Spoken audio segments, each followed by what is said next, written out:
Okay, we're live. Let's check on a couple quick things here and get started on this again.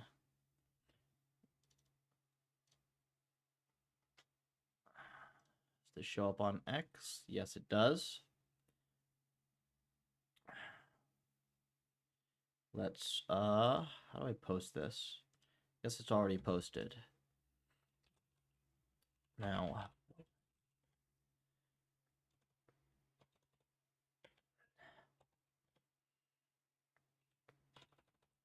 building high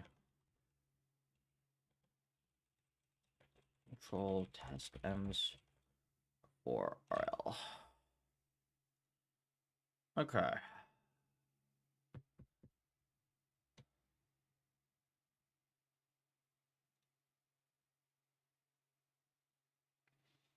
So, if I get rid of all this stuff in the background and switch to screen share,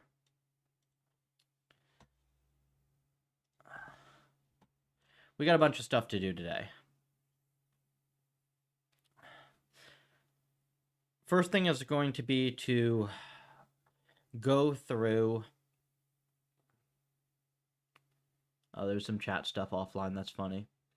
The first thing today is going to be to go through some stuff on the environments and see if there's a way to re-engineer things just a little bit to be easier to train.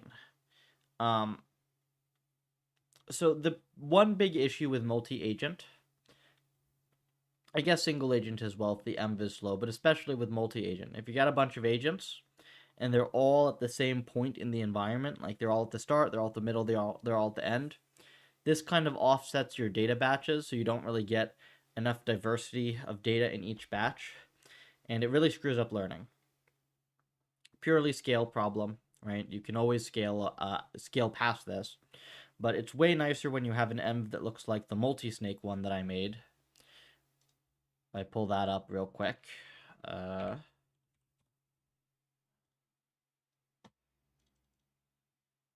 I pull up the multi-snake env, actually I have it locally, don't I? So like, these are all snakes, right? And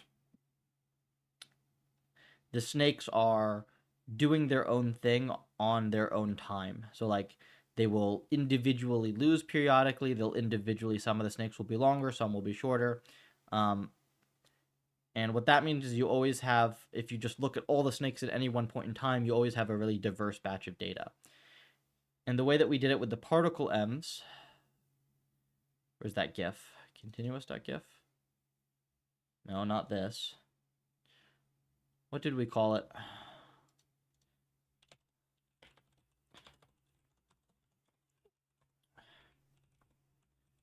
Grid.gif. So with this type of environment that we built, right? Like they all start off in the same place and then they move out and then they're all sort of here with some of them stuck.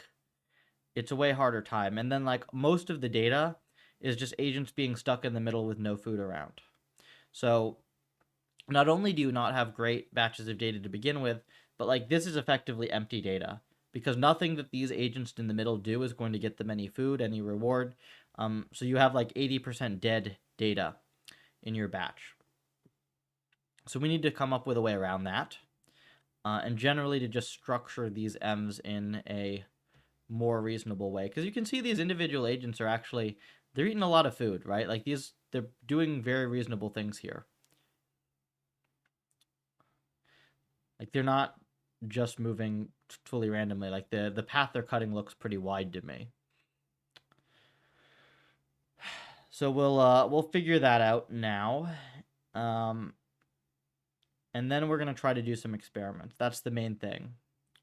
This is probably going to be a pretty slow stream because it's going to take me a bit to figure out how I want to restructure the environment start just a little bit, how I'm going to restructure things, and then the experiments are going to take a bit. None of this is super hard. I think it's a relatively easy work day, which is good. This is end of the week, pretty tired.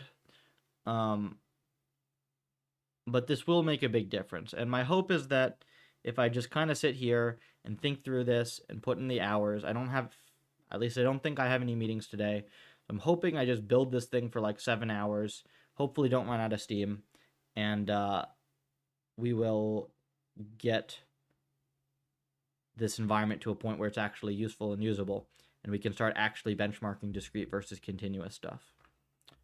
So, I mean, just right away, I could spawn all these agents randomly around the map, right? And then I could put, every time they eat a food, you put a new food back. That'd be very similar to the snake environment. Actually, pretty much identical to the snake environment, just they don't turn into snakes, right? That would be pretty reasonable. That would be pretty reasonable. It'd potentially be harder to see progress. Potentially would be harder to see progress because I mean, like, it's very clear here that how much of the food they're eating, right? So you have this very nice consistent metric for that. But it would fix the problem to get like this simple foraging type env. I also don't know how many agents we can support on a map this size if we do it that way. I'd have to think about that. We also wouldn't get like this nice spread behavior. The coordination aspect is pretty interesting. I kind of like seeing this diffuse type thing, but it's really hard to get this to work the way we want it to.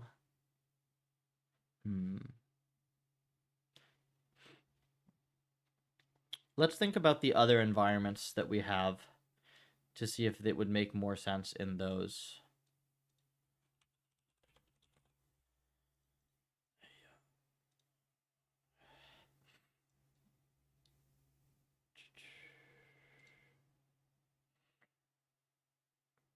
Foraging, predator, prey. This one I think we dropped. Group up and puffer.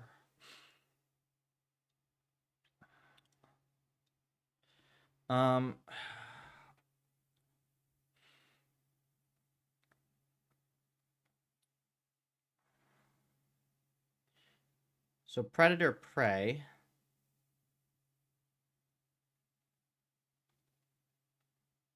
I don't know. I mean, the thing with this is, like, if we structure this correctly, if we just structure the environment correctly such that we get diverse data, we can probably trust that we'll be able to learn really interesting policies, just emergent, even if we don't have, like, clearly two groups at the start or something like that. So I'm just thinking, like, what if with all these environments we just spawn all the agents randomly? We randomly kill agents with some probability so that some are always resetting or whatever, and they don't get stuck.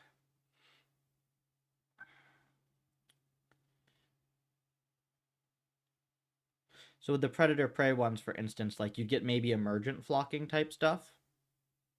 That could be cool. Encirclement and stuff like that. That'd be pretty interesting. And then with the grouping up, like, maybe you get... Yeah, there's all sorts of stuff that could come out of that, actually, if you think about it, right?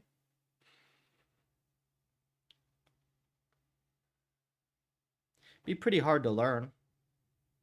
But if it's going to happen, this is the type of environment that it could happen with. I could imagine, like, if I'm thinking about how as a person, if I were controlling the agents, how I would solve this problem, right? So group up is, like, go find the agents of your same color and, like, merge up with them. Probably I would, like, go to local neighboring ones first, and then we'd travel around as a little cluster looking for other clusters to merge, and you'd kind of get, like, this emergent hierarchical agglomerative clustering kind of a thing. That would be cool. Predator-prey, similarly, right? You could get, like, groups of the predators trying to flock around. That would be interesting. And trying to like encircle other agents. That would be pretty cool.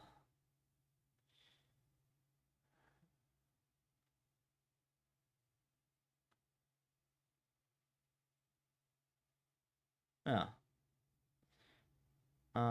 And what about the optimized thing?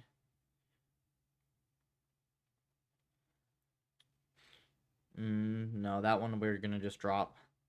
So that's 4 tasks. And then the PufferLib task would be like the sanity task, right? That you should be able to learn. So foraging, predator, prey, group up. We might need one more. But I think if we start with these and we just restructure them a little bit so that we don't have this like big reset behavior. First of all, it'll be faster. This environment should run, if we're not having to do resets on the map, this environment should run 10 mil plus, single core. So, you know, it's nice to have another just stupidly high perf environment. And it should be a lot easier to learn. So even though like the initial conditions aren't as well set up for interesting stuff to happen, I think just by virtue of the learning quality being way higher, we should still be able to get very interesting stuff to happen. So let's start on that. Cool, looks like the Twitter stream's warmed up a little bit. Is there any dumb engagement farming I can do for this? Because it is useful when people see PufferLib. Large 100... Really? Not many people do that.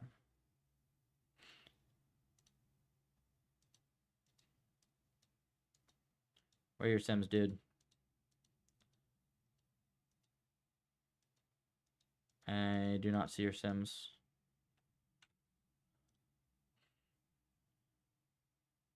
Oh, wait, I remember seeing this project. Yeah. Wait, I remember seeing this project. Well, you're not running 100,000 of these. That's fun. Kind of different, but okay. Yeah, I don't have any clickbait post stuff to put today, unfortunately. Whatever. We'll do more of that next week. We'll do real work today.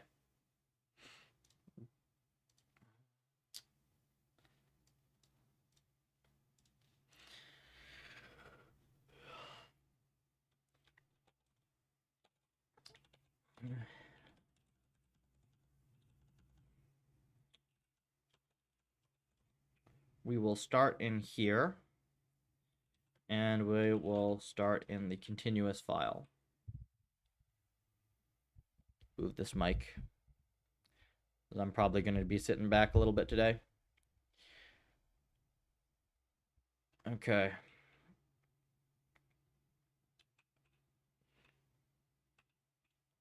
So it's the initial conditions and then the resets, right? Yeah. And I don't pass done signals ever. Right.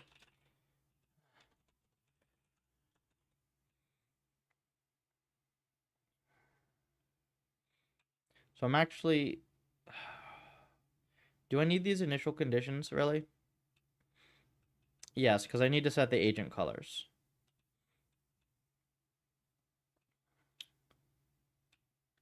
And I think we'll just make it so that whenever you eat a food, a new food spawns, right? Yeah, that's what we'll do. We can literally just take this function from Snake.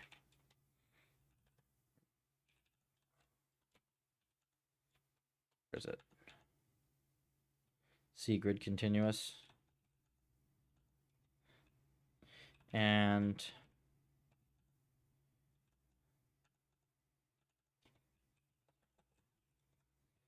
this function right here, we'll just take this one.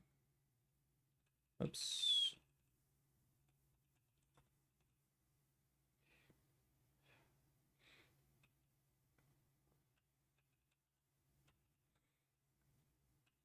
This does not need an underscore. It is private anyways.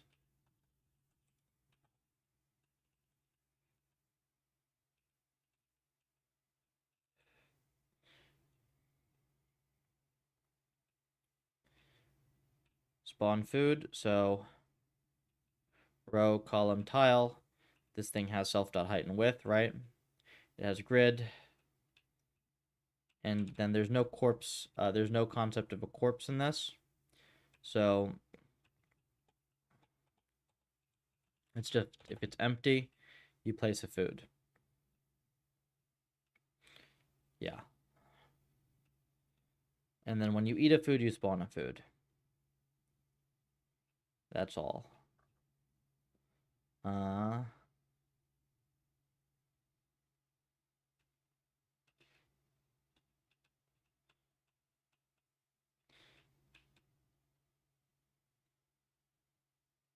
Yeah, that's probably okay. We'll leave it like this for now. And then when they eat a food, which is in step, we do dot spawn food. And it should be just that easy. So now we have the... That built too fast. What happened? Is this on my remote machine? Yeah, this is on my remote machine.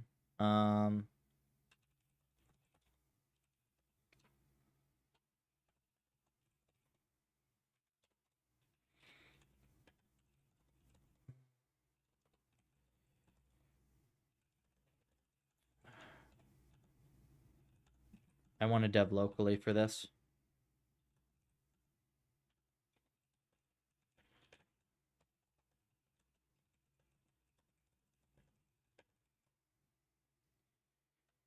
Okay. Now we're back on the local.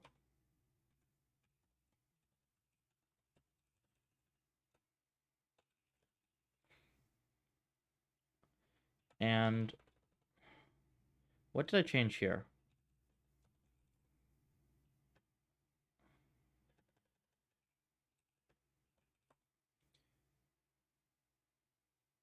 Mesh grid. That's no big deal, right?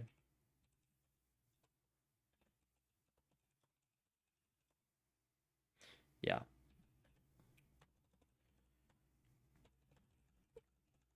This is actually going to make it so much faster now that I'm thinking about it, because we don't have to do... We are only going to have to ever call reset once, which is where you want to be.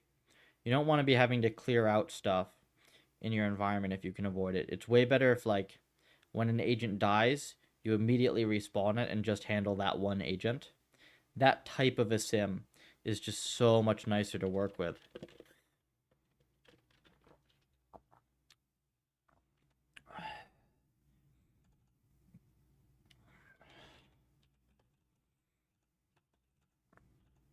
Okay, let's see if it compiles.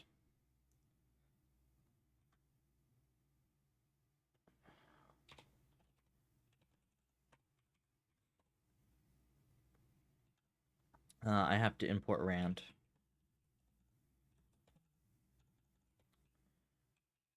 This is the crandom function, which is very convenient because it lets us not call back to Python. That's good.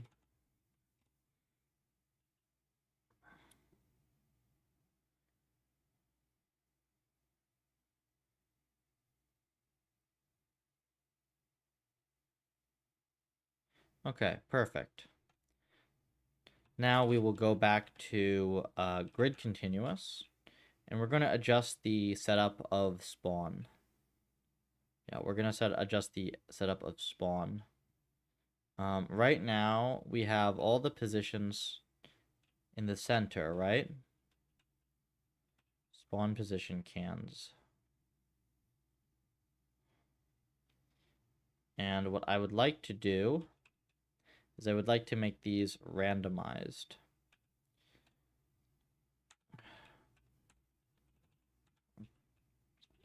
Spawn cans numpy.random.rand.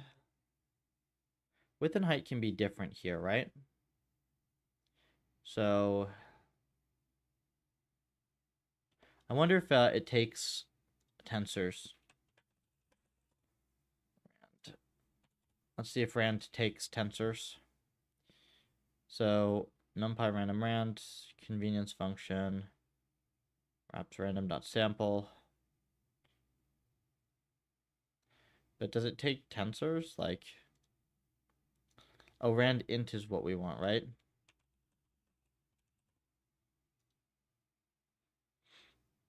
Low, high, array of ints.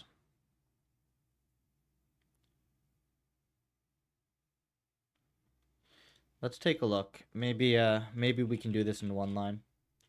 Random positions.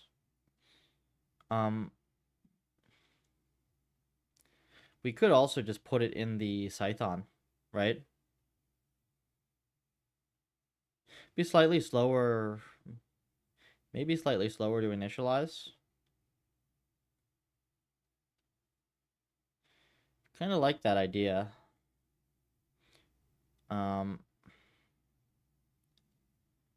Well, there's some downsides. Let me just real quick see if this is easy. Rand int. So low is going to be like 0, and then high is like, let's say 4 and 8.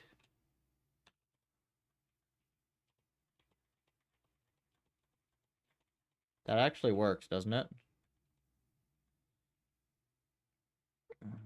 And then I want, like, let's say I want 5 of these.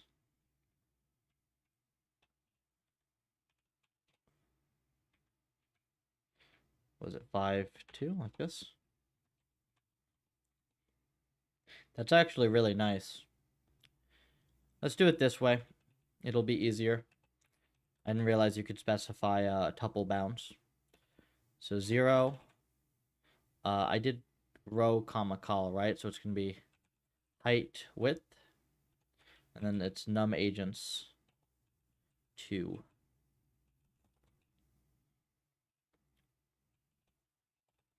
Position cans.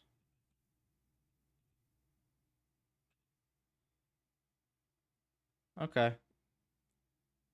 I think that does it. Let's check forging, reward forging. This is all correct.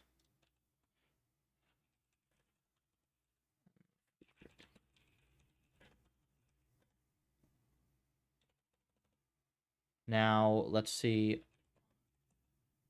mode eval. Let's see if this works.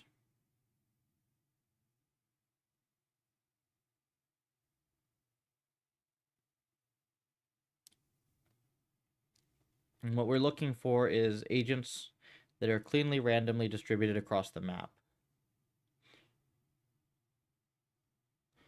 Not a fan of how slow this is being to initialize. I suspect this is stuck in the spawn loop. I will give it a moment just to be sure. Oh, that's weird. C snake, what? Env grid continuous.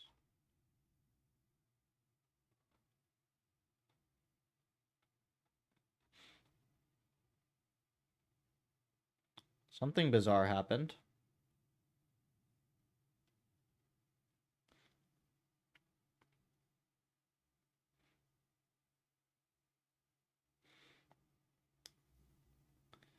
Okay, well, first of all, this should be importable. Right, this is, yeah, this step all exists. Do I have to just build it again?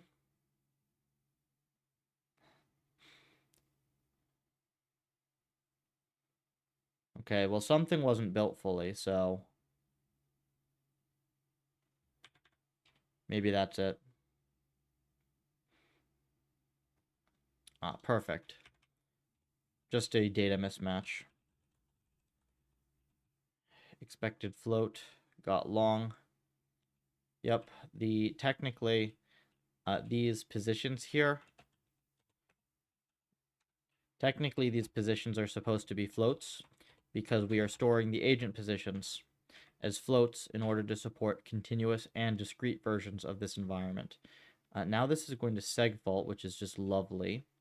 And if this were C, I would be having a very bad time right about now. But because this is Python, it's going to be a lot easier to fix this. And the first thing I want to see is to make sure that I actually did height comma width in the spawn positions the way that I think I did.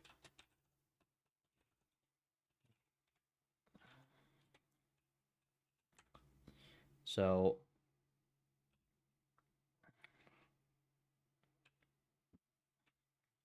vel y, vel x, y, x, yes. So I did do this the way I think I did it. Oh, I know the issue.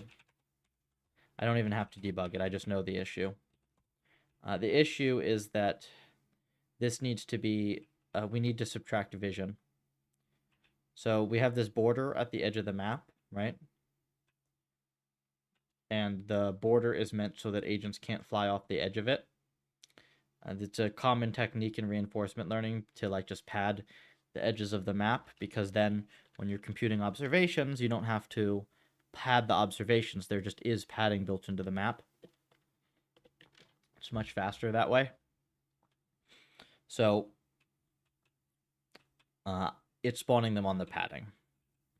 And the way that we fix this is vision range is going to be the min, and then this is minus vision range. I think that's it. I don't think that you need -1, right? Yeah, because this should be correct. Oops. There we go. Don't need to recompile, should just be able to run it. Still segfaulting. Really? Well, okay, now we need to actually debug. And this is where Python comes in. We just take all of these properties that are currently set to false, we set them to true, and then we actually get reasonable error messages out of C, because it will just do some additional Python work. It will do some additional Python work once we recompile, and it will tell us, like, hey, this variable is out of bounds, here's a reasonable error message. This is the main thing that I generally want in C, which is why I don't use C native for a lot of stuff. I don't know, I'd maybe check out Zig or something for that, but Python is good for me for what I'm doing here. Out of bounds on axis 0. So that's what we expected. We expected it to be out of bounds.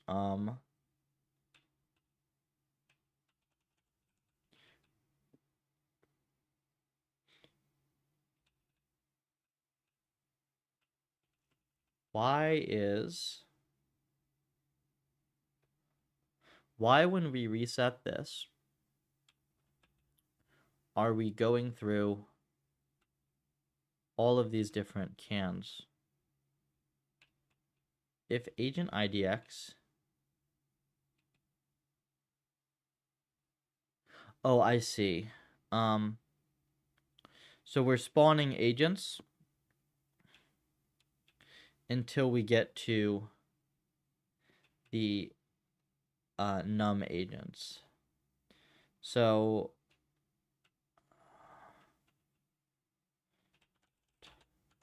we're going to just print the spawn IDX.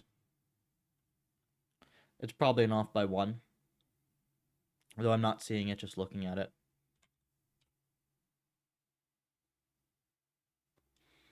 I saw the errors up here. So yeah, so we have, this is 4096. 4096 is out of bounds. How did it get to here? I thought num agents was also 4096.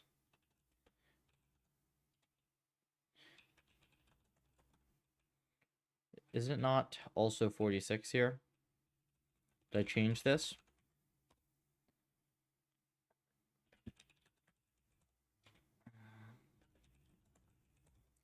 Yeah, num agents is also 4096. So what did we do? We did agent is 0. You only increase it if it's empty, right? And there's a break. So how does agent IDX get to be 4096? Am I missing something dumb here?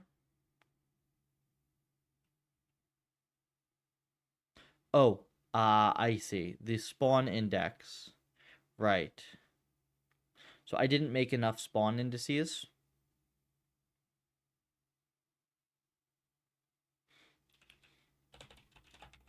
That's fine. The issue was that I made exactly as many spawn positions as there are agents. And if some of them are occupied, then that's not going to work very well. So, given that, there are multiple different ways I could do this, and I don't want to commit too much time yet because I don't know which direction I want to go. So I'm just going to make this I'm going to make this way larger for now. Oops, I'm going to just do like 10 times. And that's a dumb hack, but it's going to work for now.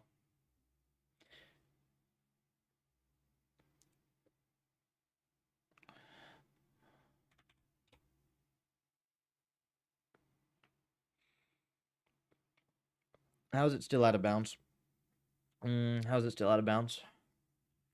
Oh, because I set the wrong one. Yeah, it's here. This it needs to be here. Perfect. So this is exactly what we wanted. This is very much like the snake environment, but the snakes don't get longer, right? It's just like a particle length. And they can gather food, and whenever they eat a food, a new food will spawn in the place of the old food. This actually looks like pretty reasonable density here. Might be a little too dense, we'll see. You can occasionally see some food like spawning back into existence as it's eaten in other places. Oops. We're also going to do a horizon. Let's make sure that we're not accidentally resetting. Well, there are a few different things we got to do until we can run the experiment on this, which will be very nice. I'm interested to see if it just immediately works way better. So we turn off all the checks that make everything slow. Profiling is a big one. I notice I don't have C division on here. I don't know if I do any division in here. We'll check that later. I think this one right here might be slow, right? Let's turn C division on as well. That's usually a big speed optimization. Set that to true. The rest of them are to false. Now if we go to grid continuous, so on reset, we fill the grid empty. And we're going to get rid of this horizon thing. We're just going to comment it. Because I don't think that this is useful. So it's actually going to end up making the code simpler if I'm correct here. Rebuild it. We're going to do a speed test as well because this should be way faster than before.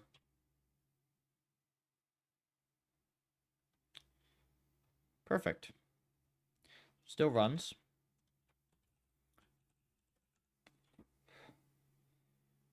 We run grid continuous. Right.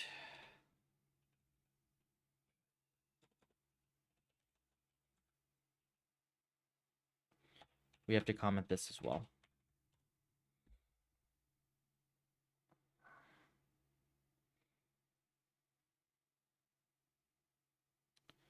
Running a quick performance test.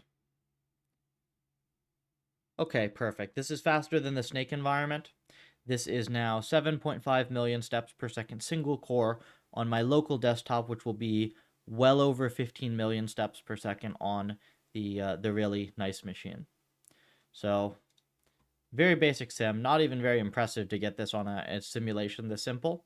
But hey, it's the same tech that's behind the more complex stuff, right? So that's nice. We've got this. I imagine this is going to be close to 20 million steps per second per core on the main machines. Uh,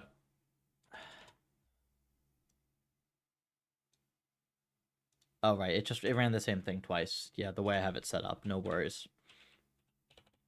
There's no UC variable, so that's fine. Okay, so I think now we are ready to train this potentially. Let me make sure that it trains. Let me sure that make sure that there aren't any bugs, and we'll commit this up to the big machine.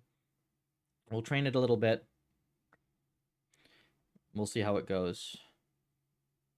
Looks like reasonable reward. Looks like reward's going up. Welcome, JBL. Yeah, this project's coming into fruition now. You know, it takes a few days before you really get anything going out of something like this, but you're gonna see. I think today is gonna be the day where we get a lot of progress. I got a whole bunch of time today, unless I've forgotten any meetings. I should have like 7 hours to do this.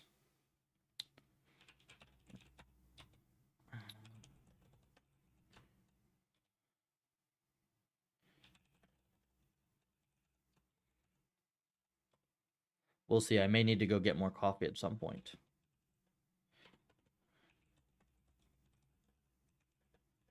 Other than that, shouldn't be any particularly bad interruptions.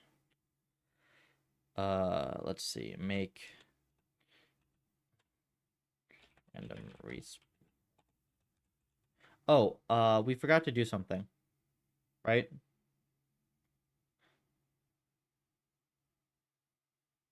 Yeah, we forgot to do something very important.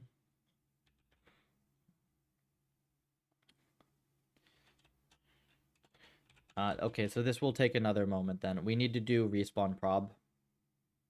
So we want to randomly respawn agents. And this is to break... This helps break up symmetries and stuff. It's just going to make the environment way better conditioned for the type of experiments we want to do. So we're going to do agent respawn prob equal to 0.001, so 1 in 1,000. And then we'll pass this to the C environment as well. Agent respawn prob.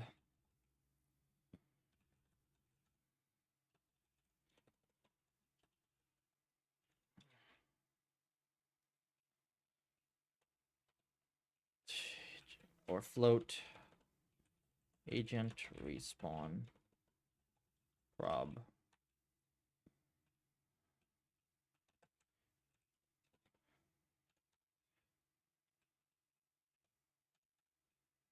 RL is going to be so back this year. This is the year of RL actually working. And it's going to be directly because of all the stuff you're seeing here.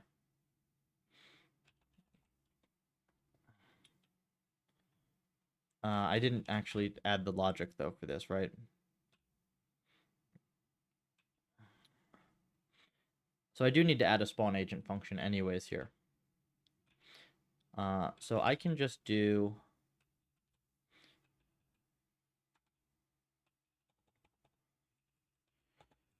Oh, we can be cheeky with this, right?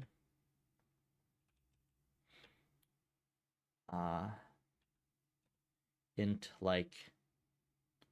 Was it material? No. Thing to spawn.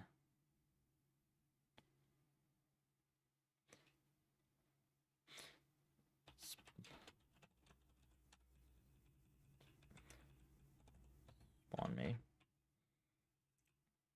Yeah, that's how we do it. That's very clean.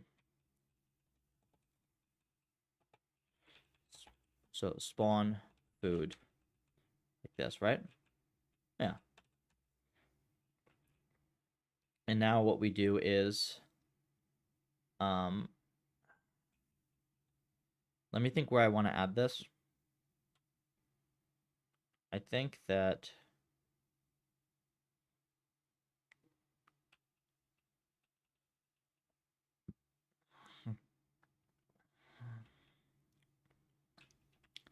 I think I probably want to do it here. If...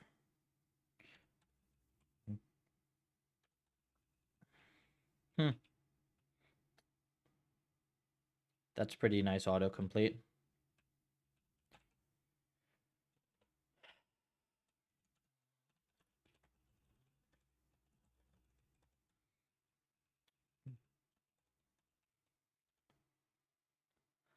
Welcome, letter E. This is just me streaming RL dev all day. I don't know, this is a relatively new thing, but the idea of these is just it's fun for me to stream my progress on stuff, and it doesn't distract me. It actually, I kind of tend to distract myself when I'm working normally, so in some ways it actually helps me focus a little bit. Depends on what I'm doing. And the stuff I'm building is it's stuff I think is going to make a huge difference in RL in the very near future. So this is kind of just like watch RL get fixed live. Um, Not particularly educational by design, but I think it will end up being educational, and I'll occasionally answer some questions. Uh, it's funny because like none of this stuff is beginner stuff, but just naturally the way I build stuff in ways that's very simple. So hopefully it's relatively easy to follow for folks. Thanks, man. Though if that were the main priority, it would be I wouldn't be doing all this cool open source dev, right? That's longer term. First priority is to fix all the science shit that's broken. Okay, what's this? What did I forget with agent respawn prob here? Grid continuous. I just forget to make the variable. Yeah, I forgot to make the variable. No big deal.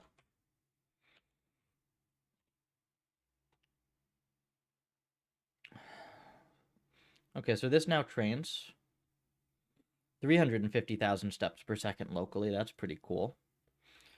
And the reward goes up. So now we're going to commit all this stuff up, and we're going to run it on the big box.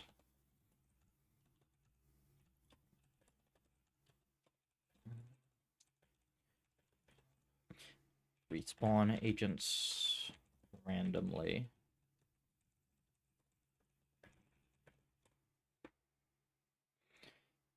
And we're going to be hopping back and forth between local and remote today a bunch, so I'm probably going to just make another term for myself here.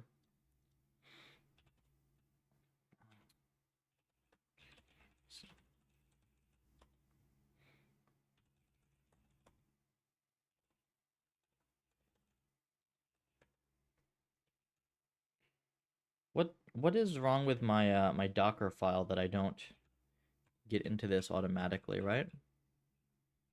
1.0? Does it not have 1.0? Yeah, let's get rid of this. Now it should work. Saves me a little bit of convenience. All right. Pull.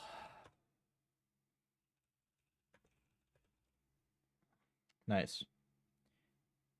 We got C grid continuous, we got grid continuous. We got compile locally. And what do I have in my default config? Here's a 300 mil config. I wouldn't mind running a 300 mil config. It should only be a few minutes. Maybe I want to run a 150 to start, though. Oops. 150 mil. A little bit faster, right? Grid continuous. Mode train, vec, multi-processing, track. I'll set as baseline to make it easier.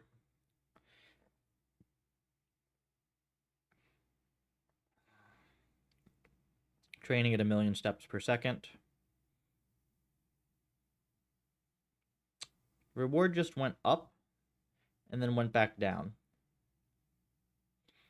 Is food not actually respawning correctly? Let's go look at that. I expect that to be a problem with the environment more than anything.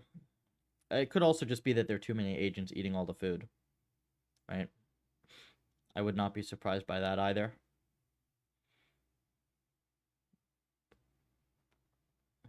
So Where's the environment? Yeah, reward is... It's not 0, it's just very low. What's the High-Perf tech in Puffer that makes existing high-dim M's like ProcGen run fast?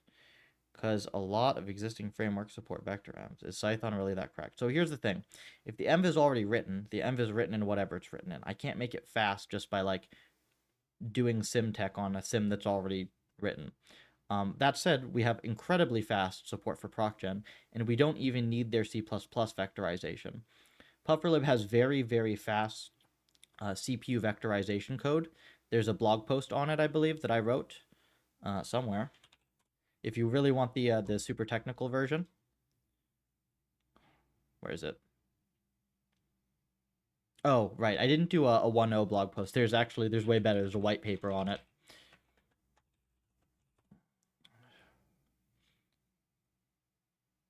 Yeah, it's on Papers with Code. It's on Archive. So there's a full paper on the architecture behind this. There's like a page here that has all the vectorization tricks we use to make it fast. But the high level of it is that if your vectorization is really fast, then there's a point to making your environment fast because you are no longer bottlenecked by having a slow vectorization. Like, there's no point in making NetHack faster, for instance, without good vec, because literally, like, the vectorization doesn't work with NetHack. It makes it slower. At least default does. If you use PufferLib, instead of making it slower, it makes it 10 times faster. So that was a big part of my effort originally. I had to make that work in order for any of this symtech to matter. And now that it does work, we can have fun things like this, where we train at 1,000,000 steps per second with dead simple Python environment code. And here you go. We're getting rewards back. I don't know why it crashed like this originally. That's kind of weird. But it looks like it went back up. So let's see if we can evaluate this. While that syncs, I'm going to turn the AC down real quick.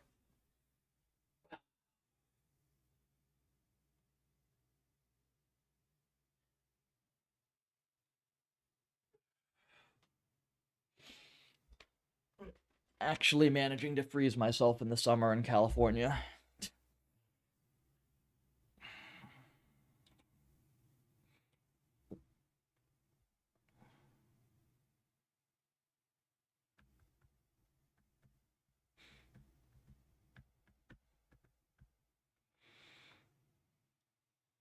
Okay, so this is the simulator. And these things are apparently good at eating food. Is this true? They seem pretty good at eating food, right? Yeah, look at these guys. They follow the food, they eat all the food, right? That looks pretty reasonable to me.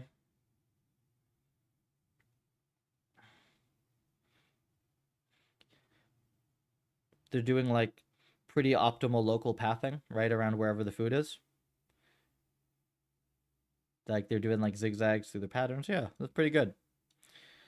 So we train this in two minutes, very suboptimal hyperparameters, and we have, like, a reasonable little thing.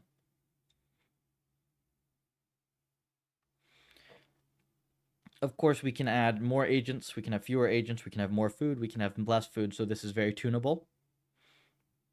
But the base thing is there. The base thing should be very fast as well. Should probably check that with the latest version of it, but I expect it to be very fast. Where's the other one? Python grid. Maybe a little slower now with the additional food and respawn code.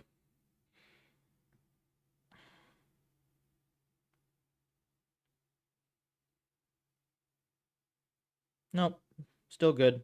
Still over 7 million per second on the slow machine. Actually, just for fun, just so we see how fast this thing is, let's run it on the big machine.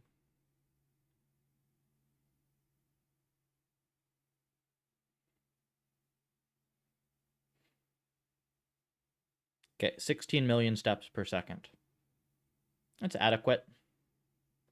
It's a little bit faster than the StakeEnv, not much faster. But yeah, same exact tech as the snake-hen, so not surprising. So now that that works, let's see if we can try some of the other sims out. What did I change here? Just change the config. Okay, so we can go back to local dev for a moment here. And we can think about which of these we want to potentially do next. I would like to do one of the cooperative environments next, because those are easier to understand the reward curves on. So, reward group, init group. This is actually... Can we just train this to begin with? If I just do, like, if I just make this init function, init group, like this, and I mode train, does this work?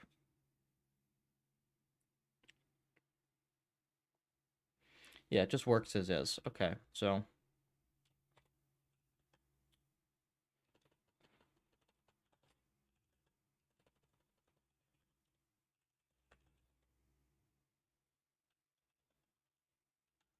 where'd the thing go? Yeah, here.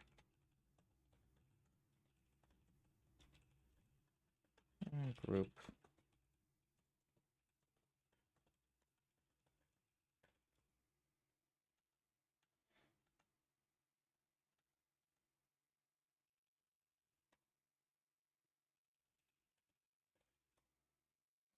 And let's see if we get any interesting curves out of this.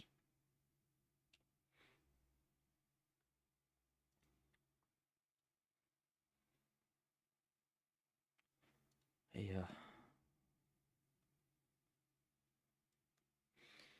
Reward stuck at -1. The reward should not be stuck at -1, so I think that there's a scaling issue. Oh, I know what it is. Hold on. Yeah, I know what it is. Obviously. Yeah, so that's just my mess up.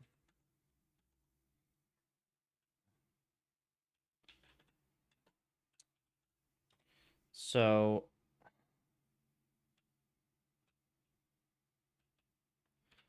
you get a reward based on agents in the same group being around.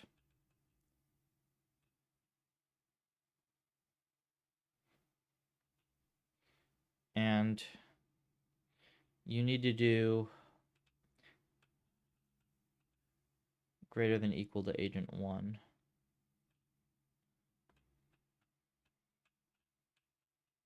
So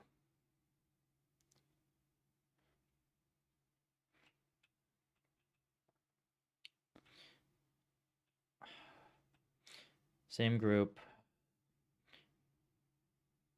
Okay, so diff reward.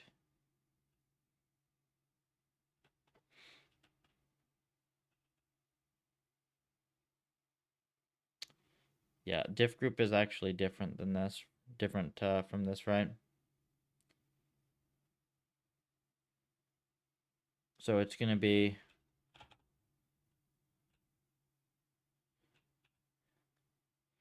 it's m.buff dot servations greater than equal to agent 1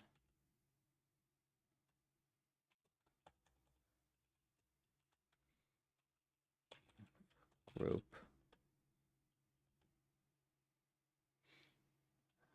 Was it? It's m dot. I don't think you can do and like this. It's times, and then it's times not same group. So the thing is, it was checking. It was including other stuff in the reward. So diff reward is now going to be diff group dot sum. Same reward minus diff reward. And now we don't need to have this over 100. It can be over 10. And then this should be reasonable, maybe. Yeah, negative 0.03. This is better. Weird that it's not training anything, but we can deal with that from the experiment side. Fix.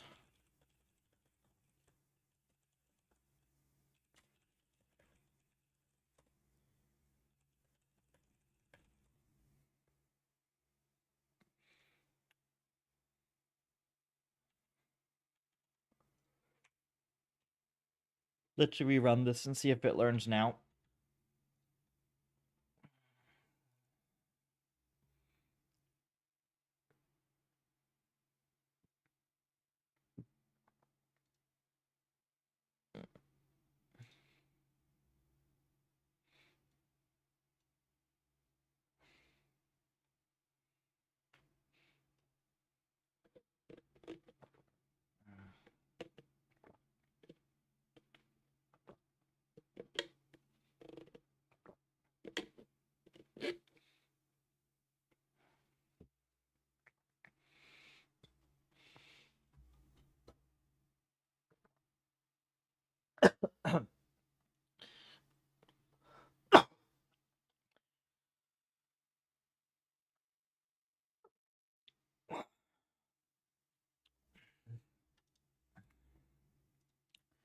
Did I not pull this? What happened?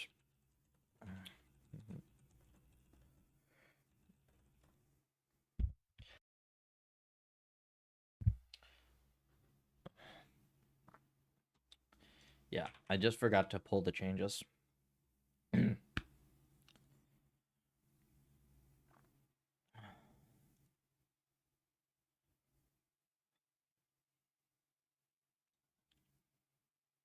Okay, this is actually training now. We'll see if the reward is actually going up. Reward does seem very small.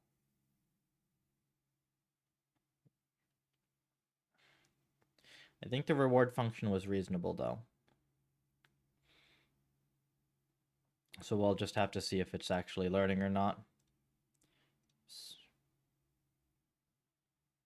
Yeah, it is learning, right?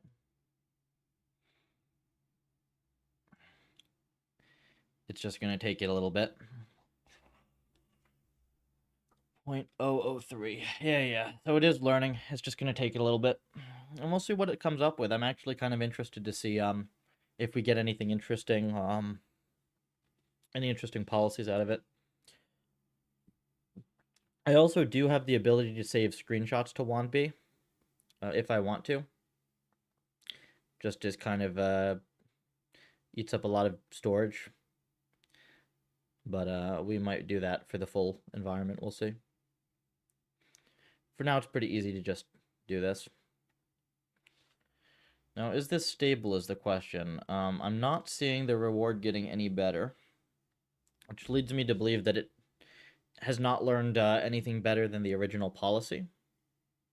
Though, you know, that could be a matter of hyperparam tuning, scale, many different things. So I think that as long as we get some, like, I want more reasonable behavior than we saw last night, at the least, right? I want something that doesn't just look like salt falling sand. I usually watch Brainwatt while eating. Now I watch a dude fix RL live. Now you're doing better than me. By the time I'm done with this, I'm usually watching something dumb.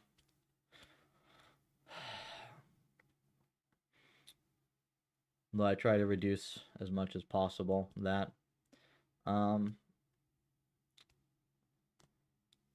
Yeah, I mean, hopefully there's some useful things to learn in here. I don't know. One of the reasons I started doing this was sort of like I said, look at that. It actually started learning a bunch of cool stuff at the end there, right? Look at that takeoff.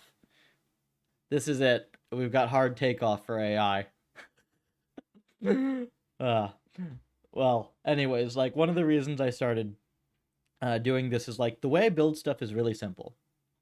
It's something I pride myself on. Like I build these fancy systems, but I do it in a way that is I have like a really simple tech stack, right? It's Python.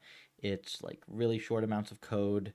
And hey, even people who have not been working in RL for a ton of time or like whatever should probably be able to pick some stuff up from it. And it's exciting as well. Like the pace of stuff.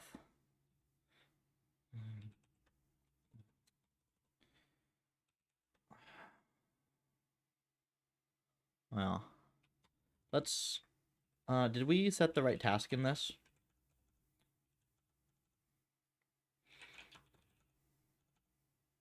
Continuous C grid. No, it's just, let's make sure we have the right task set here. Yeah, we do. So we know that we can get way better results out of this by just training it for a little longer because the curves were sort of taking off in both of these.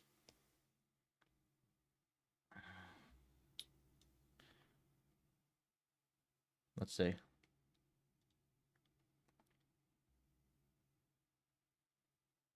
Okay, so we let it run. This one will take a little... Look, they are doing something reasonable. You can see all the red ones have grouped up here. I'm seeing little clusters of red ones. The other ones haven't quite figured it out yet, so I think it's color-based right now. I think just the red ones have figured it out. Why are they not moving? Wait, how are they not moving? There isn't an option to not move. Did they die?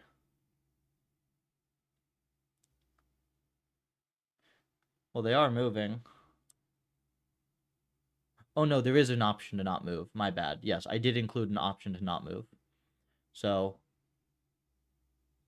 the red ones have clustered up a little bit. I think this one is worth running for longer. I think this one is just going to be worth running for longer because, like, that reward curve at the end, it should be very consistently reproducible.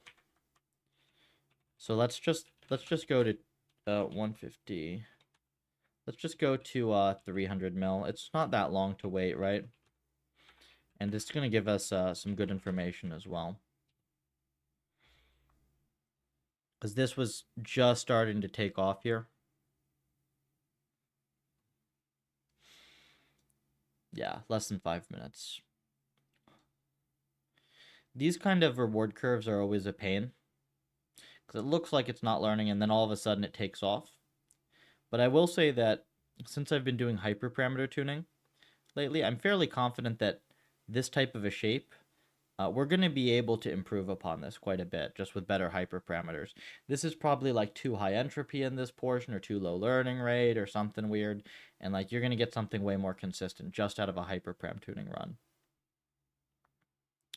And yes, too high entropy would be supported by this graph. It looks like the first learning is this drop in entropy, and then the entropy sort of reward is winning out, and then eventually it finds the better thing and does it here. Value loss does skyrocket, but it's very low. It's fine. It will take it a while to learn to predict that accurately. 66 mil on the new run already. Looks like.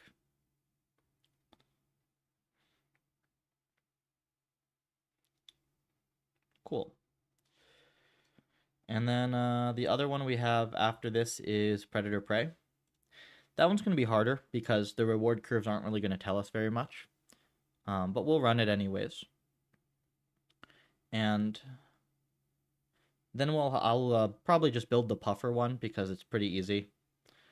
I'm going to have to like open up probably open like Photoshop and export an image as a bitmap or something for this. No big deal though.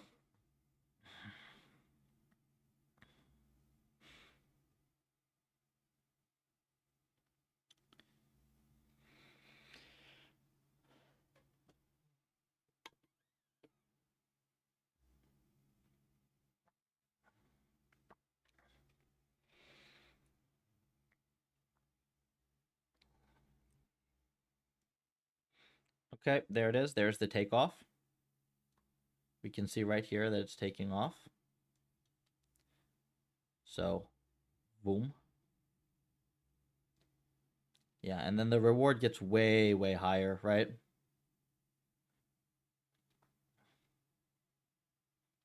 Still going up. A reward of 1 would correspond to you being able to see one other agent of your color.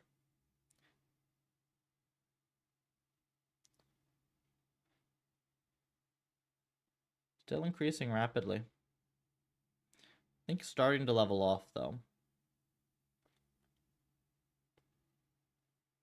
No. And now it's increasing rapidly again.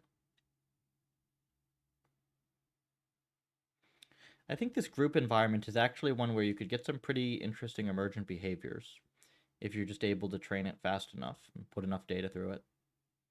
Because I could think of all sorts of strategies that would look visually rather interesting that you could learn in this env. It's just a matter of whether the RL can figure them out.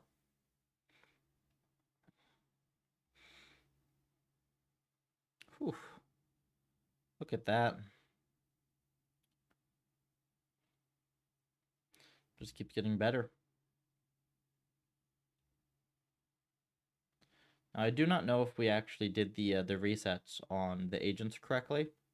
It's possible that the agents are never getting reset, though I'd say unlikely.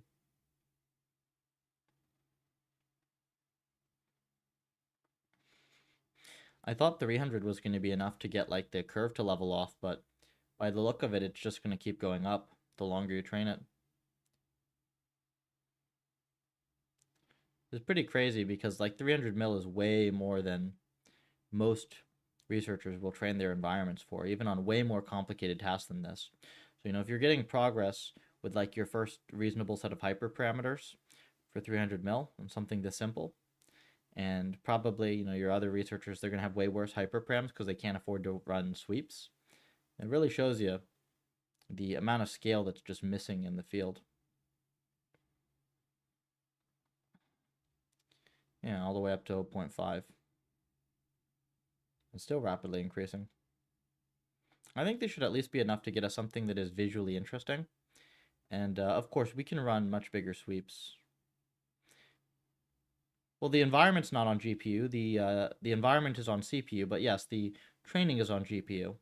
You don't get a million step per second training on CPU, unfortunately.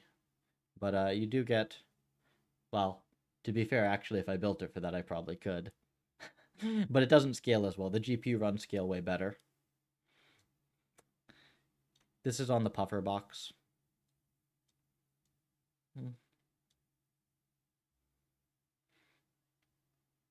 Okay, so this is our reward curve. Looks pretty good. And if we eval this, let's see what it's done.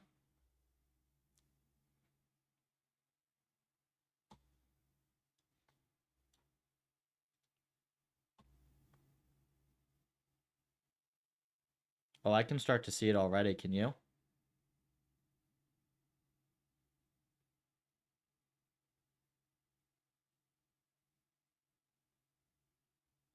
Little groups of agents. Groups of reds.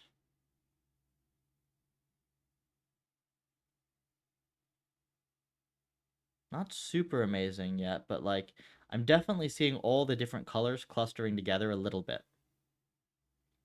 And the reward was still going up very rapidly. But according to this, about 60% of the agents can currently see one other member of their color. And they also get penalized for seeing agents that are different colors. So like, yeah, this is like a nice cluster right up here, right? These are like nice clusters of red agents, cluster of red agents, cluster of gray agents. I don't know if the pink ones have quite figured it out yet. The pink ones don't seem to realize the clustering thing yet. The gray ones have definitely figured it out. And the red ones have figured it out. Oh, it looks like the white ones have figured it out. So maybe just the pink ones haven't quite caught on yet. I mean, they are represented differently in the neural network, so it is entirely possible that it takes some longer than others. That's a nice cluster. So this is kind of the behavior I was expecting. You see how like this whole cluster is moving around as one? I was expecting them to like go like look for other white agents here to join them. I think that's the type of behavior we're going to get once once this thing trains properly. But this is definitely compelling enough as a start, right? We can see all these little clusters in here. I am somewhat afraid that they're going to just learn to go to the edges, because like along the edges, it's way easier to find other agents. So that could be a degenerate case. We potentially have resolution mechanisms for that, though. You know, we can just penalize them for that. We could just, like, you know, reward him based on distance from center or something as well. The longer you run this, actually, the cooler this is getting, right? Like, these clusters are becoming much more visible. This is like one of those sims that, yeah, I think that this is going to be something that you have to run over like hours or something. I mean, hours of simulated time. Obviously, we can do it in seconds of real time. But like, look at all these clusters of white agents here, right? That was exactly what we wanted. And they're slowly moving around as well. They're slowly moving around and picking up other agents. So I'm quite happy with this. I'm quite happy with this. Wait, yeah, you can have just a 1 billion step run going in the background. Should only take 16 minutes. I could do that, but then we're not going to be able to run other experiments in the meanwhile. Actually, technically, I do have 2 spare machines right now. So let me just double check in the background that the other run that I had going on that machine has completed. We can do a 1 bill run if that is the case. No problem with that. Let me check. I had a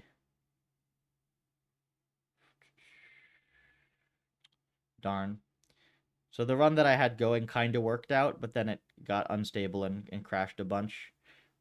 Did some cool stuff along the way, but we'll talk about that environment once it's released. Darn. That's what I have to work on all day tomorrow now. Ugh. Let's get this set up.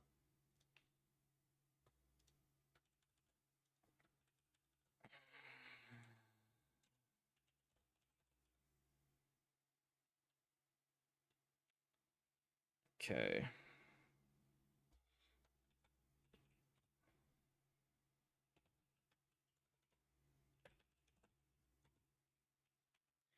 Also, you could enforce periodic boundary condition to avoid clustering.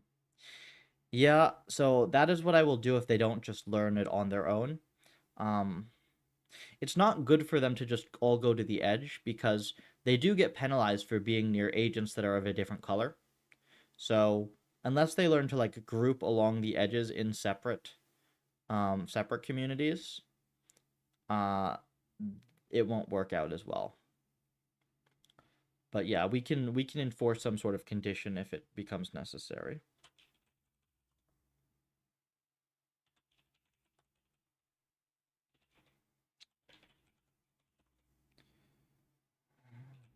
Branch. Get pull. Wait, this is the wrong one. I just SSH'd into the same box. Ugh, man.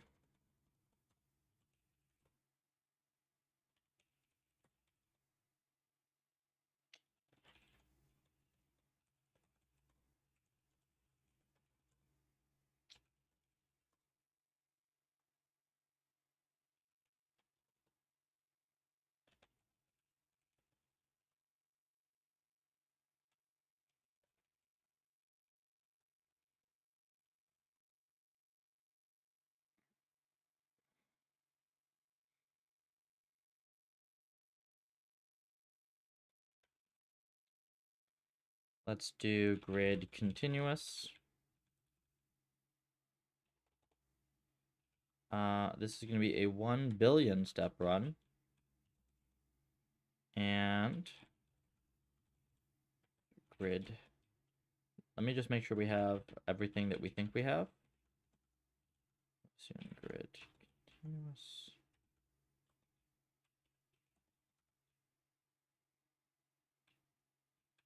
Yes.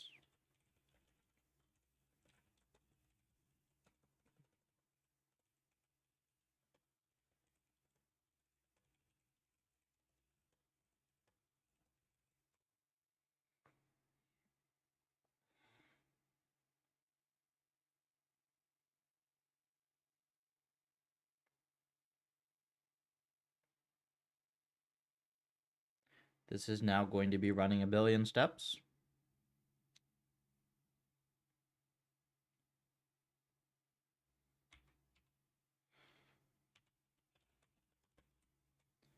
There's some weird compilation error, one sec.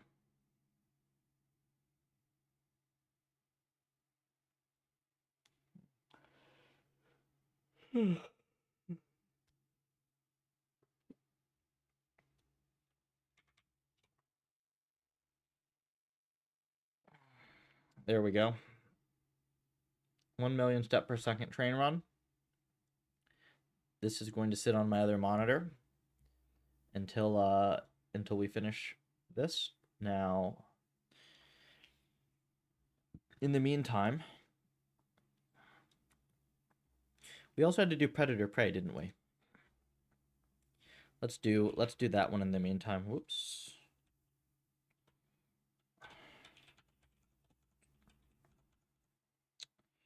Grid continuous. Just to see if we get anything out of that.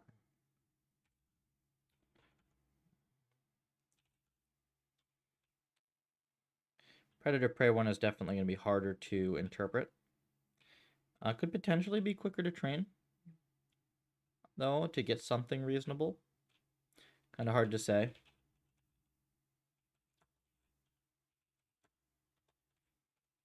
Okay. Knit predator prey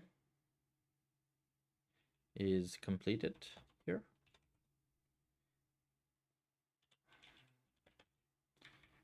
And I'm going to do the same thing as before, but I'm not going to mark it as a baseline, so that we save the 1 bill run as the baseline.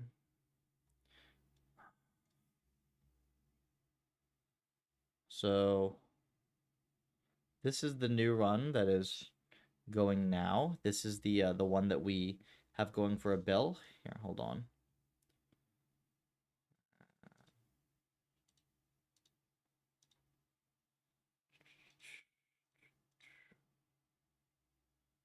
Okay, so this here is our other run, which is not taken off yet, interestingly enough. And then this is the run that we just started right here, which has already taken off to get quite good reward. It seems to have leveled out for the most part.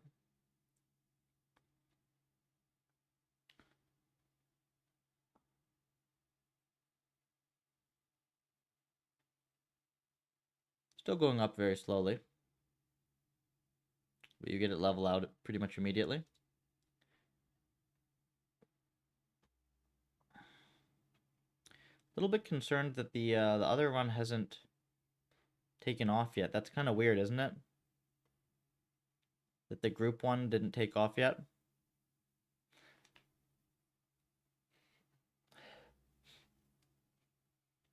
And definitely should have taken off by now.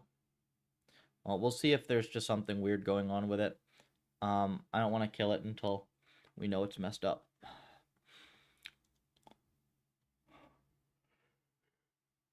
We're gonna have this one to look at in a moment anyways. Why does it have 3 minutes remaining? Oh, I did 300 mil, that's why. Oh, that's okay. So, the PufferLib. Yeah, we gotta do the PufferLib, right? PufferLib one.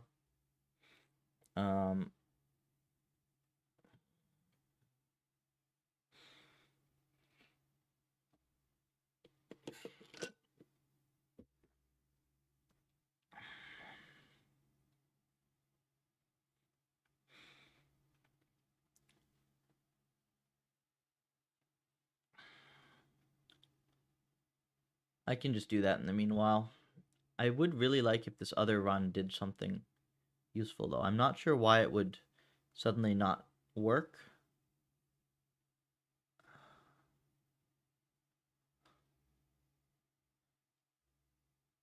That's weird. Well, let's open Photoshop. And I think this was a 720p environment, right? 720, 1080, 720. So we're just going to go put like PufferLib logo, save it as a bitmap, and then the environment is going to be for the agents to fill that in. Are you kidding me?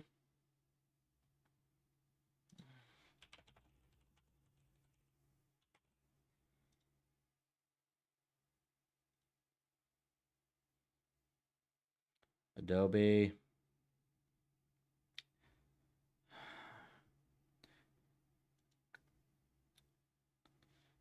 Damn it, Elon. You had to go and hire Yaxine so he didn't go and replace Adobe for us. Hold on.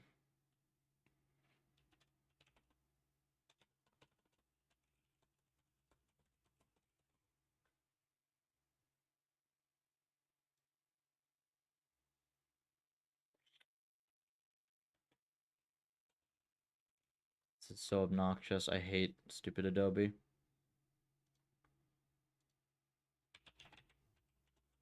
Why did it open a browser if it has a local sign-in mode?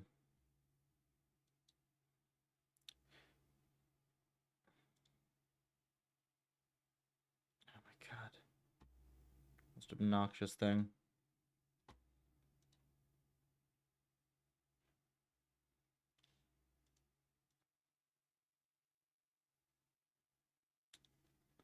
Okay, this was all the neural MMO stuff. Oops. I run.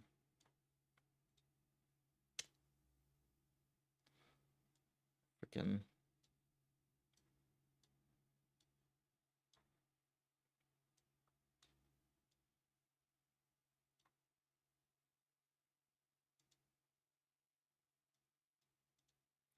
This literally doesn't let you resize the damn window. There we go. Whatever.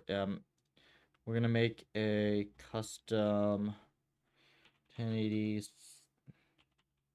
720 transparent. Great. And we're gonna just put some PufferLib stuff on here. We're gonna see if the agents can fill it in. Do I want to put the pufferfish on here is the question. Do I want to put the pufferfish on here?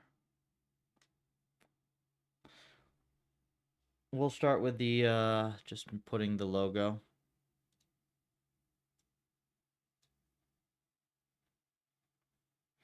Railway, perfect. PufferLib.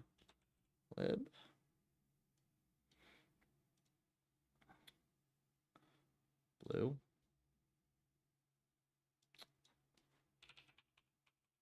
Okay. Got PufferLib.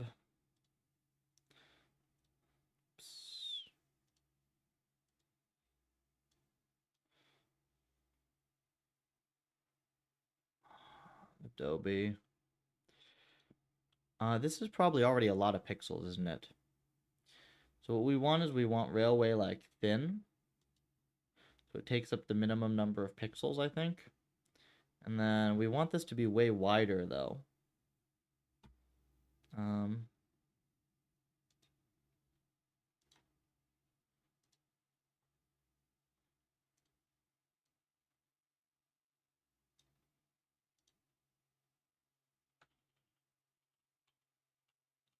Is this font just really bad when you stretch it?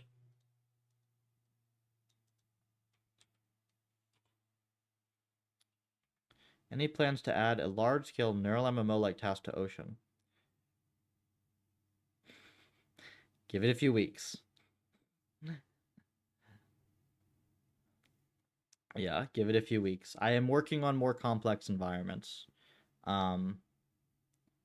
It's not going to all be this simple, but the simple tasks are very important for calibrating, for like calibrating stuff. There will be a lot more complex stuff enabled by this tech.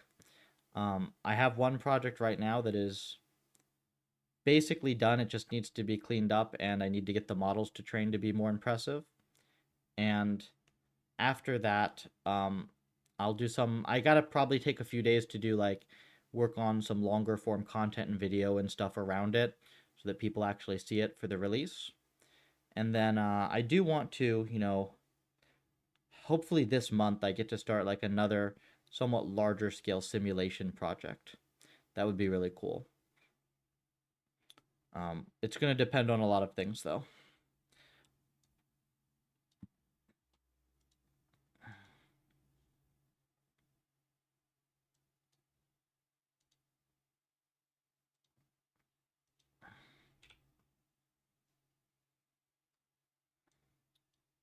What's wrong with Railway?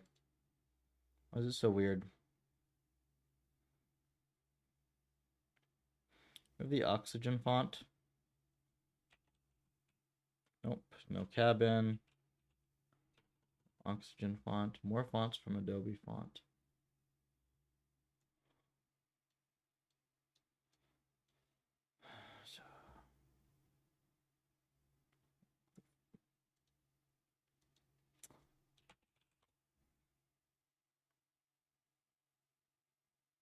That's not what I was looking for.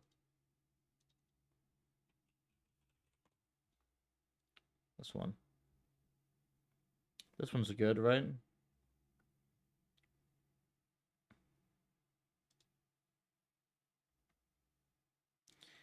It literally makes you sign in every time you want a freaking font. They're so protective of their stupid fonts.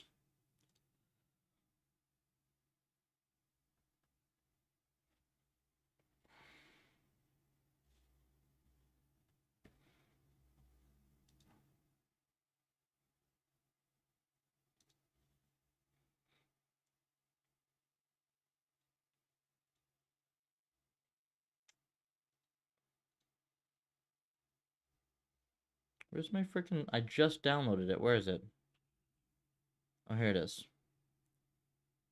Oxygen.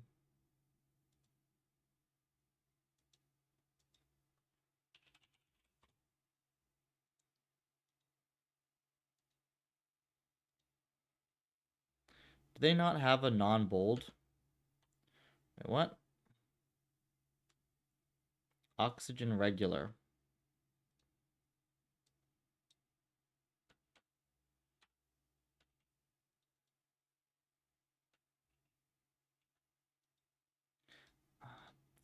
I hate Adobe so much.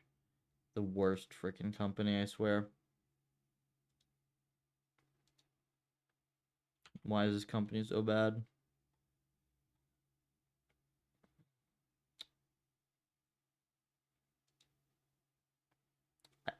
I literally see it here and it doesn't show up.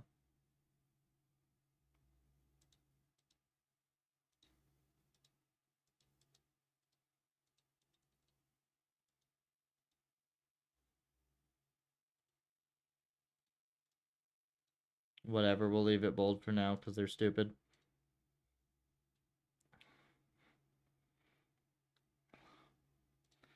But bold is gonna mess it up because there are too many pixels that are like... Maybe not.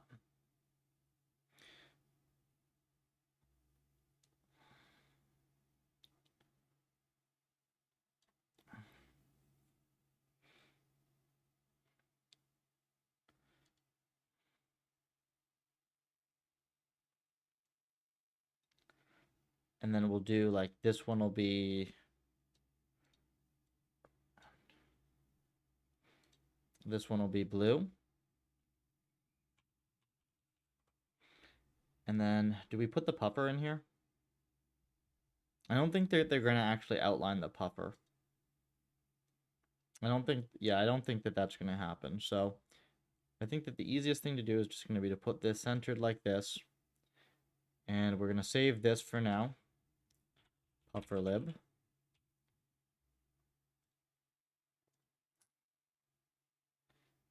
Export as PNG is fine. Goes to downloads.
Let's see in the meantime. So we got that done. How did our graphs go? Oh, interesting. So it did eventually take off, and it got to 0.98. So this actually did eventually work. And this means it's capped on a reward because the rewards are clipped to 1. So this is like it's done as well as it can do according to the reward. I don't know why it took longer to take off, but whatever. And then this other one here seems like it got something reasonable too. So let's go look at both of these, and then we'll do the PufferLib task based on that. The PufferLib task is to just fill in the logo with agents. I thought that would be a fun thing to do, right? They just get rewarded for filling in the logo. And I think it's actually going to be kind of hard to solve at first because we're going to have to put the reward into the observation space before they actually can solve it. Because otherwise there's no way for them to tell when they're in the right spot.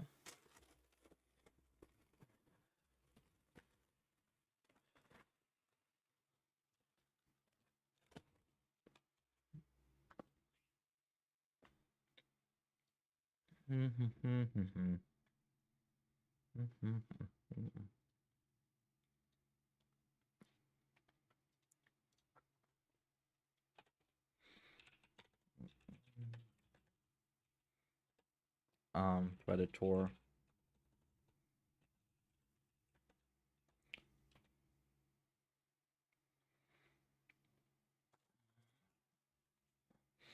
So we'll start with the predator prey one.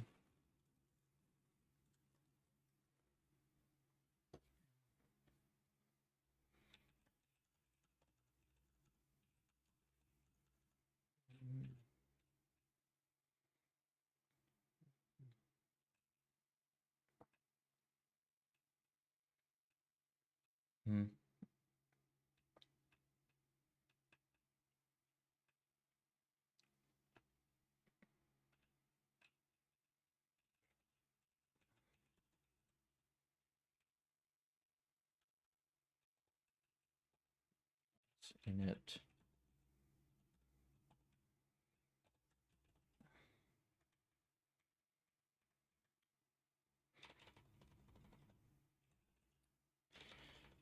Eval model path.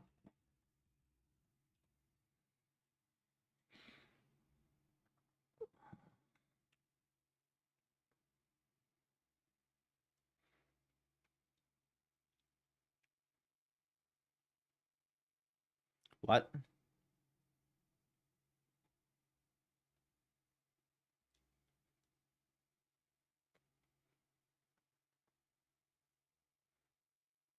I'm very confused. Are they trying to get away from each other or get to each other? They're forming clusters.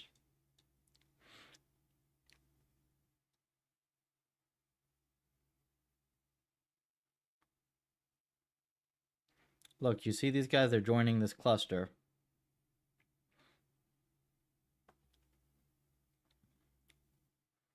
So the gray ones all get into clusters.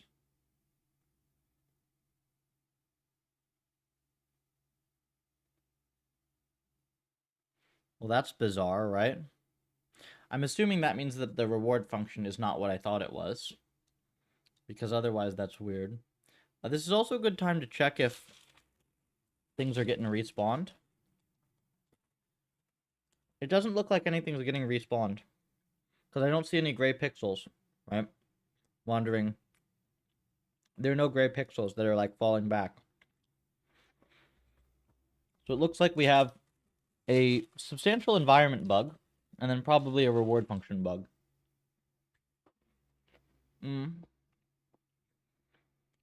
Let's look at the other one first, though.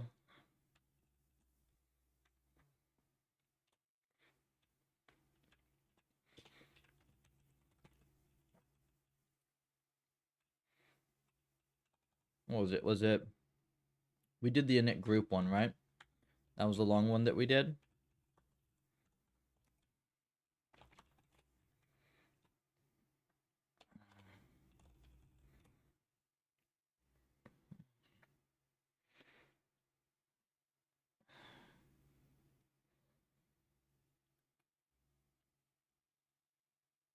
Okay.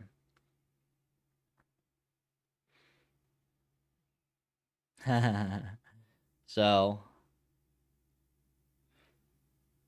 we'll see what they do, but this is potentially the thing that we were talking about, where, like, you know, maybe they just learned to all group up against the wall.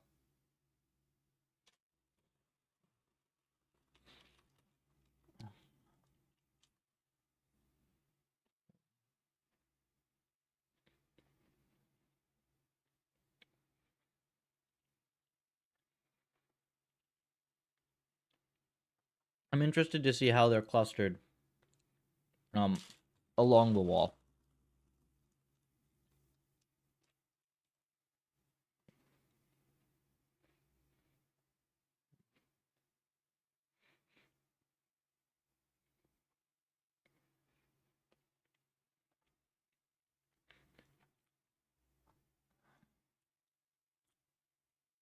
So, cluster, cluster. And some of them are just like noise. But you got a lot of clusters here. So it's kind of my fault in this case then that they didn't learn the optimal thing. But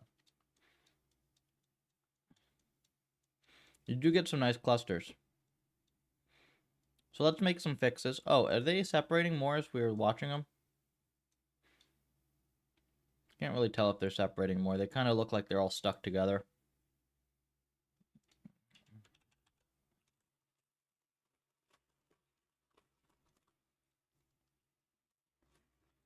I'll make some small changes and rerun some experiments.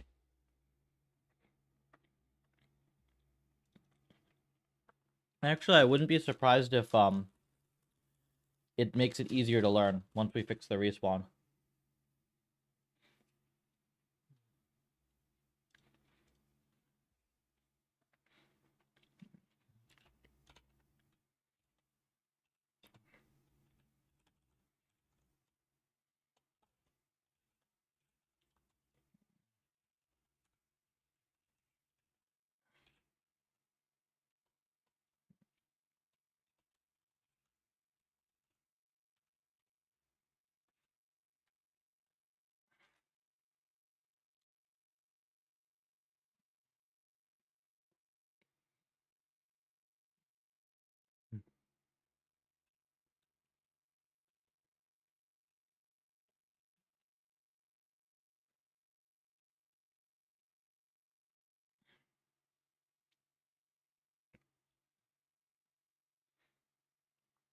What does self-dead spawn do right now?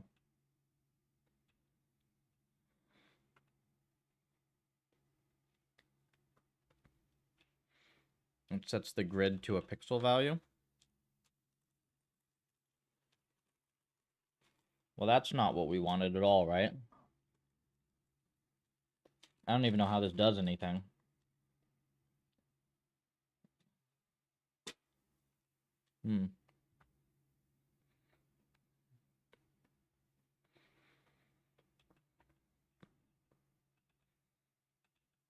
We'll use the baseline policy, though, because it'll make it really easy to tell if it's working.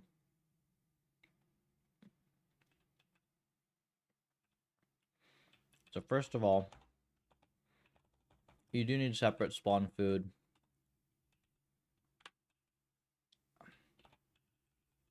You need separate spawn food and spawn agent.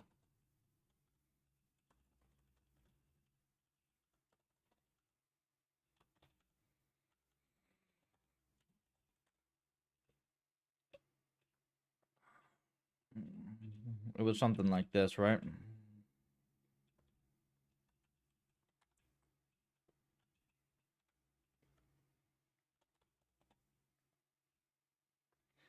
Spawn agent.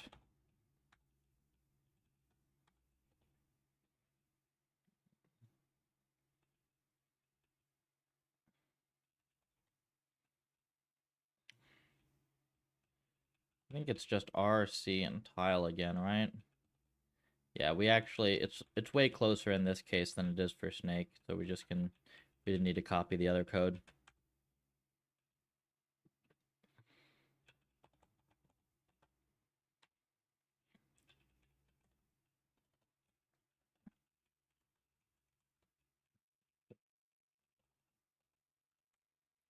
Okay, so, and then what we do is self.grid agent positions.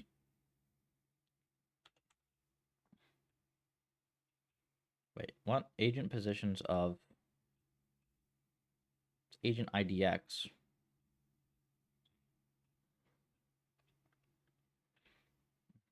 So this is agent IDX, right?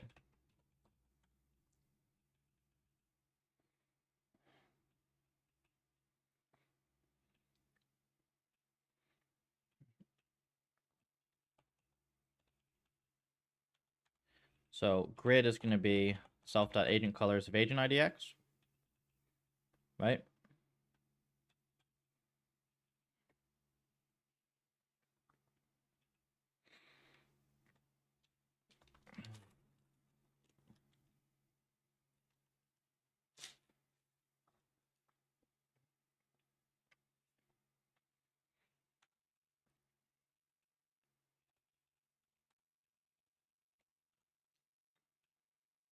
And then we set row and column. And now it's spawn.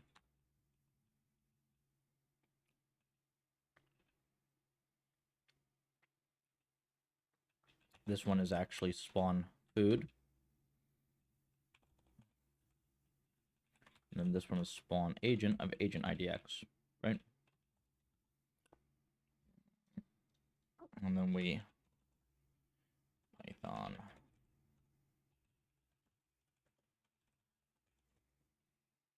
in place. Can do that.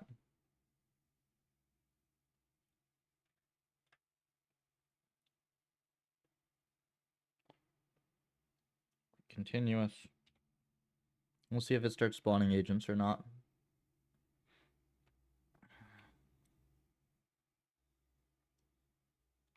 Oops.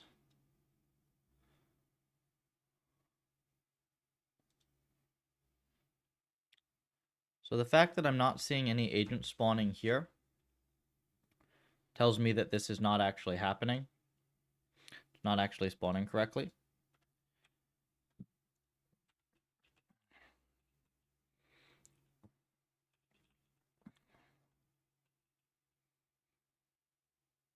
Am I doing something wrong?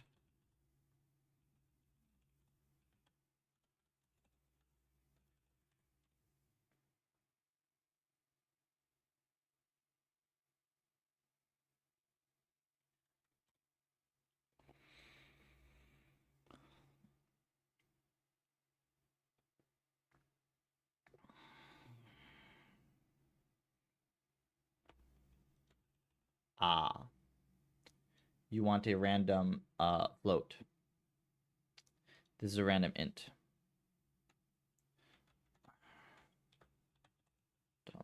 Float Python.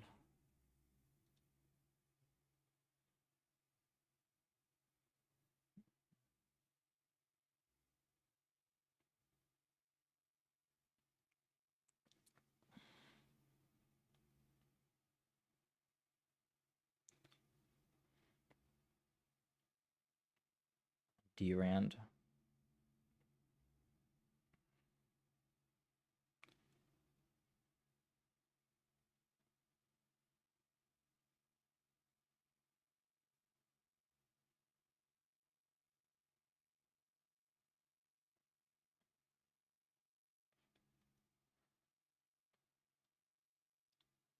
Not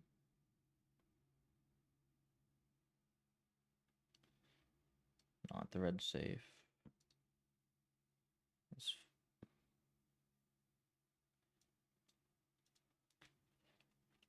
That's funny. Luckily, I'm not threading.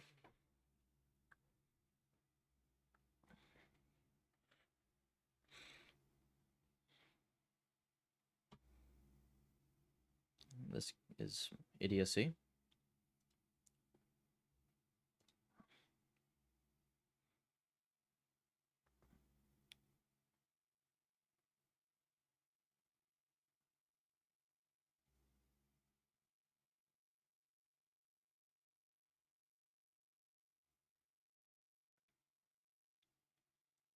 Rand int. Okay. So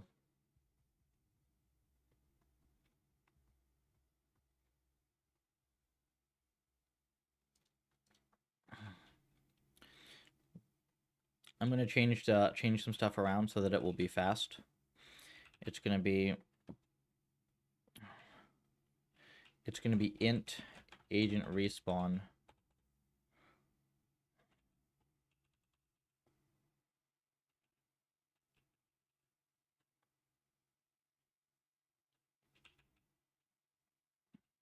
If I'm gonna set this to like 1,000, and that means 1 in 1,000, what should I name this thing?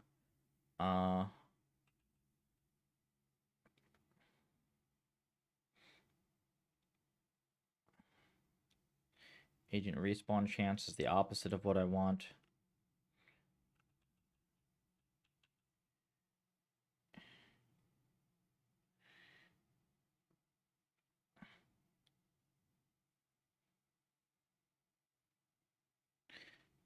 The average life, right?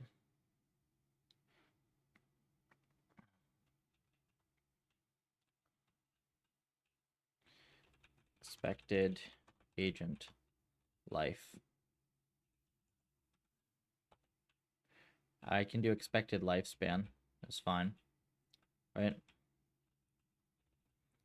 Expected lifespan. And then what I do is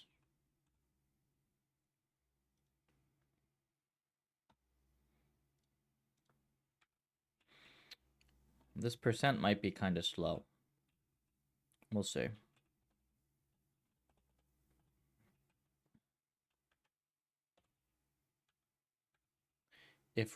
Yeah, so this is the way that we want to do it. Let's go to the grid continuous.py file. We'll do prob. So this is expected lifespan equals 1,000.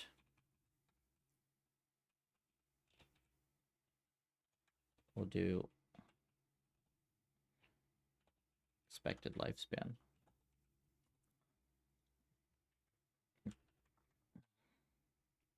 See if I did this correctly. And if so, we should have respawning agents. We're going to have to retime to see if I made it slow in the process. Generally, we try to avoid divisions if we can.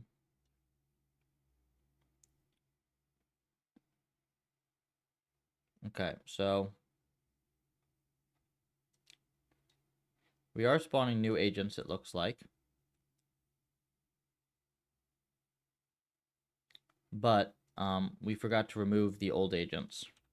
So we've got some like dead ones. So what we have to do is we do dot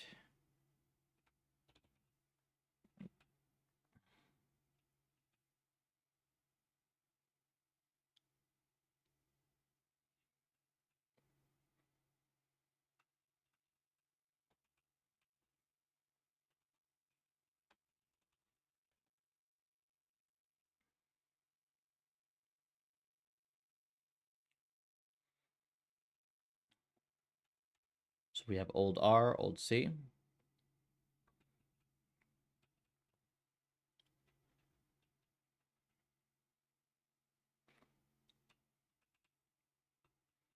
And then we do self.grid equal to empty.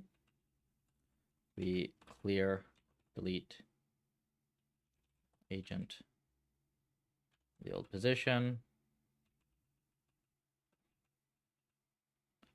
And then we add it to the grid.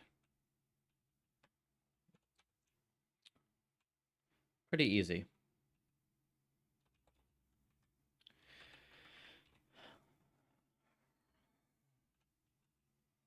Cannot assign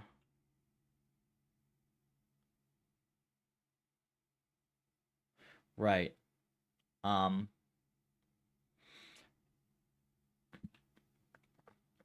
We have to move the agent, right? So we have to do int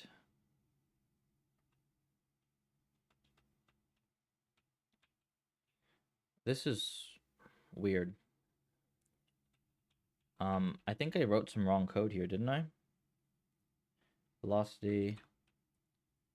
Yeah, so this is supposed to be self.agent speed times velocity y. And this is supposed to just be int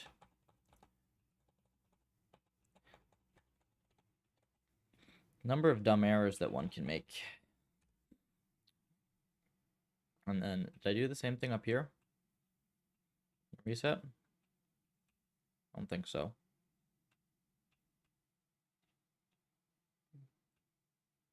Yeah, no, this should be fine. So, when we spawn the new agent,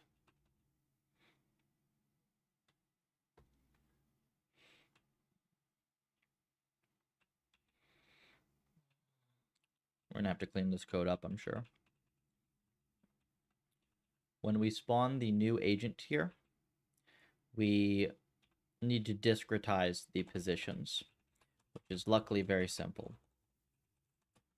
We just say it's an int, right? And we'll see if this is enough. It might already be fixed.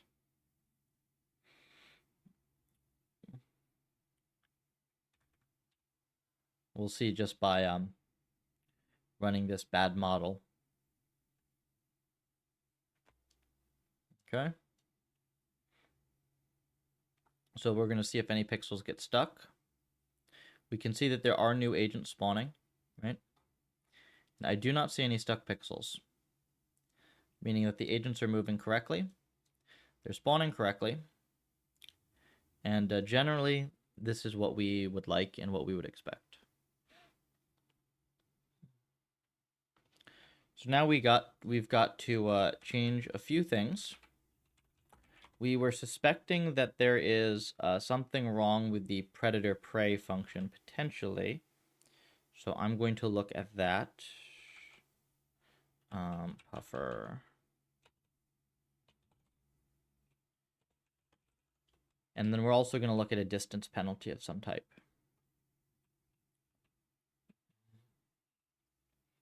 Though I guess if they can't observe their position, that might be a little awkward. So maybe we just start with this.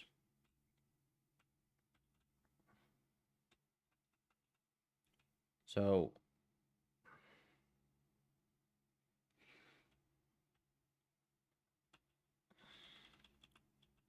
the first,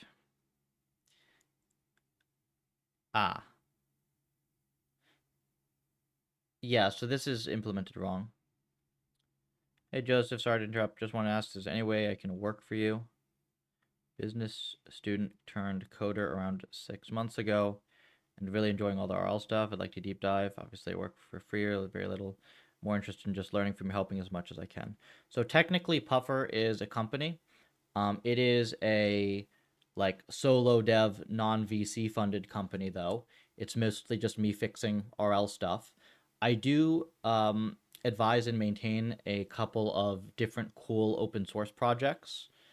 It really depends on your level of interest and experience with stuff. I have done this type of stuff before with people, and the way that generally starts is just with people looking at some of the projects that I'm supporting, picking one that appeals to them, and just starting to try to contribute to it in whatever way they can. And then, of course, I'm happy to advise stuff along the way with that. Yeah, that's generally the way that stuff goes.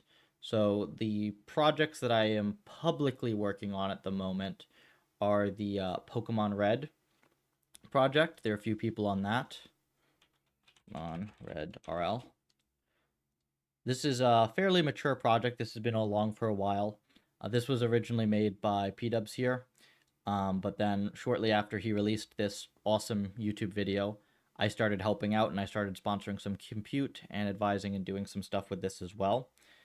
So we have a Discord for this. There's of course PufferLib. PufferLib is a lot more core infrastructure and development. The things there are a lot harder to do, the infrastructure stuff at the least. Though if you just kind of want to get your hands dirty training a bunch of models, then yeah, there's absolutely a bunch of like model benchmarking, experimentation, and science side stuff over there. It really depends what you're interested in, and the like. So yeah, that's pretty much what we're up to currently, I would say. Obviously, there's more going on the core infrastructure side of Puffer as well, but that is substantially more complicated to get into from the get-go, I'd say.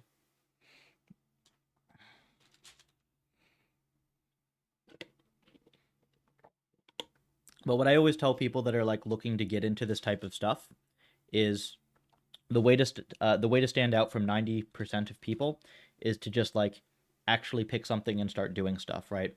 Like I chat with many people who are like, hey, I want to do some stuff with Puffer, I want to do stuff, and then I never hear from them again.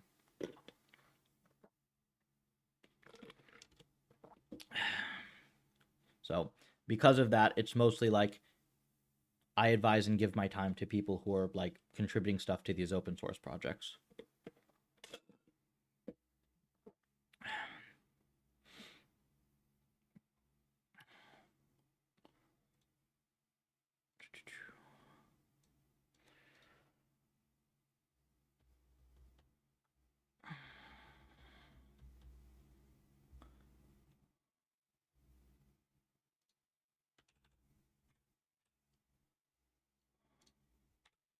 So I see the error in this predator-prey function here. I essentially made something that is the same as the grouping thing. So of course, like all of one agent went that way and all the other agents went that way.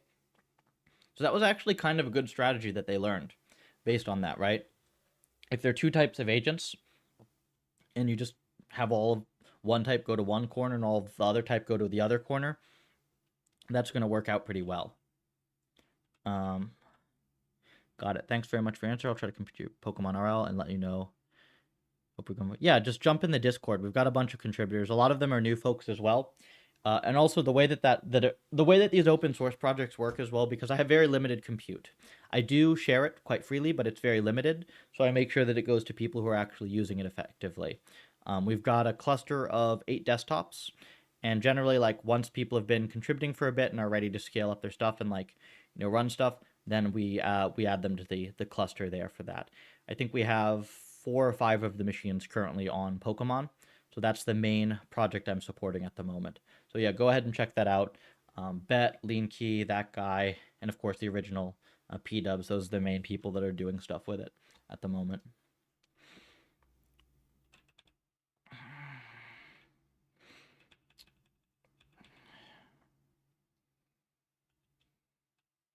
Oh, I see what happened here. So we have, yeah, so these are backwards. So Prey wants to keep Predator in sight. This is supposed to be Agent 2. And then this is supposed to be Agent 1.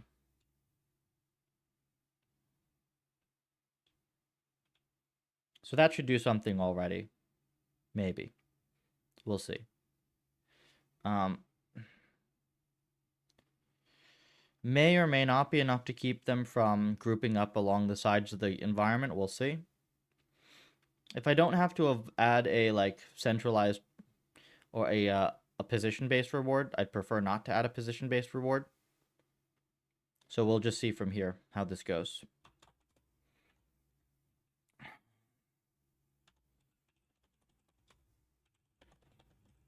Continuous. Yeah, my longer term goal, by the way, for Puffer, I don't mind too much asking people to like just do open source for free for now, considering I am also working for free and I'm currently working for free full time. Um, but longer term, my hope is that once Puffer gets some actual revenue, I'll be able to sponsor more compute as well as like some bounty type things around the project. We're not quite there yet, but that is my hope longer term, is to be able to sustain like a really awesome reinforcement learning lab for people who are interested in this stuff.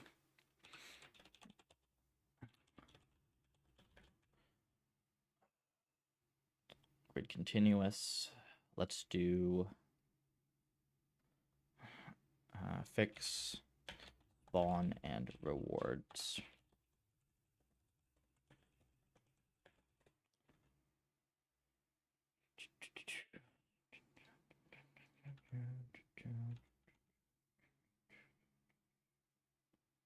Which one is this on? I think this is the wrong machine, right? Where did we put the various boxes?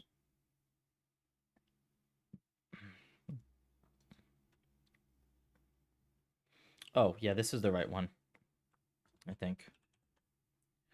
Yeah, this is Puffer box.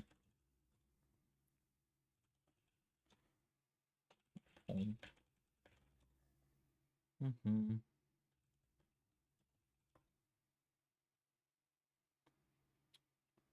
That's fine.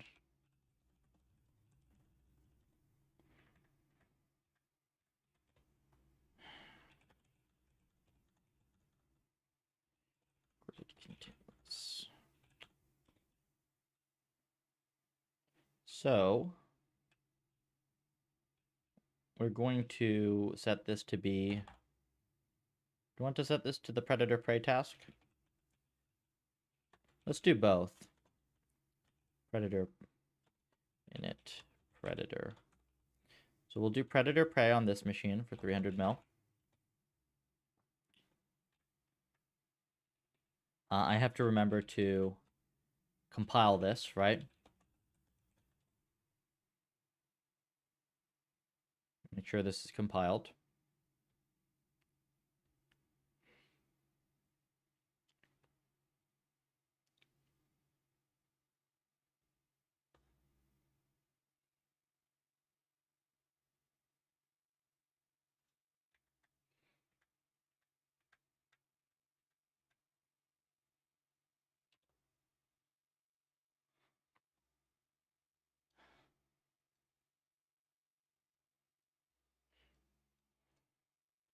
And now we have the other box.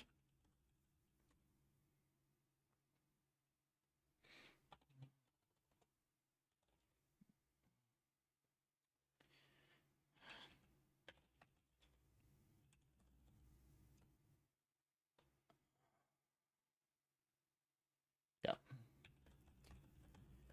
So we're going to set up 2 runs. That's what we're going to do.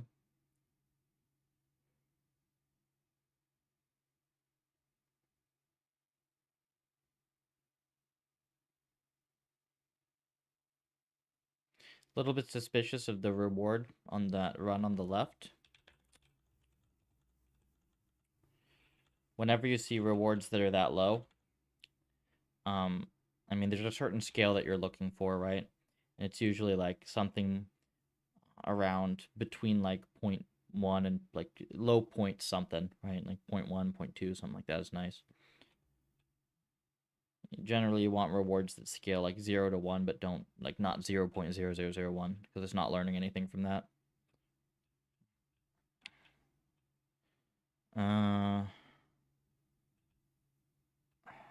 Where is this? Group. Okay, I guess this is already the way that we want it to be. So we will run a new baseline right here. And we will pull up the wand bees in both of these runs. Puffer.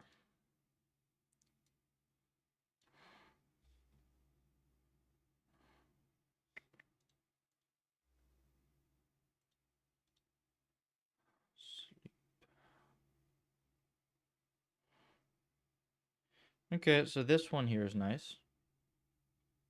See ya. You have a good one as well.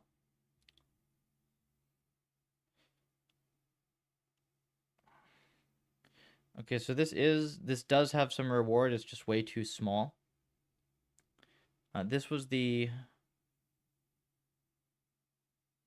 predator prey task, right?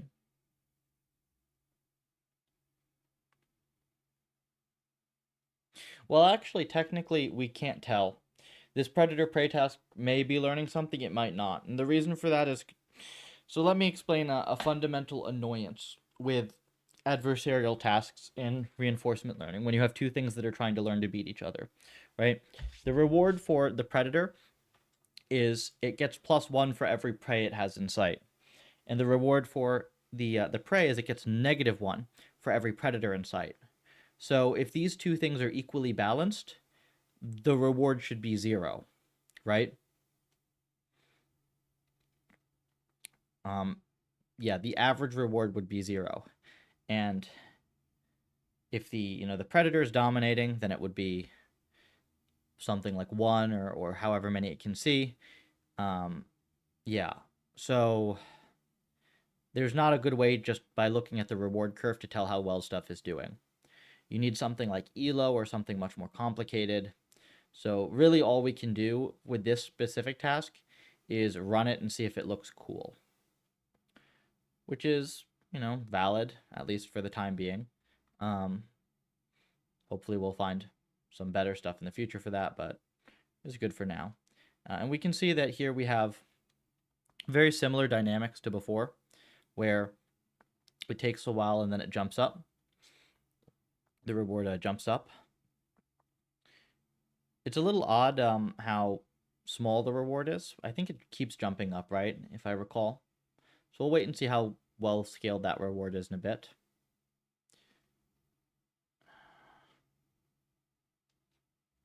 This one's almost done training. Again, the reward is not actually 0 here, right? It's like hodgepodge of values. So I'm interested to see if there's anything cool here. Already, though, this has been great progress. We've fixed up the environment. It's nice and fast. It's going to be much more consistent.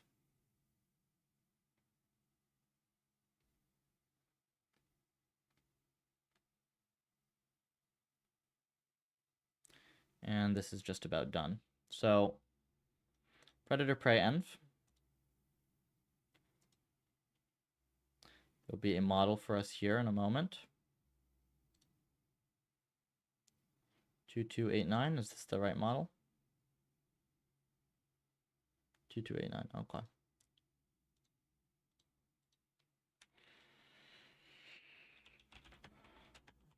Predator. We download this.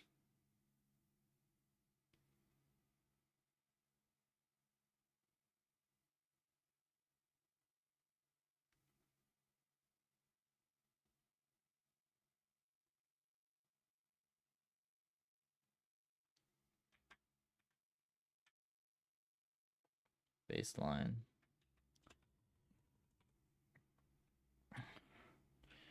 Eval model path predator. I think we have to set the task as well, right? Gen continuous, grid continuous. Let's see from here. Yeah, we have the wrong init function here. So this has got to be predator init predator prey. And now we can potentially get something going from this.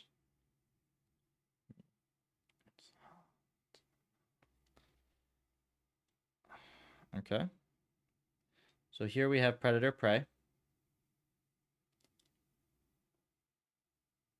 Oh, they're doing something. Look.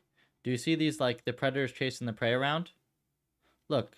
They're totally chasing each other.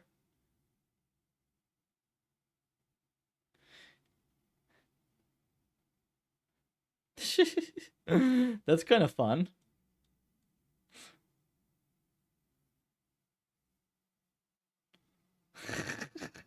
This is really cool. I mean, it's not like any large scale like emergent thing or whatever, but it's that's kind of cool, right?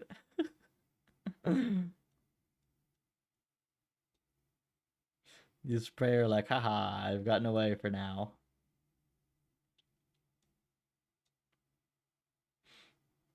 Should we reward the prey for grouping up? I don't know. We'll think about that. They're pretty cool though. uh, Look, totally chasing them. They're like hurting it actually. If you look at it, they've got them like herded against the wall here. Well, that's kind of what I was hoping is that if like maybe if we made the vision range larger, right? Like and they could see more of them, maybe you'd like get some sort of thing where they try to herd all the agents together. I don't know. Well, this is cool enough to start with. This predator prey. I'm satisfied with that. Um How's the grouping one going? Oh yeah, the grouping env is going good. It's got another 9 minutes on it left, but where is it? Where's the run?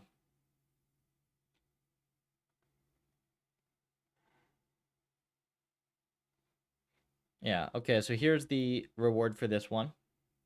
Now remember that we changed it so they now respawn, the agents respawn, so the reward scale for this task is not going to be the same as it was before. I think you'd get a larger scale emergent dynamics if the prey are encouraged to group up. So what are you expecting to come out of this, right? Like, I think instead of the one way I like to look at RL is the first way I like to look at RL is what is the optimal behavior under this reward function, right? Like if you gave me this reward function to look at, like what would I design as the best possible behavior to optimize that reward? Like if the prey just group up, then kind of it just makes it easier for the predators unless there's something else involved. So I guess maybe the interesting question is like, what would be something that we could do relatively easily without adding a bunch of new mechanics that are annoying to implement? What could we do to make it relatively straightforward for like large scale herding or flocking or like something like that to emerge?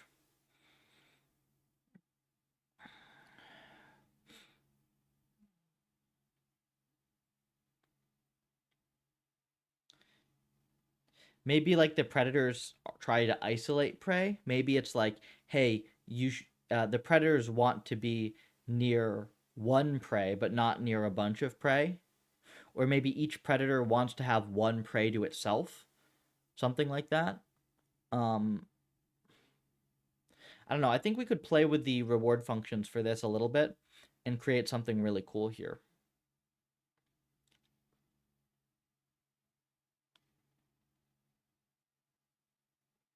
But we'll have to think about it a little bit. And we don't want to create a really hacky reward function either, right? We want to create something that's like pretty simple and natural that leads to something interesting. Right now, it looks like the predators are herding individual prey, but with grouping, I'd expect it to look like herding a front of prey into a large cluster.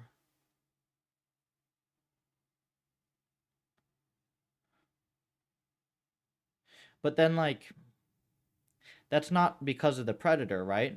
If you encourage the prey to group up, all you're doing is, like, encouraging the prey to make itself an easier target.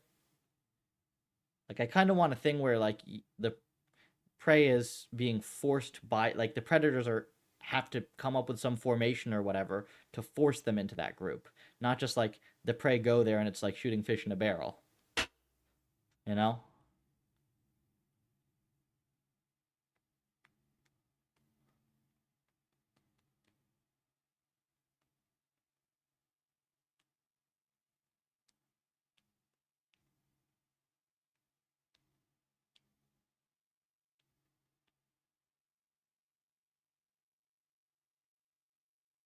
Yeah. Let's do, this thing's gonna take a few more minutes to train.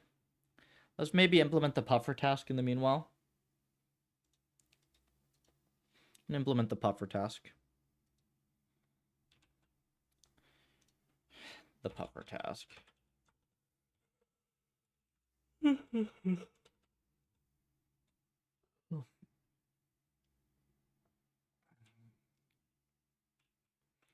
So we do init group,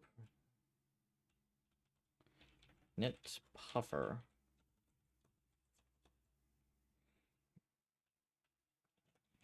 Puffer equal, or env equal to, was it? Is there a numpy im load?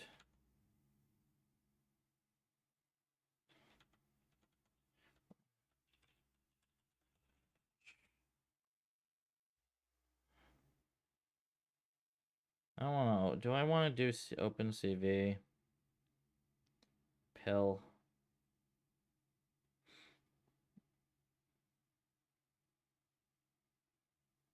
I hate OpenCV. Let's use pill for this.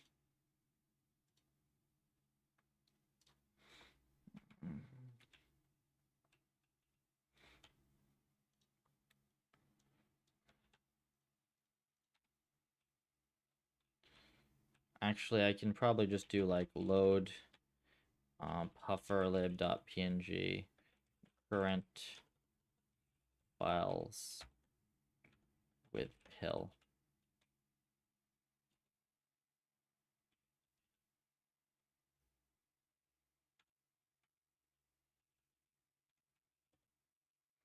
Maybe this is it.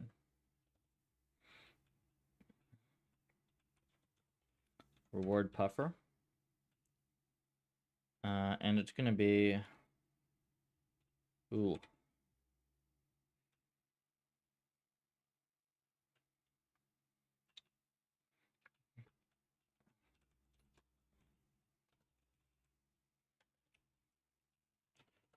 env.agent as type int, and then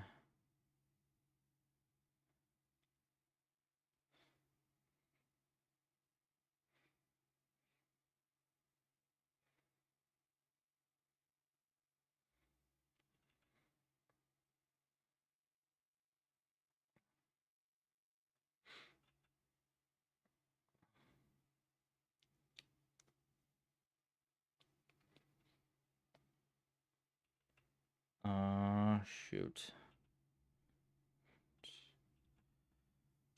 Dollars equals env.puffer.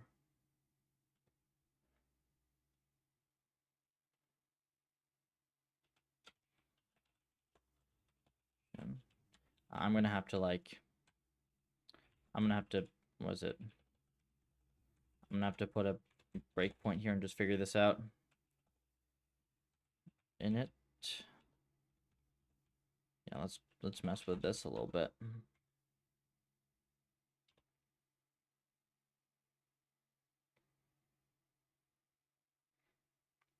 Message file.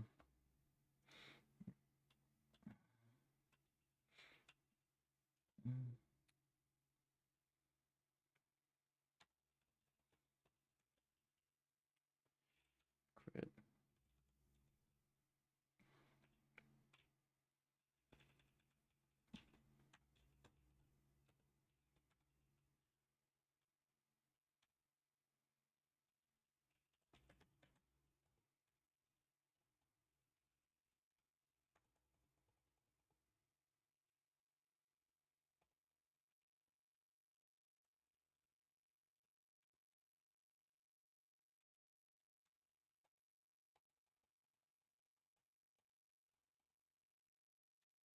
Okay.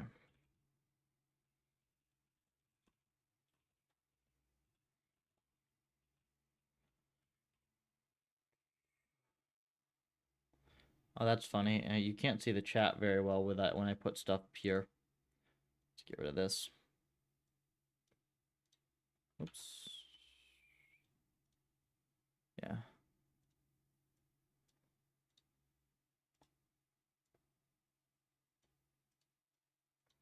Cool.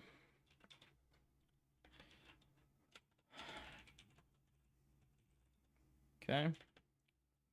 M.puffer.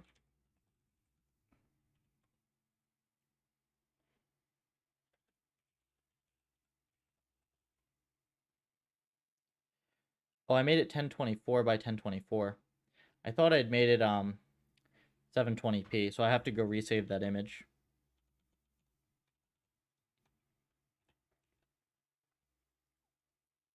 Canvas size.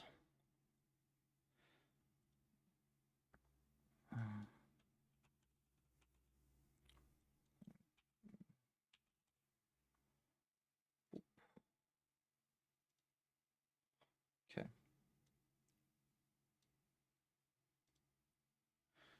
This is good, right? PufferLib.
Okay, that run just finished, so I'm going to do this real quick, and then we're going to check the other run, the 1 bill run.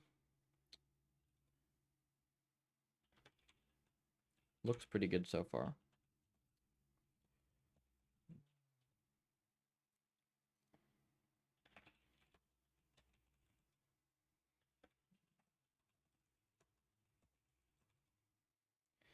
Why is it 1073?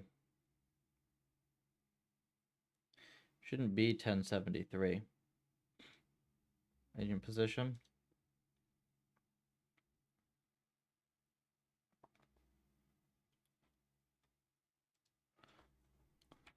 Oh, it's because I have the wrong args being passed to this. Yeah, that's fine. Well, this is 720p, right? Do I like this size? I don't know. 1024 might be better.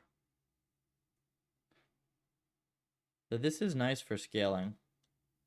I think I'm going to go undo the thing that I just did. Let's go load the baseline, though, first, right? So we had the init group. Let's see what this group model does.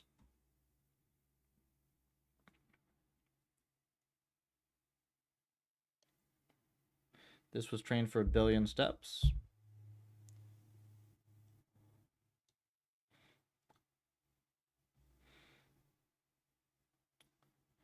Can definitely see grouping. Will be interesting to see over time what they do. We could speed this up, but it'll be fun to just watch for a little bit.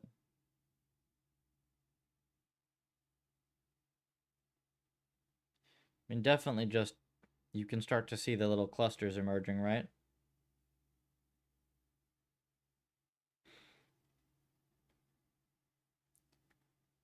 To what extent the clusters have learned to walk around and such yet. You know, they don't appear to be intentionally moving effectively yet. But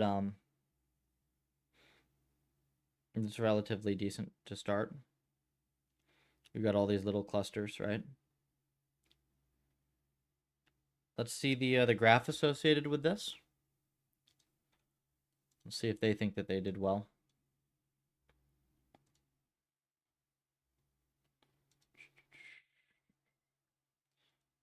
predator-prey, and we got these two, right? So, okay, so this is an eval run, so we have to do these two, right? So that's the predator-prey, and then this one here that's doesn't really seem to have improved very much after this big jump here is the foraging, or the grouping policy.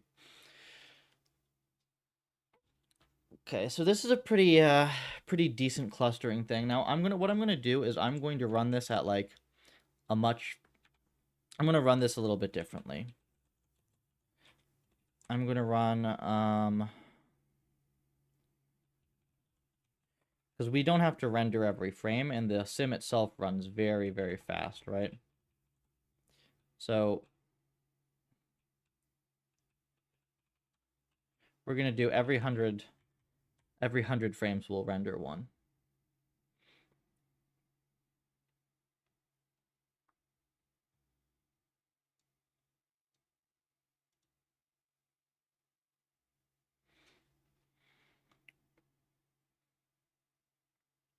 So obviously this is going to be a little bit disorienting because a lot is happening per frame here.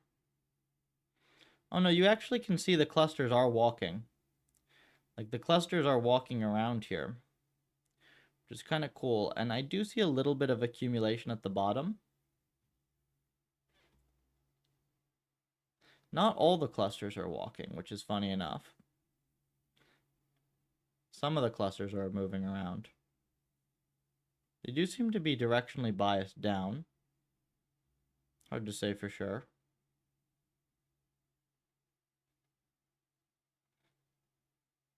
Pretty cool image, though. You can definitely see all the little groups of agents. I mean, some of these are pretty big, right? These groups. This one. All agents have partial observation. Yeah, the agents only see a little block around them. They have 11 by 11 vision centered on themselves. This is a 720p map, so 1080 by 720. Oh yeah, so I think we just saw a big white cluster merge over there. So it's a pretty basic task, but you know, you could get some interesting stuff. And technically, if the agents were really smart, right, they would like walk these groups around and merge them with each other very effectively, which they're kind of doing to some extent, though I think that they could get much better at it. And potentially more vision would help. A lot of things could potentially help.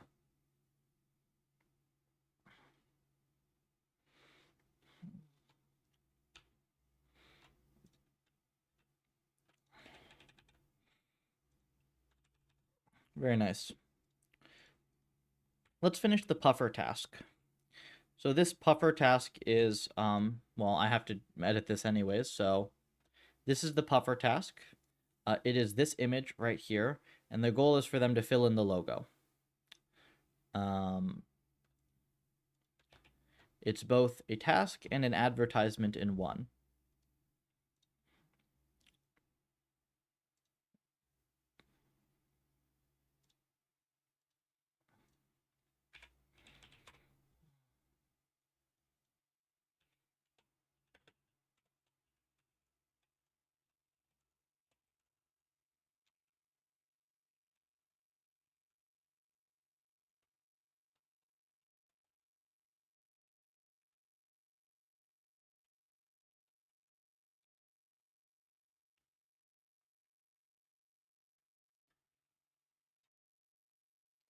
Okay, so this now is working here. And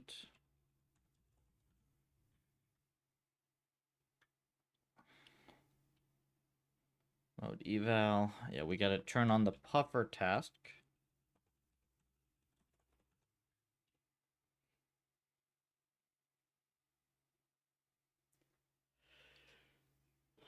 I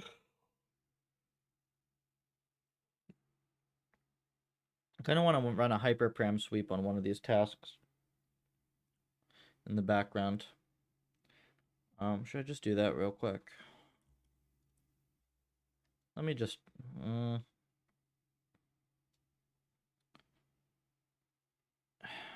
No, I'm going to keep these machines idle. We'll do hyperparam sweeps later. CBA with it.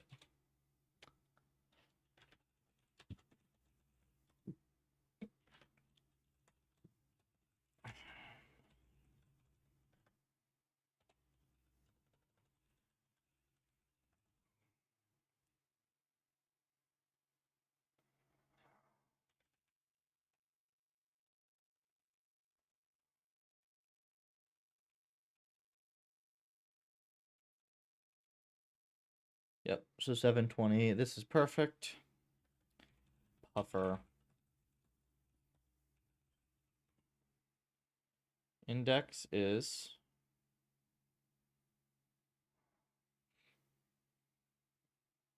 Well, that's weird.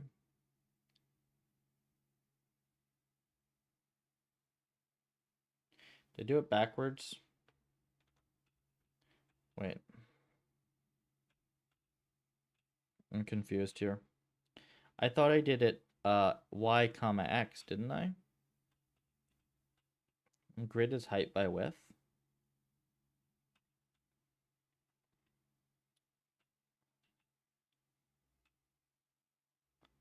I'm confused.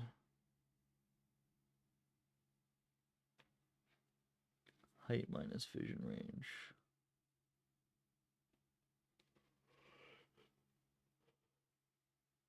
No, wait, it's supposed to be fine. Okay, I'm just being dumb, yeah.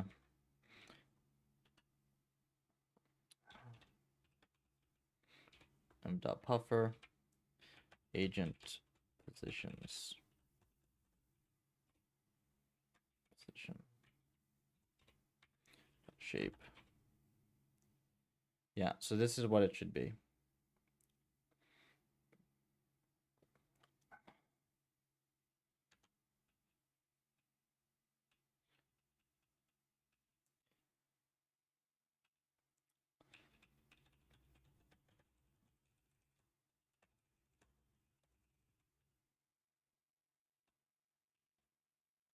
Okay. So now we have the colors. And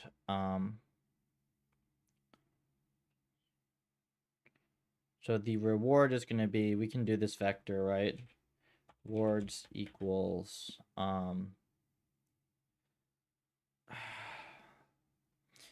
it's like colors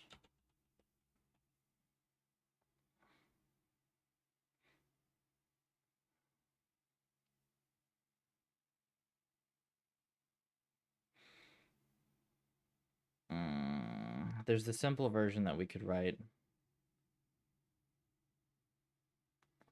I don't like that this filled it with 255, 255, 0.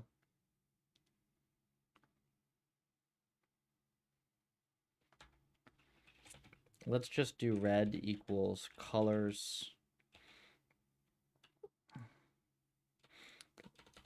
Colors.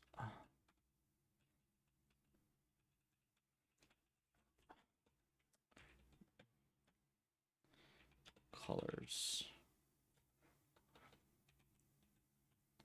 Puffer.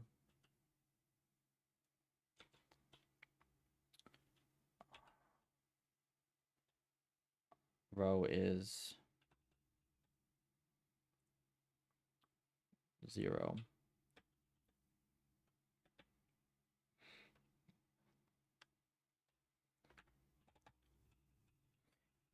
The thing that's annoying is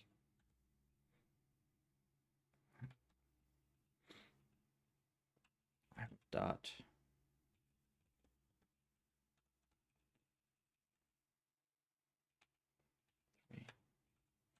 so it has to be not transparent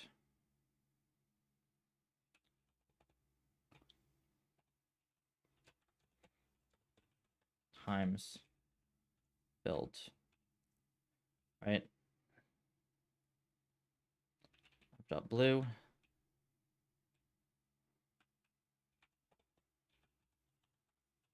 so dot filled. Now what we do is rewards is going to be m.blue times m was it m dot agent colors.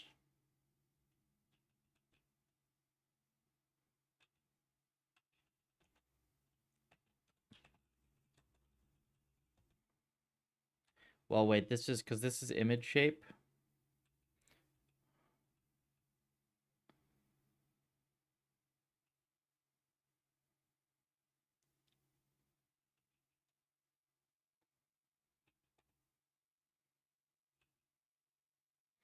This is blue. Oh my gosh, so annoying. So red is going to be m dot red. Blue is going to be m dot blue of this.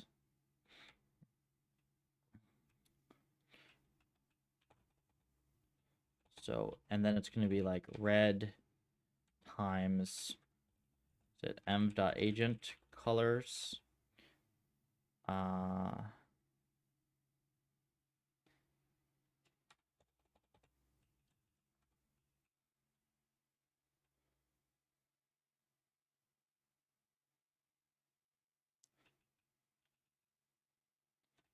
Plus. Shouldn't.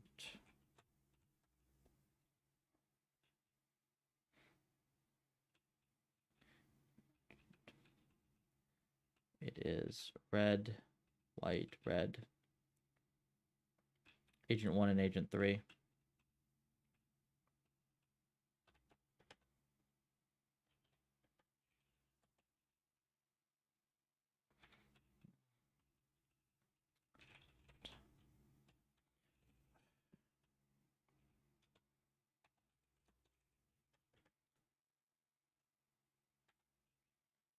Plus.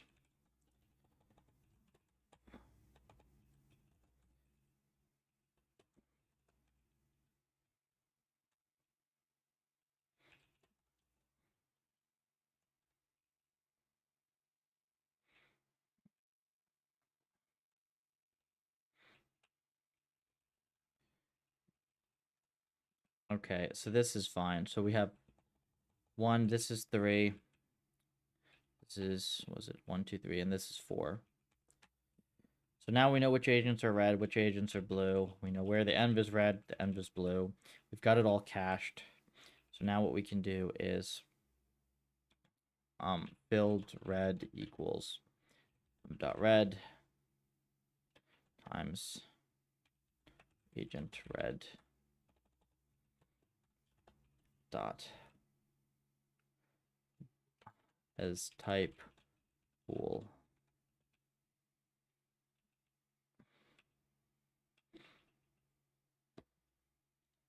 What does, if you do 2 times true in Python, what does it give you? True. Gives you 2. Okay, good.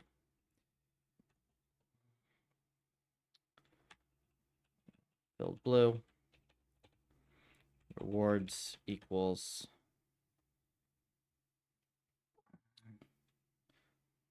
filled red plus filled blue. Return numpy.clip over 10. Like so. And I don't even know if we need to clip this. I think we can just literally return this. Yeah, we can literally just return this. And this is going to take some debugging probably.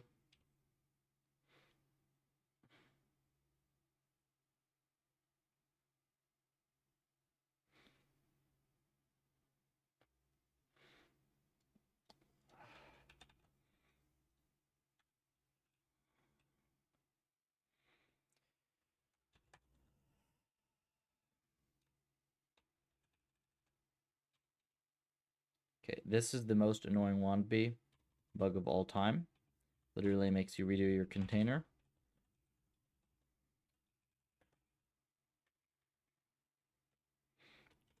Run without this on.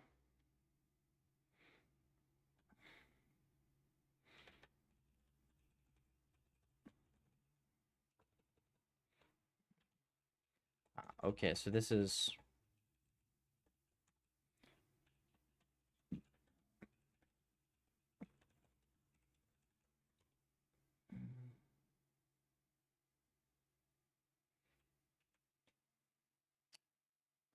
Could not be broadcast.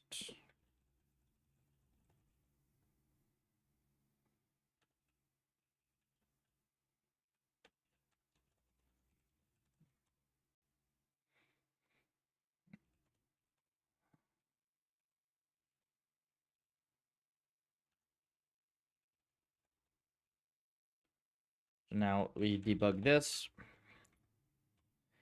I'm hoping this is like relatively quick to compute because it's all vectorized.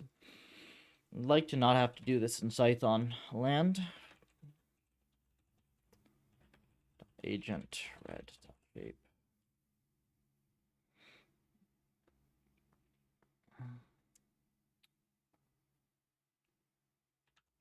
Oh, so this is not m.red. This is red. This is blue, right?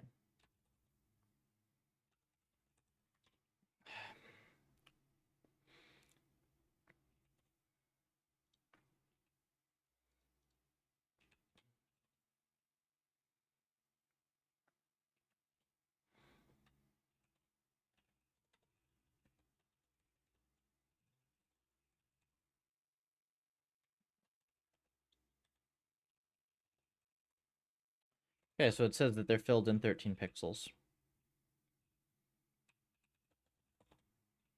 Very nice. I don't think it's actually going to be possible to train this task initially, though. Not until we add reward and maybe position into the observations. I think we're going to have to change just a little bit to have that. Because otherwise... yeah, I don't see how otherwise we're going to be able to do it.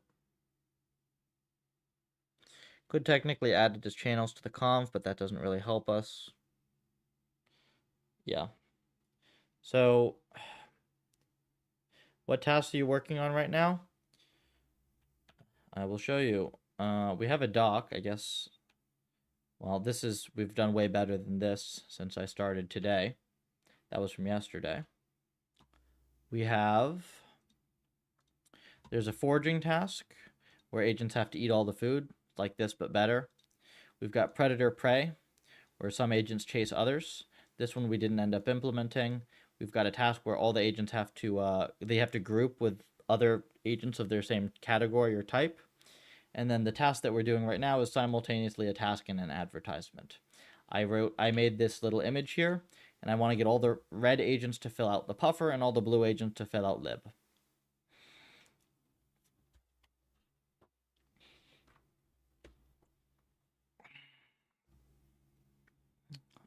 So we're going to change the network architecture a little bit for this, I think. This does make it a little bit more complex and annoying, though, doesn't it?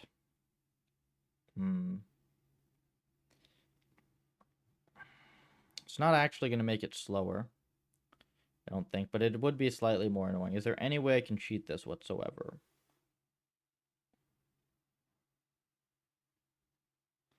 Not really.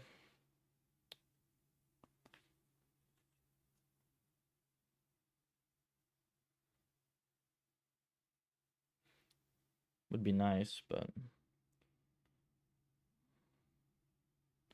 I think we just add the reward into the observations. We just do the work and we see if it works with Puffer. Because then they should actually be able to learn to go, roughly towards the center. Though it does, if they observe their position, does that detract anything from the task?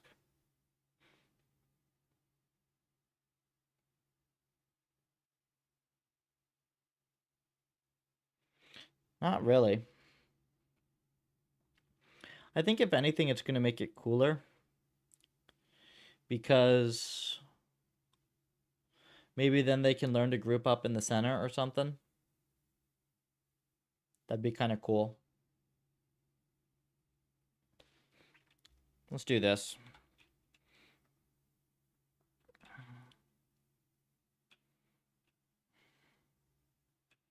It does make the example slightly more complicated for people, but yeah, you need a reward in the obs. That's all you can do.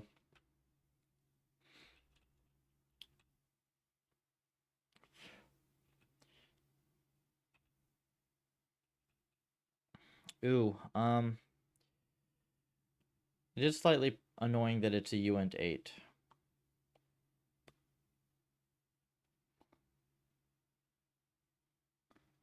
Well, I guess I can buck it, right? Yeah. Okay, I know what I'm going to do. So this is going to be... You can do numpy. Can you do a numpy.zeros with 1?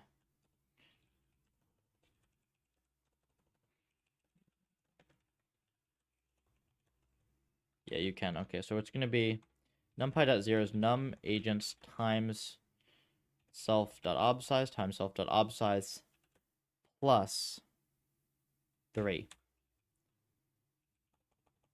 Basic question. But the agents use where the other agents are as well as where they are in order to determine their next action. So I'm changing it right now a little bit, but up until now, the way that it has worked is that the agents, oops, the agents can see a little crop around themselves. It's an 11 by 11 that's centered on the agent, and they can see nearby agents as well as the color of those agents. And mechanistically, that works. Food is like 1, empty is 0, wall is 2, red agent is 3, gray agent is 4, white agent is 5, pink agent is 6, something like that. And then you one hot that data, you stick it into a conv goes to linear, to LSTM, and that's how they make their decisions. Little network, but 150K parameter tiny network that does have memory and stuff like that. So pretty decent.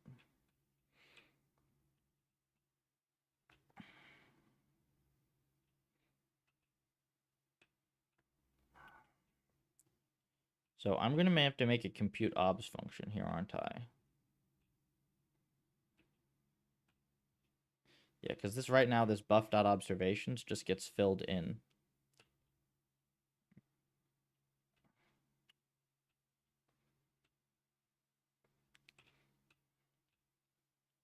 So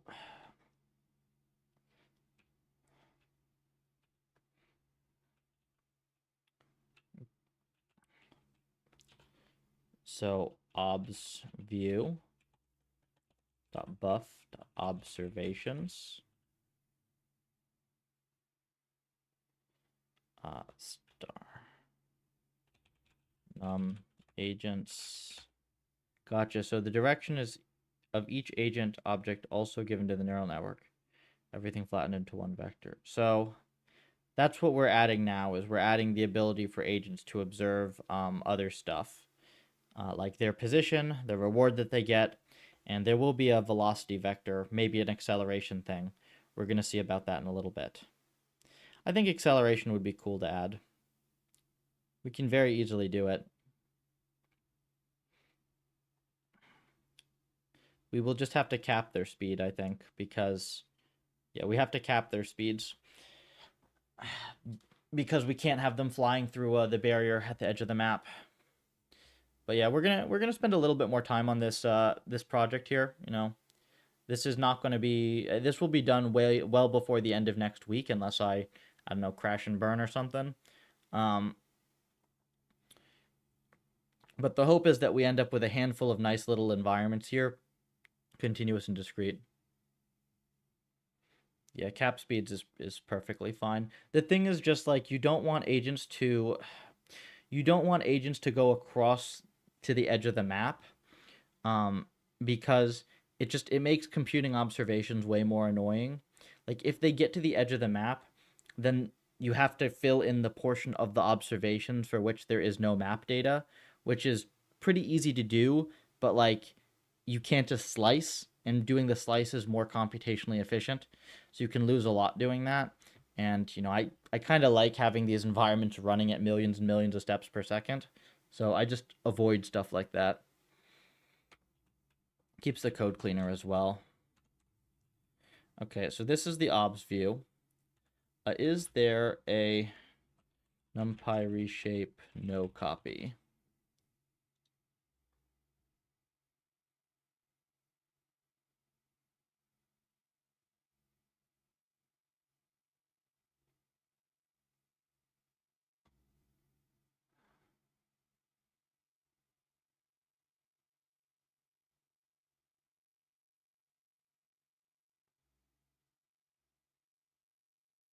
Well, we're gonna hope that it doesn't make a copy.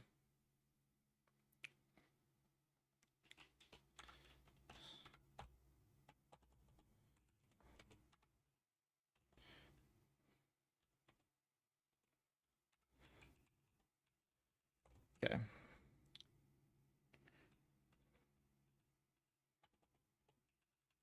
Obs view. So we pass in obs view. And then what we do is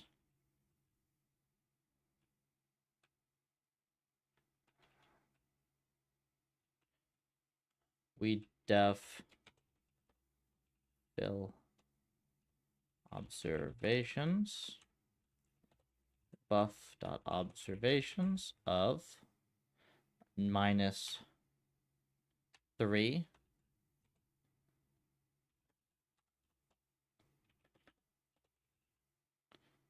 agent positions divide by self.height. So this is going to give us 0 to 1 agent positions. And it's got to be... It's obnoxious because we actually have to scale this to be a U into 8. It's actually going to be 255 times this as type numpy U into 8.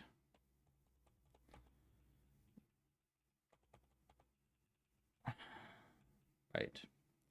And then -2 we do over width. And then this is going to be 255 times self.buff.rewards rewards as type numpy U into 8. So what we've done is we've rescaled, we've essentially discretized. This is a neat trick. So Puffer technically supports mixed data types. But because we're doing, and that's what I would recommend for most people doing RL, but because I'm building ultra high perf stuff, and I'm using an advanced API here, we're going to keep everything in uint 8, so it's very data efficient to transfer, and we don't have to do like a bunch of data munging around. So I am just like turning the data, the integer data, or the float data into a uint 8, multiplying by 255, so it's scaled between 0 and 255, and then I am going to undo on the other side. So you essentially get like, it's a float, but the float only has 255 possible values. It's kind of cool.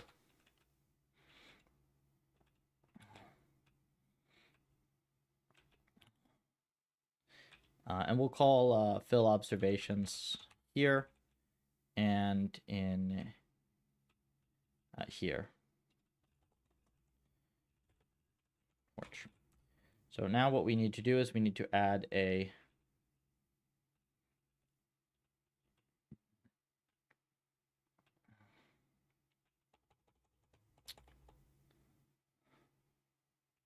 plus, or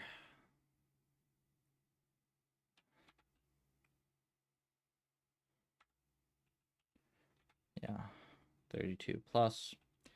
What we're going to do is self dot features dot linear 3 2.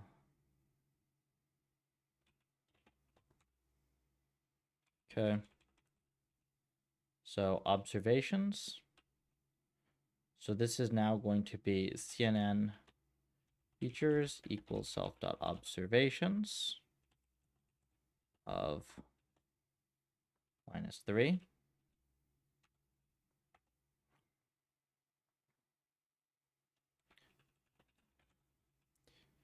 Right. Observations is equal to, so features 3 dot long dot permute dot float. Okay.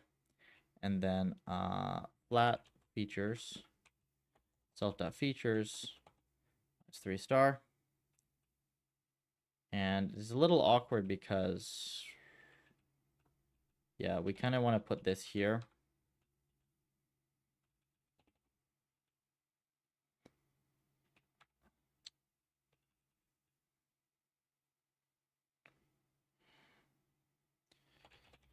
Raj.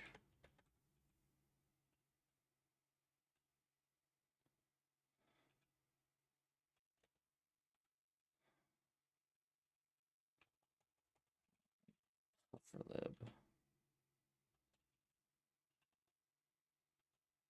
2. Okay, so we have the CNN features. We got the flat features, right? And then what we do is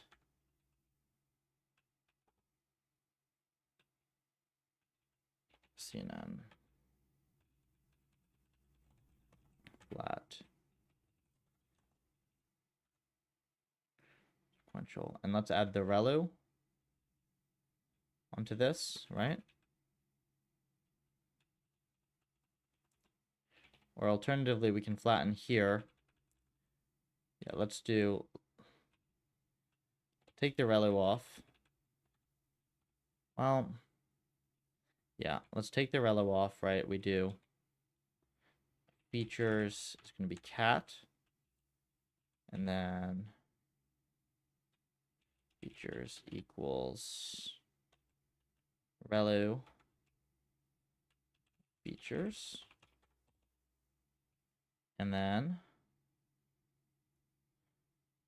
return proj features.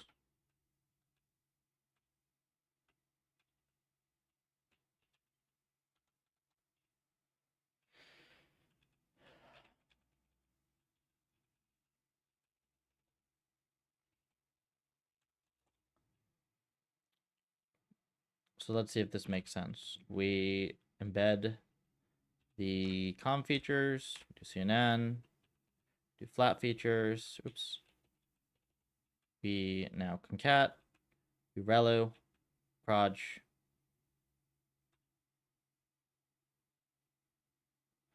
And there's a relu at the end of this, isn't there? Yeah, there's a relu at the end of this. So this is actually f.relu, f.proj of f.relu features. Then we return features none. Now, of course, I'm gonna have to do some stuff for this.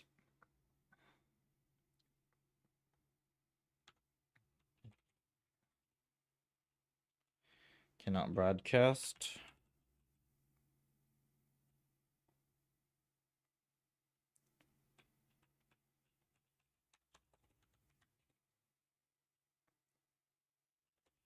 Buff.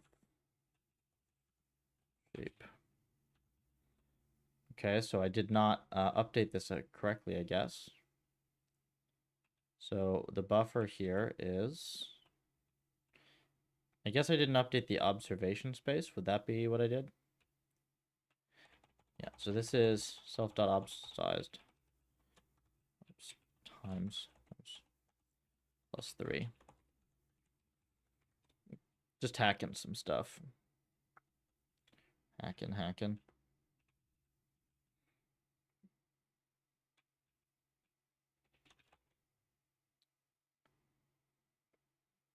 Int. Not iterable. Oh, it's the shape.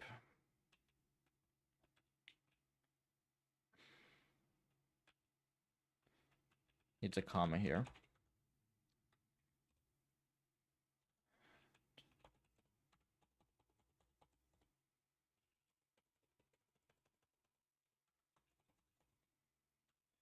Cannot reshape. Self.buff.observations. Grid continuous. Obs view.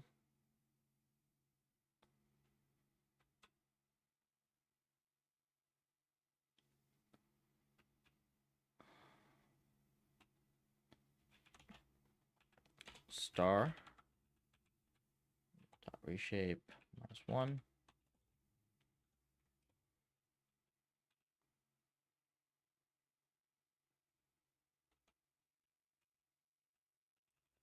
That's odd, right?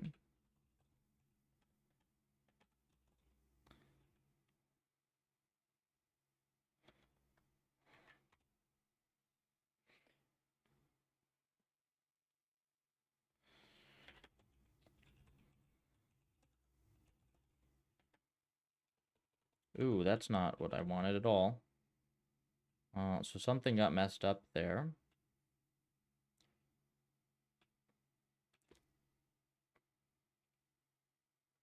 Oh wait, no, that's fine, isn't it? 124? Yeah. Self.num agents ob size times self ob size. Because you don't need the num agents, right? So this is everything. And then this is going to be self.num agents, comma, self. Yeah, so this is like this. Take some work. Definitely take some work.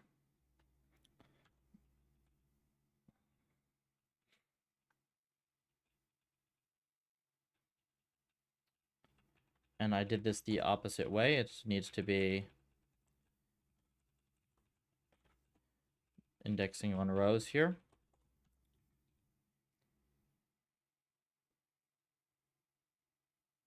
And we're still not where we want to be.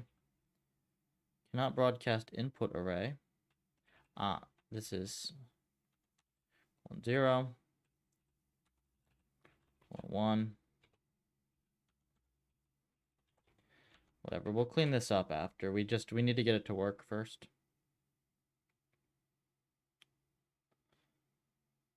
Permute number of input dims. Okay. So, right. So this is going to be CNN features dot view. This is going to be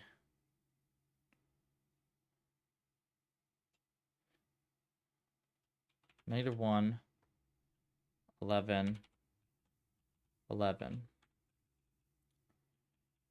And then what we do is we do CNN features. And we can even do dot long. Features dot long. Okay, so that's good. And then these features here, it's going to be self.features. So flat features. It's going to be observations. Just the last 3 elements. It's going to be like this 255. Or no, it's observations divide by 255.0. No, observations, was it? Dot float over 255. And then we do flat features.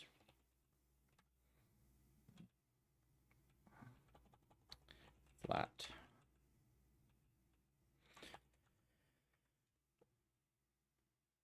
And we'll see how that goes. That actually runs. Very nice.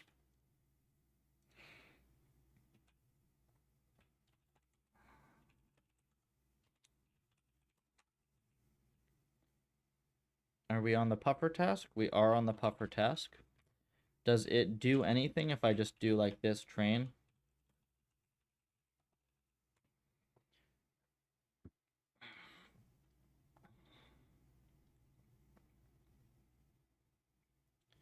It's noticeably a little slower than we would like.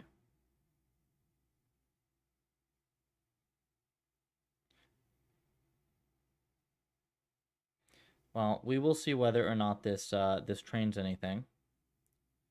It does appear that there is some increase here. Yeah. So this is actually training something. Cool.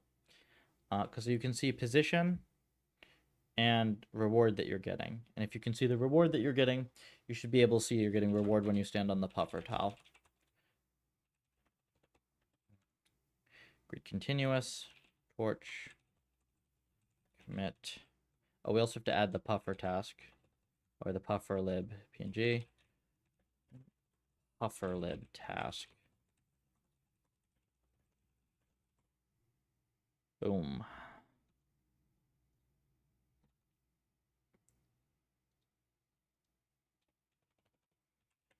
Skip pull origin dev. Skip stash. Yeah, so hopefully this will work. Looks like we have it set up correctly. Let's recompile the Python on the bigger server. This task might be a little slower. I have to do some optimization. I also modified the network a little bit.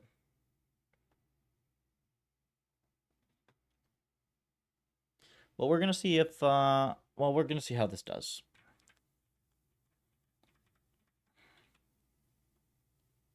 Yeah. So I'm going to let this run. This is going to take like, I don't know, a few minutes. So I'm going to go and as soon as this is running for sure, I'm going to go make a shake real quick and I'll be back by the time this thing is done. Be right back. I'll leave the wand bee up actually as well so you can watch the wand bee in the meantime. Here.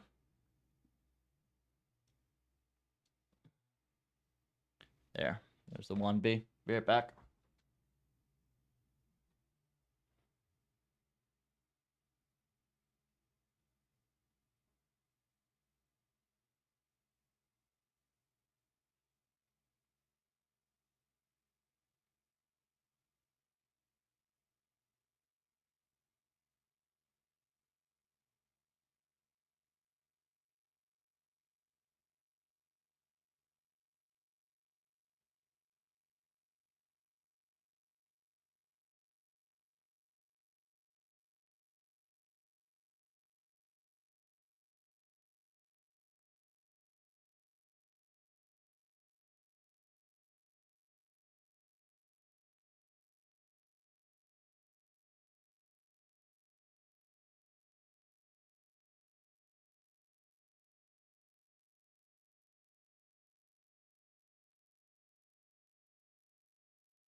Okay.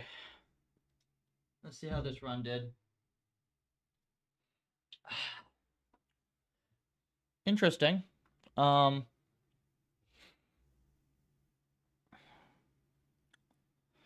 only like 1.5% of them are actually covering the puffer logo. Well, we'll see what it does. Let's see what the policy looks like, because you never really know until you watch the policy. Big mistake, actually, of a lot of research is not having a setup to watch your policies. You know, people will just like work off the loss curves forever, but you don't know what's going on until you see it. You never know what's going on until you see the thing.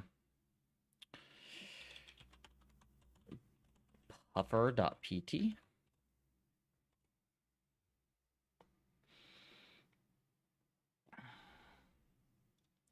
How are we doing on X as well? This is kind of a chill stream, so probably nothing crazy. Did I miss something? Oh, geez. Please tell me I didn't forget the meeting.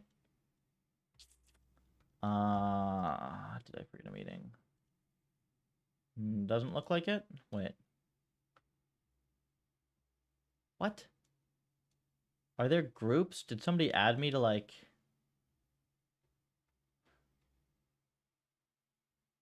Oh. I didn't realize that X had group chats.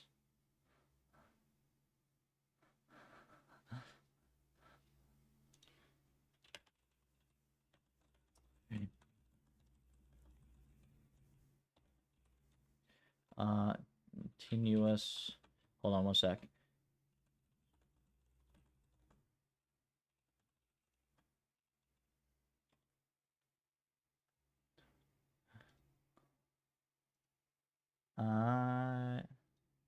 What am I? Okay. Cool. Yeah, nothing crazy. I was just looking for the views on the thing. Okay. 391 or whatever. Cool. Let me find the policy again.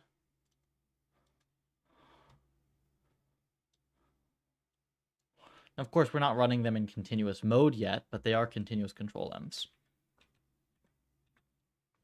We're doing sanity checks first. Oh. Puffer. Oops.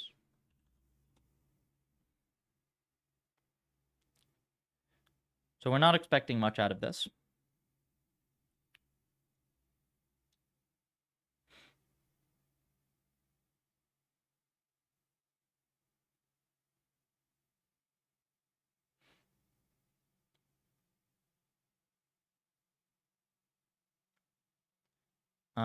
Well, first of all, this is too... It's too choppy for me to see anything. Oh, wait, I see the P here, don't you? I definitely see the P right here. This is the P for the puffer. And this is the U, right? I'm starting to see like the bottom's the F. So it's not very good.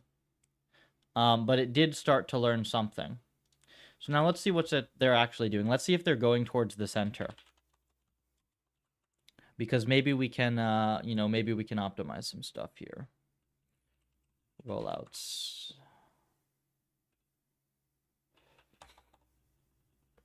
I want to just see if they've learned to go to the center, then that's like reasonable.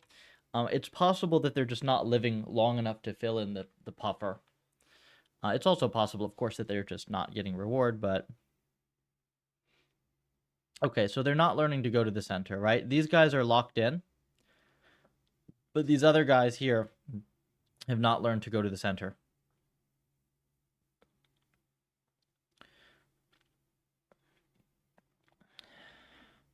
It's possible that we're not encoding their positions correctly. One second.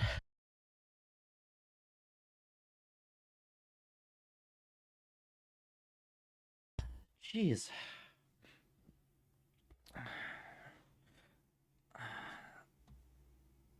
Okay, you can see that the agents that are on the puffer logo are locked, right? You can see that the ones that are like on where the text is are locked, but the other ones have not learned to go to the center. So let's figure out why that is.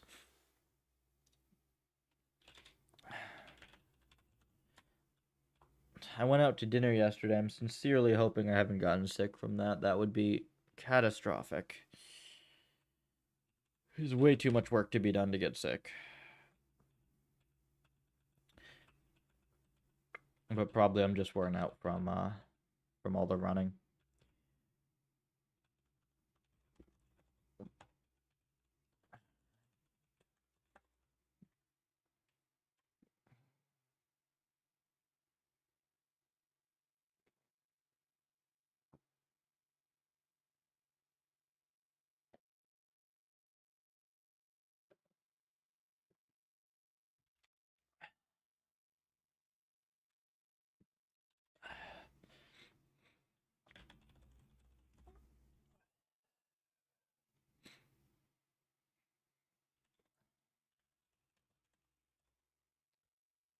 Those flat features actually look good, don't they?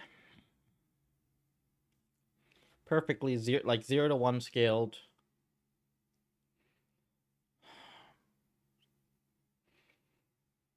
So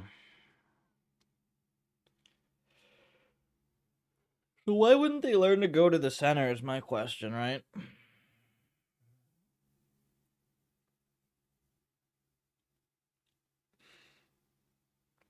It could just take them longer. They're also really not getting very much reward, right?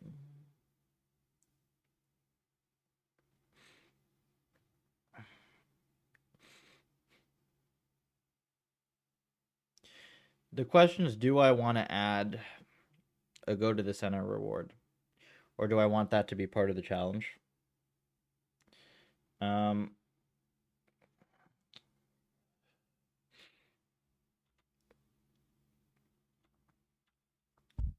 Oops, let me see.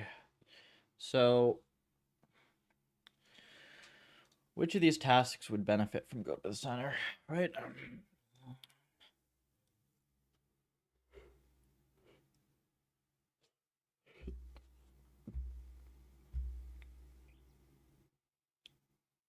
Uh-oh, are we dropping frames here?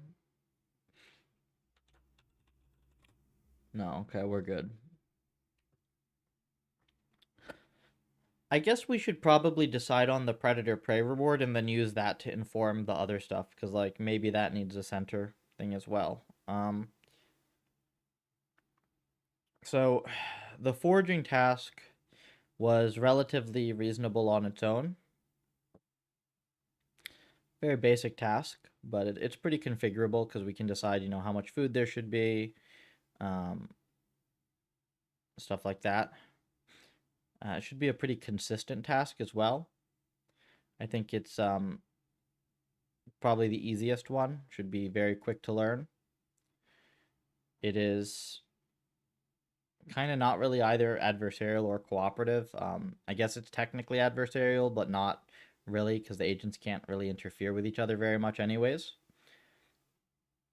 There's the group up task, which is purely cooperative.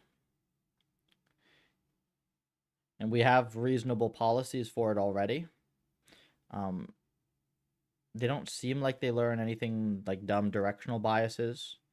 They seem pretty reasonable, just like maybe either the agents need to respawn less often or something like that, maybe. Yeah, respawning an agent every 1,000 ticks on average is probably not enough for them all to accumulate into like their specific groups. Though I guess technically we just added the position rewards, so they could like learn to agree on a position or something like that. That might be interesting. Might be not interesting as well. We don't really know. Um, Observing global position is also kind of questionable with the stuff that it allows you to learn. It's definitely needed for the PufferLib task because you need to be able to know to go to the center, right? And it's very difficult to learn that otherwise. I definitely want to see more of like a emergent flocking type thing come out of one of these environments, right?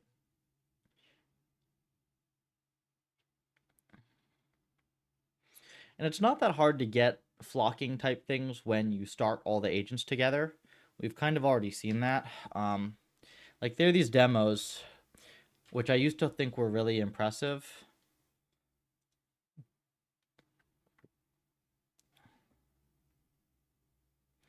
Where are the graphics? Dude, where are the graphics? Okay. This is not the graphics. What the hell? There used to be a nice GIF of this. I do not know what happened to it. RL environment. Okay, so this one here. Wait, are you kidding me? They got the M agent on this?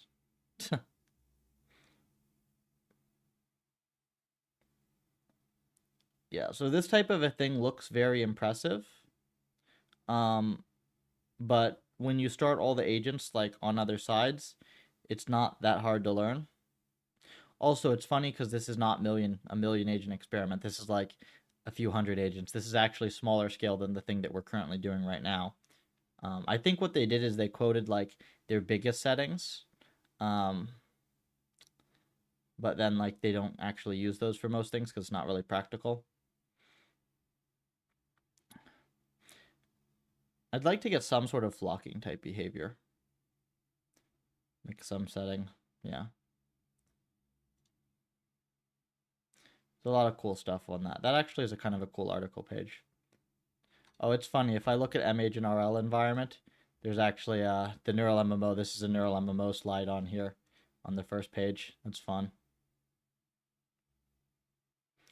Oh, PufferLib is here as well. That's fun. Hold on, DMs. I think this is just a group chat, but let me see. Yeah, there's nothing there. Okay. So, flocking behaviors, right?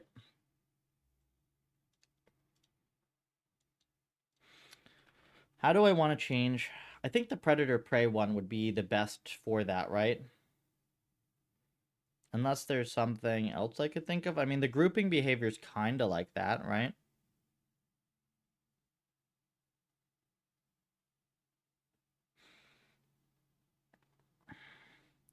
It's really hard to come up with a reward function that would incentivize this, though. Like, you're not going to get... One cool thing would be, like, is if the different groups of agents kind of, like, arranged in a line and then swept across the map to collect all the other agents of their same species. But that's not going to happen because you're incentivizing the individual agents to stay close to as many other agents as possible, right?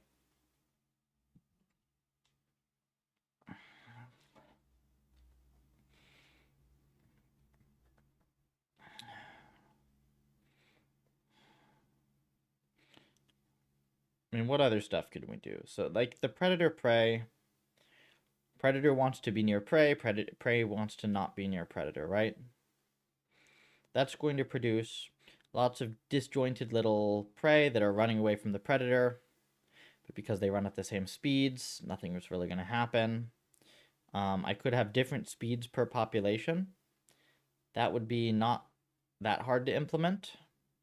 And if the prey run faster, then maybe, the predators have to get creative. But then also maybe it just makes it impossible because they just run in the opposite direction and the map is really big, right?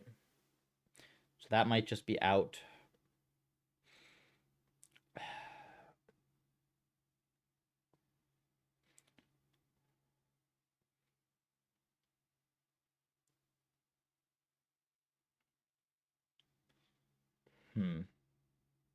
Well, technically, the predators are getting rewarded for herding prey right now because they get rewarded based on the number of prey that are around. So they are incentivized to work together to like corral many prey together in the same area. The vision radius is just kind of small, I suppose. But maybe it's already enough to get something cool out of it. I don't quite know. The reward curves are also just not particularly particularly easy to follow with something like that because it's purely adversarial. Well, not purely, but it's mostly adversarial.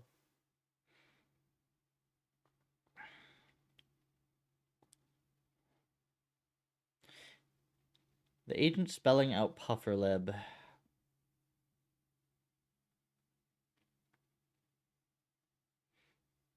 I'm actually kind of surprised that they don't learn to go towards the center.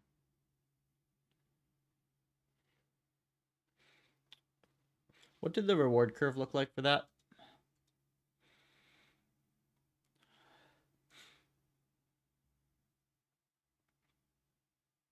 This was the reward curve, right? Pretty sporadic.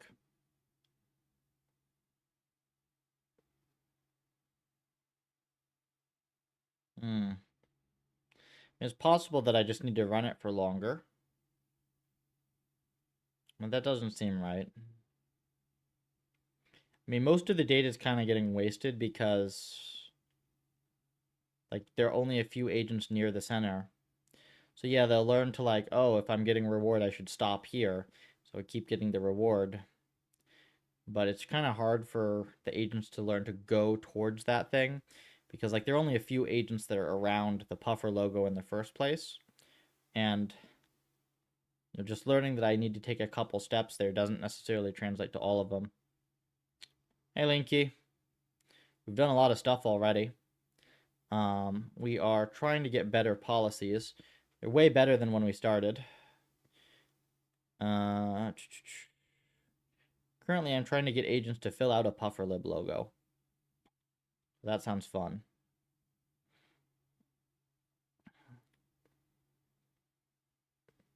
I could just make the PufferLib logo much larger or spread it out a bunch so that more agents can see it.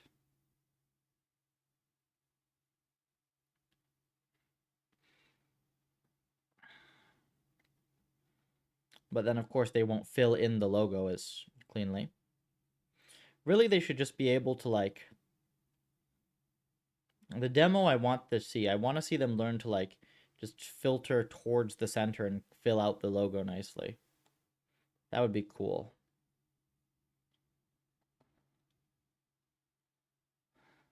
And biasing them towards the center is a cheat. I don't want to do that. That's definitely a cheat.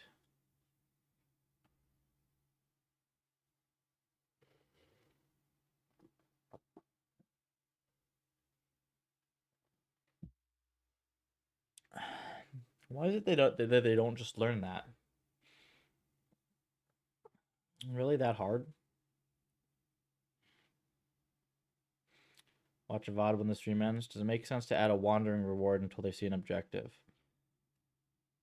Define wandering reward. That's kind of hard to come up with what that should look like.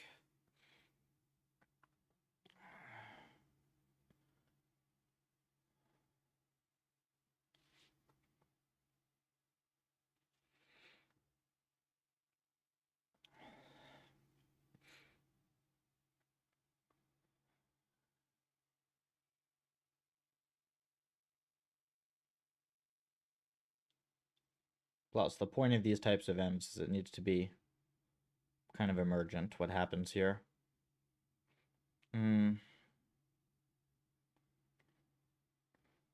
I could kind of just go run some sweeps on this if I wanted to.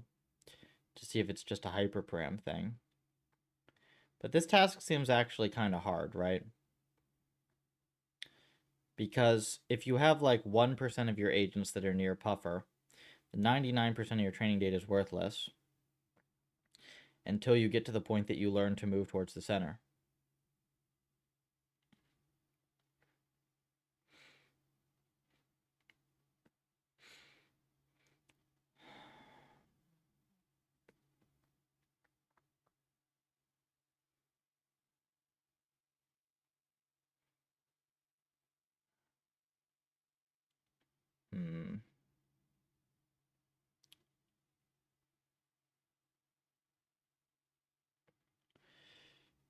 I don't have a good answer to this. I actually don't.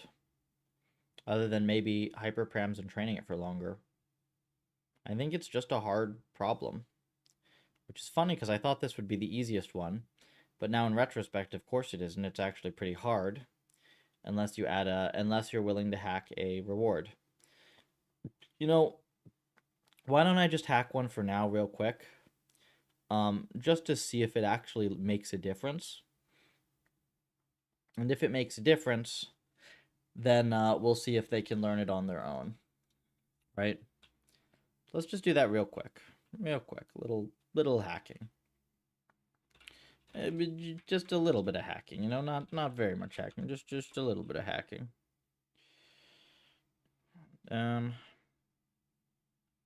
It takes less agents. Multi-agent field army battles. Total War seems easy. If you have a way to represent it in this, then maybe. I didn't add combat to this. Technically, I could add like an attack action or whatever. Yeah, I technically could. It wouldn't be hard. But like, what do you add to make it interesting, right? I mean, we gotta be careful with the scope creep on this. Like, the goal of this project here was to have a few little interesting environments of varying complexity for quickly evaluating some learning algorithms, like learning some cool stuff, learning some cool multi-agent stuff, and then especially for evaluating continuous versus discrete learning. That was the objective here. And of course, it's just multi-agent because I don't actually think multi-agent is harder than single agent, if depending how you set it up. I know how to do all of this, and PufferLib does it very well. Yeah.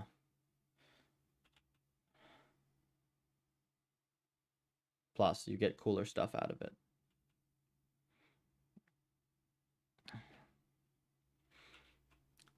Let's start here. Reward puffer is going to be...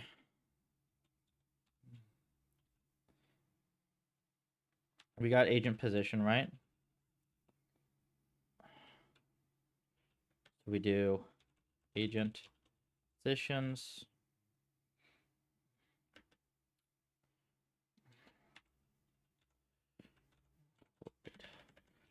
Equals m.agent positions by m.height minus 0.5. This C is equal to, I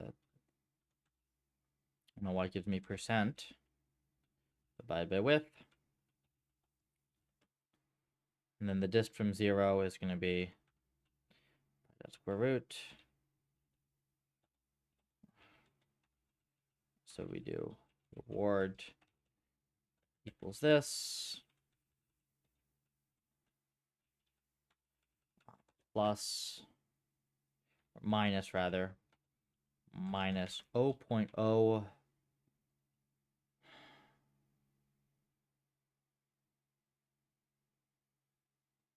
0.01 times distance, maybe.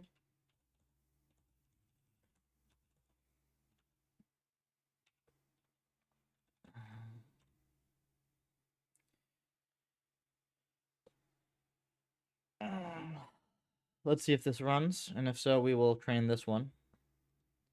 What happened here? Oh, whatever. Something, I think it worked. I think we just had to remove a breakpoint.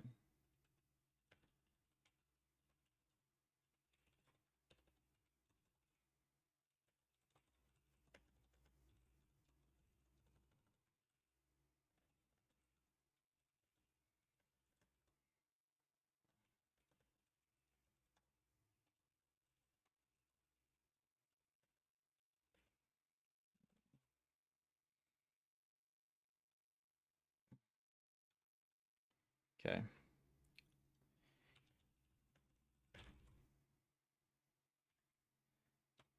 Let's see if this does any better.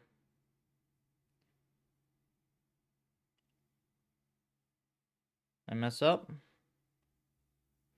001 times distance.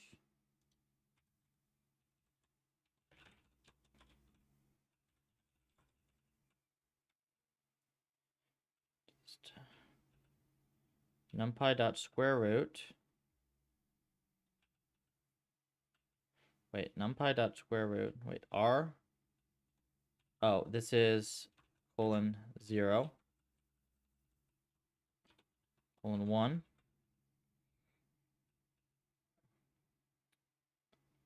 NumPy square root. R squared plus, yeah, this is good.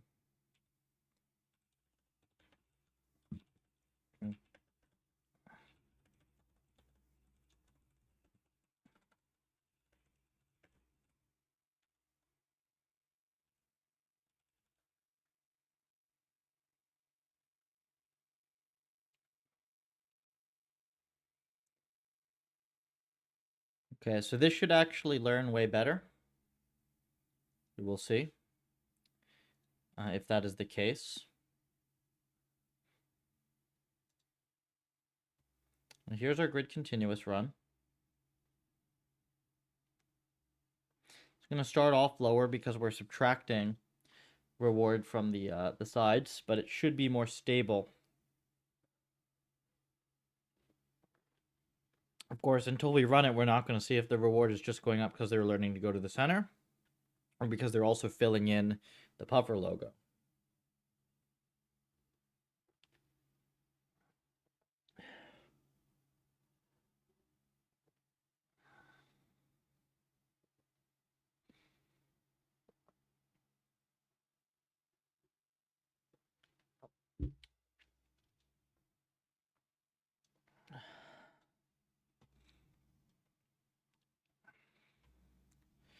Very interesting if it's going to go back down.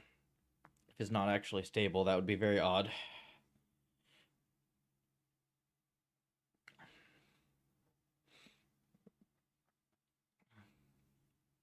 I'm really surprised if it's going to just be stuck here.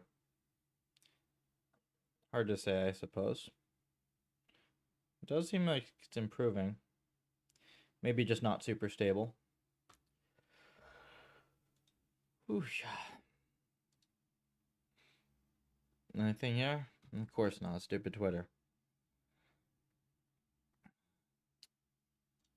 Reminder to folks watching here, if you want to help me out, all this stuff is open source. All I ask is that you give it a star on GitHub. Helps me out a whole ton. Trying to get this repository more widely known and widely used. Helps me get faster feedback. Helps me dev faster.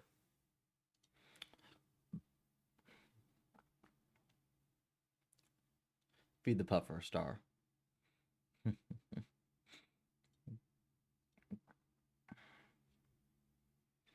So it looks like this reward is actually pretty well stuck. I don't know if that means that it's actually like learned the task pretty well, and that the reward is just way lower than before because we're subtracting for a distance, or if potentially the policy just is not very good.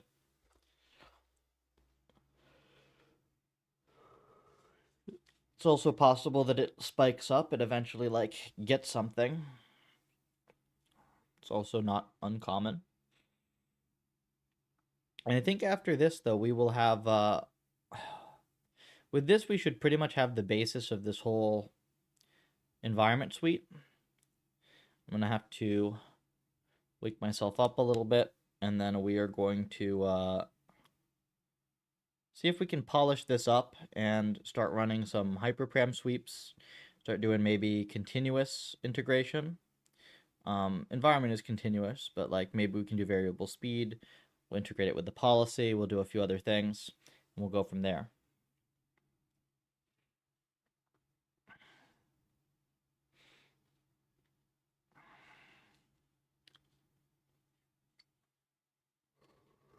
Does each agent have their own policy? Is there a centralized policy for each agent group? Neither of those things are exactly true. The way that it works is that we're training one neural network, we're training one set of weights, but the network independently controls each agent. So it's not exactly like they're not being jointly controlled. It's not like you're playing StarCraft and you're controlling all the units. It's like all the units have the same AI script, but it's independently controlling each agent.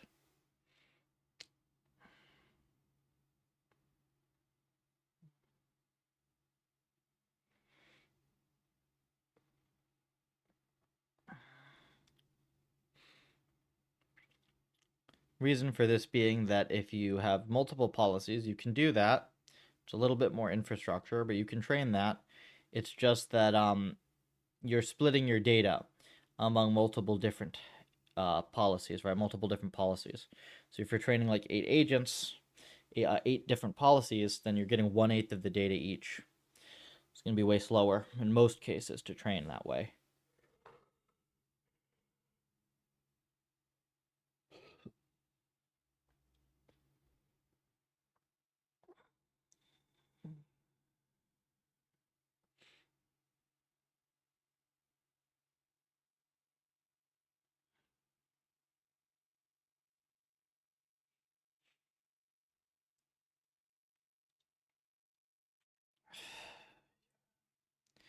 Policy is doing a CNN forward pass. It's CNN, MLP, LSTM heads. Yeah, that's how it works. So it's a decent little network. It's a very small network, only like 150,000 parameters, but it's got memory. It's got a little CNN. It's got everything you need.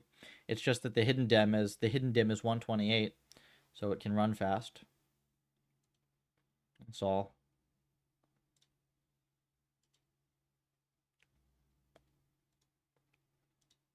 Okay.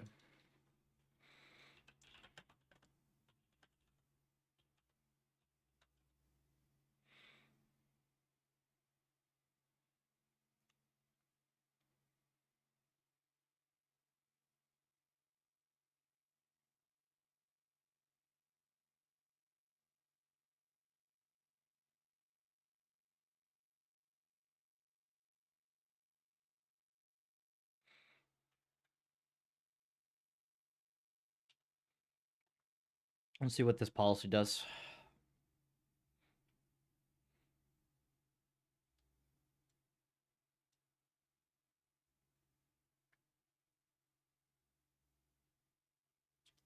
They still not go to the center?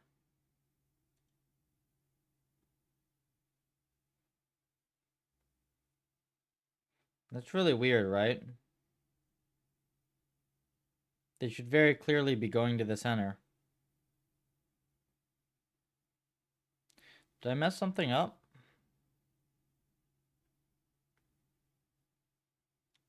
Because this was the reward from last time. But it should be strictly, hold on. Did I do it wrong? I might have grabbed the wrong model, right?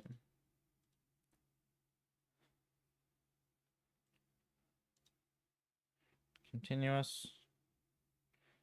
This is the reward, overview, model, files.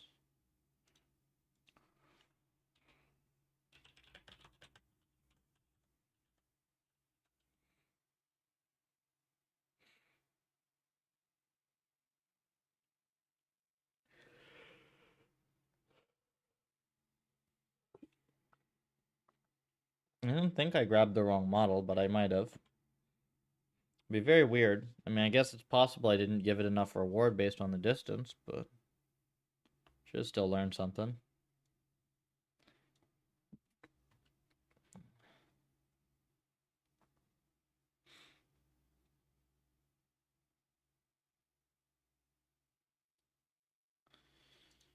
Okay. Well, if this is not working, then we're going to have to make a debug tasks. We're going to have to make a debug task, I think, here.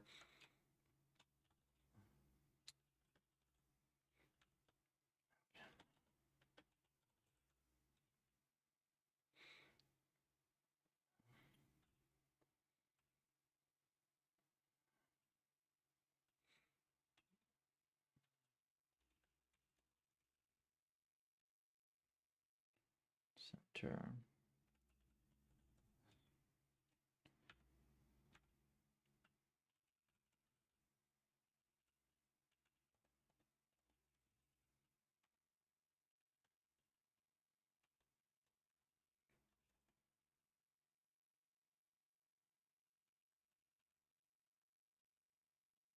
Okay. So we're going to do init center, reward center,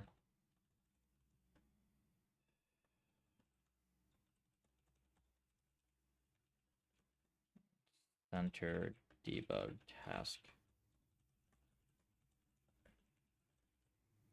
If they can't tell that if they can't read their position coords, then they won't be able to solve this task, right?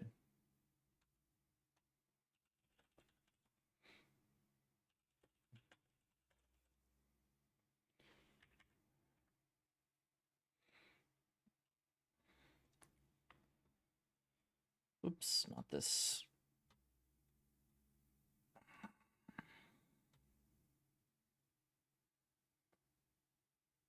Negative O.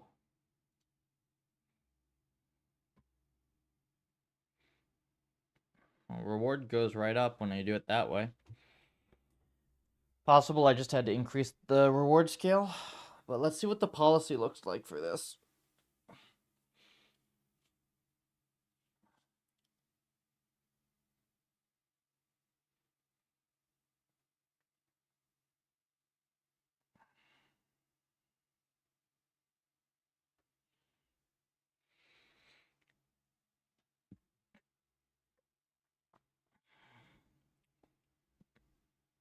Make sure that the policy we get out of this is reasonable.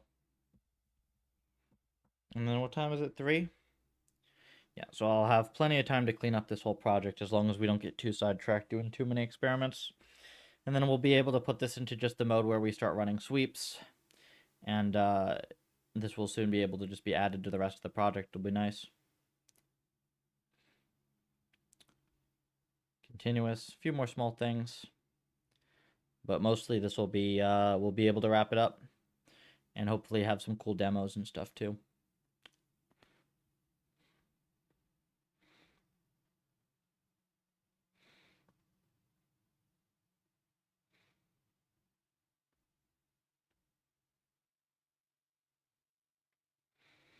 It's looking like the policy is optimal. Maybe not. Let it finish.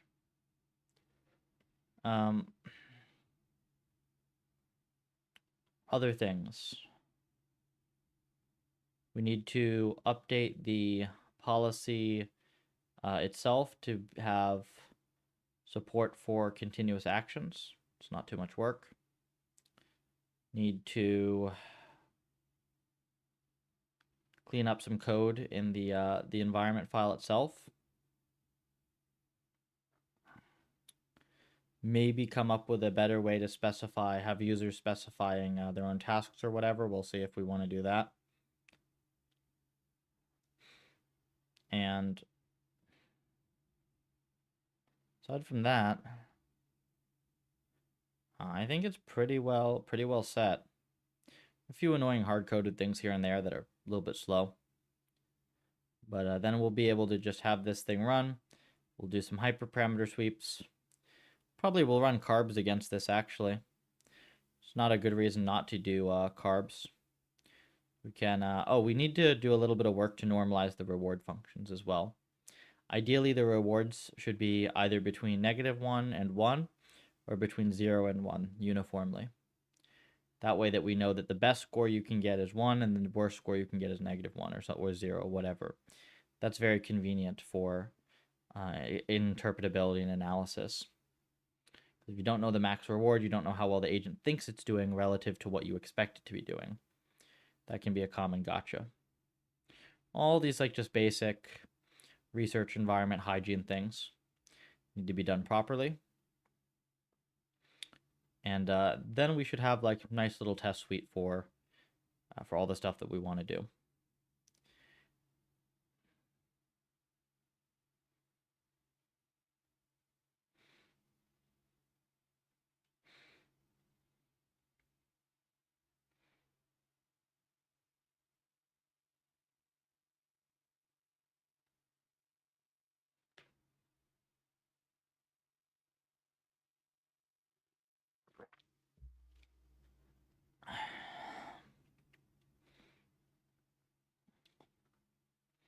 The reward suddenly getting better?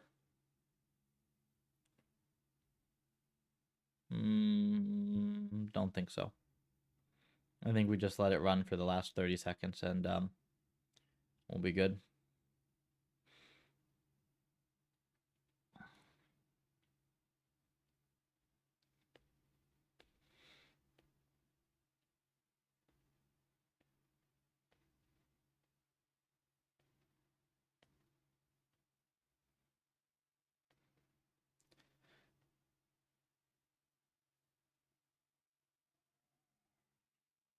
It's actually a fair bit of optimization we could do on the probably like the logging and data transfer side. Because I see we're leaking 24% compute in just miscellaneous, which most of which is probably data transfer.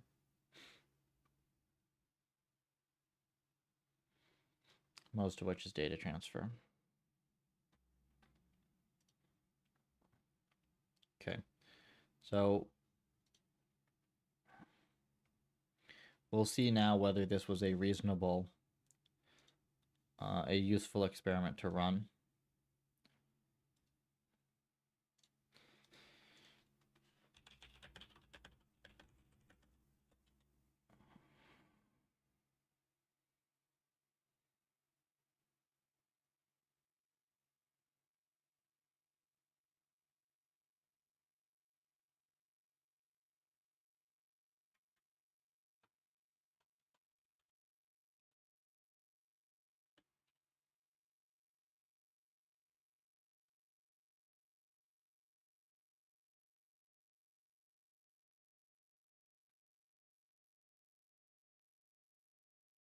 Okay, so this is what we want, right? Are they all going to the center?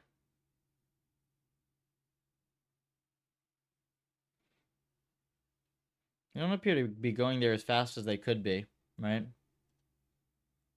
Is it just me, or is it like... They're like jittery, aren't they?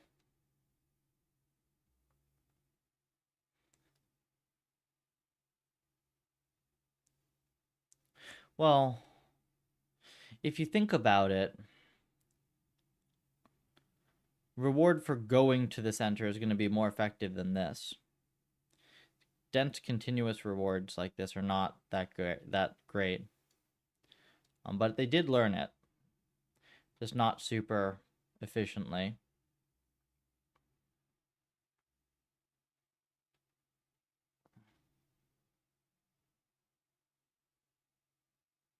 Or something.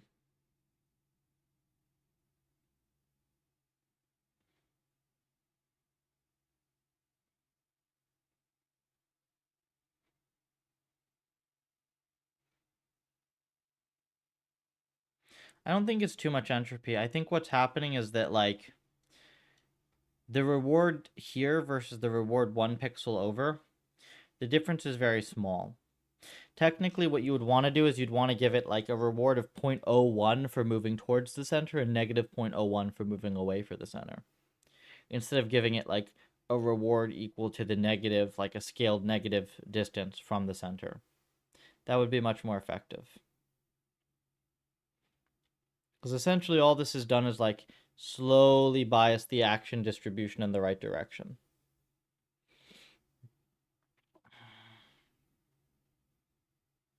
Yeah, definitely that would be it. So you do want to discretize whenever you can like that. You want to discretize the reward function whenever you can, because they are moving in the right direction, but they're sort of meandering in the right direction. Still, you get the desired effect. I'm going to set it and forget it with the PufferLib one right here. I'm just going to set it. The PufferLib reward a little bit different. I'm going to see if it does anything. And then I'm going to start thinking about the rest of the env. Not going to wait for it to run. Just going to let it, do its thing in the background.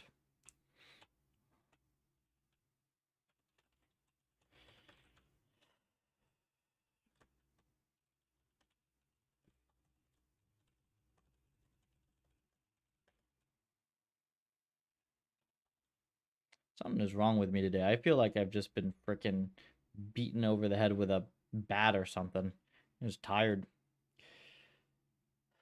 Luckily, this is not too difficult, and we're making still consistent progress. So I'm going to keep going on this thing for, a good few hours until I got to get dinner, and then just get to bed super early tonight. Because Saturday is usually the day that I try to get a really good long solo dev session in. And I've got some stuff to work on there for sure.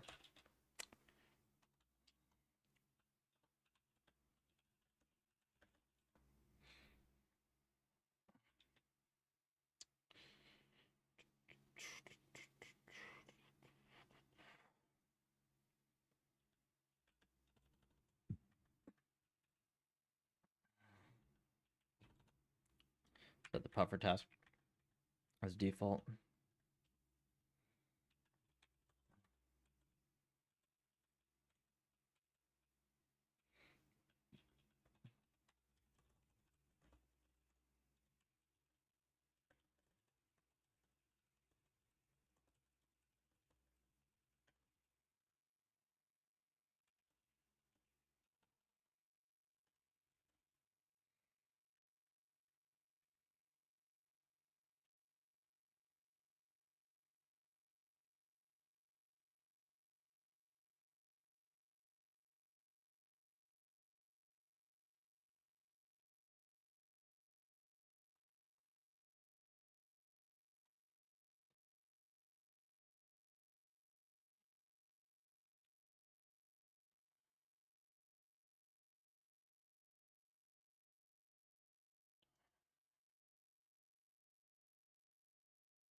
Okay. We've got this running. Looks reasonable. Oh, yeah. So that'll keep running. Meantime,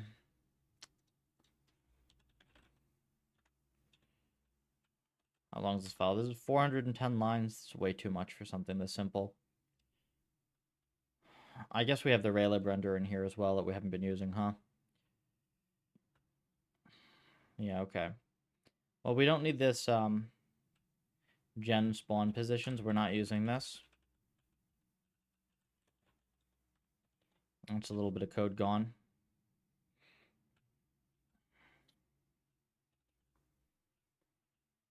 Renderer. We only need one renderer, right? Yeah, we're not using grid renderer. Not using make renderer. It's the Raylib one. Cool. So we'll update this in a bit.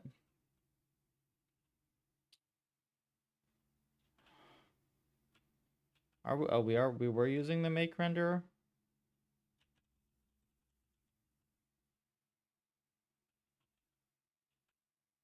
What?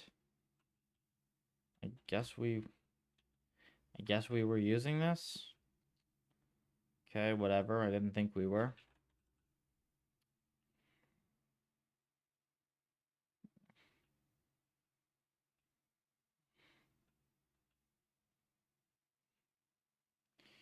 We should probably add the continuous additions to the network.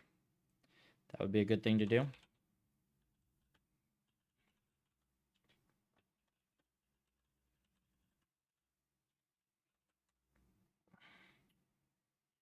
So is discrete. We're just gonna grab the whole network structure here.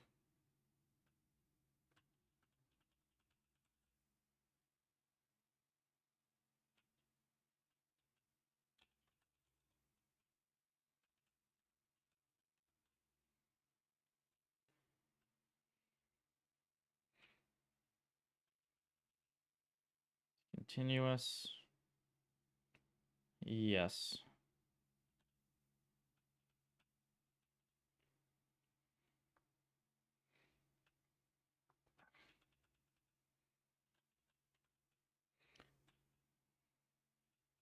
We don't need is multi-discrete.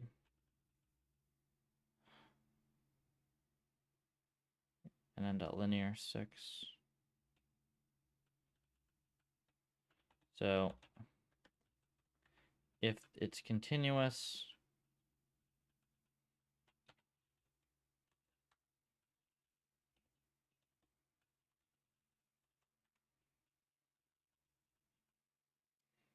like this. And then in the encode, right, we do, or decode rather. This is the is continuous version.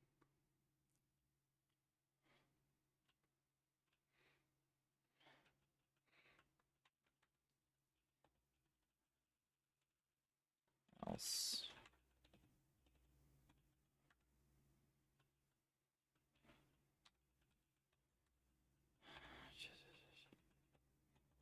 Flat hidden. Flat.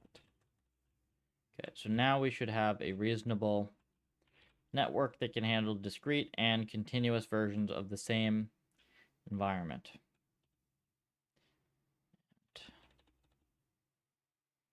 That's set.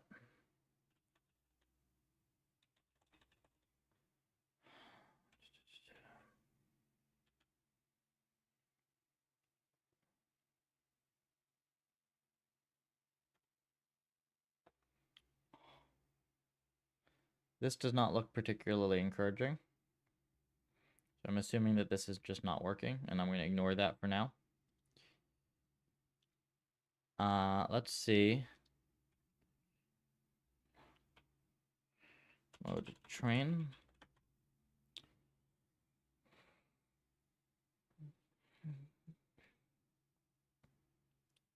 Runs. And if I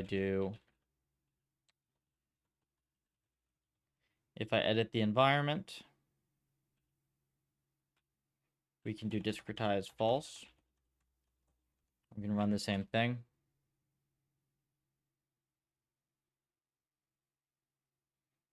And we're going to have to make a few edits, apparently.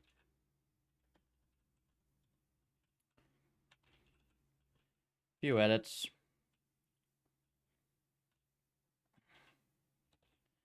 It's going to be the value function is calculated right here.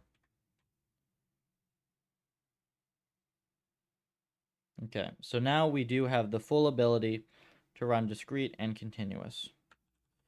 Let's fix the env file so that we don't have to keep changing stuff.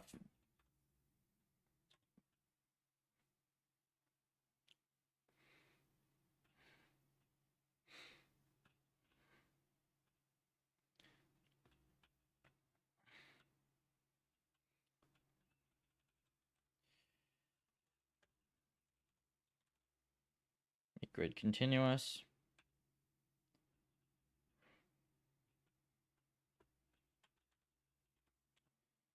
So width, height, num agents, horizon, discrete is true. Word.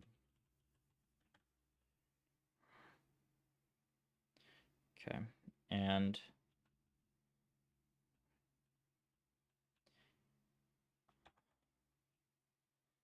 food reward.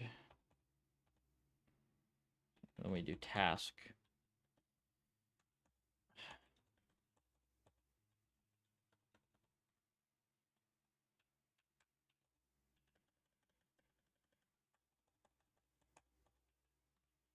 Task equals puffer. And then we do task equals puffer. We do init function is init puffer. Continuous.init puffer.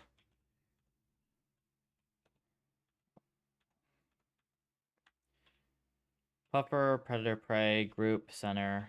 What else do we have?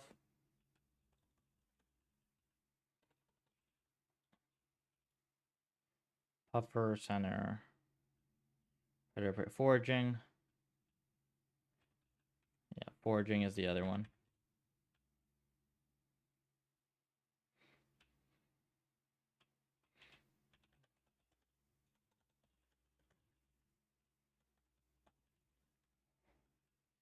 So foraging, predator prey, group. Oops. Puffer center.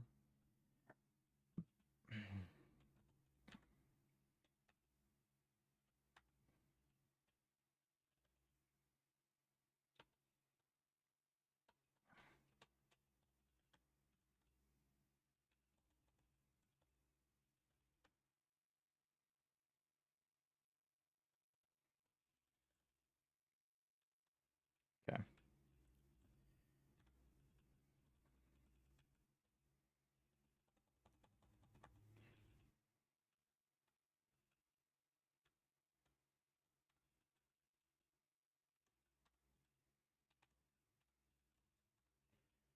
Very nice. So now we have a nice make function for this. So we can do like dash dash env.task from the command line and dash dash discretize, and that should work. So we can do like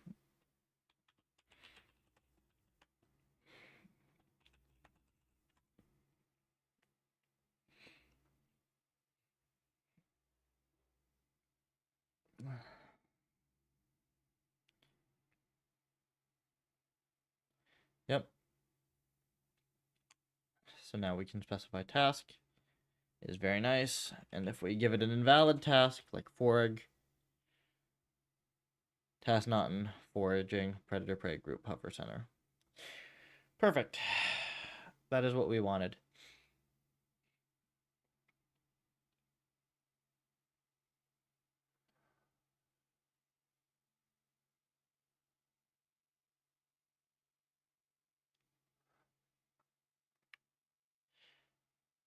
And did this do anything? No, not really. That's okay.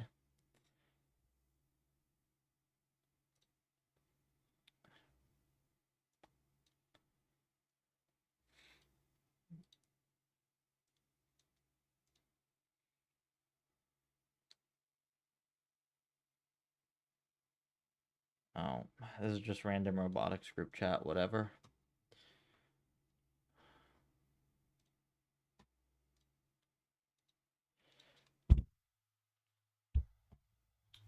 Okay, so what next? We have this environment bound. It supports discrete and continuous. We need to run some sweeps. Might not be a bad idea to start one of those now. Just while we have everything in like a reasonable state. We're gonna pick one that we can. I think the group one is gonna be the best one to use for this. Yeah.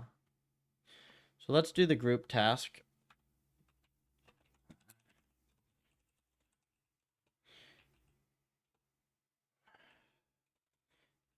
And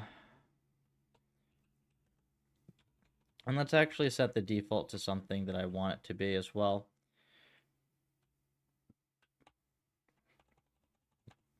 Group. This is good. Continuous.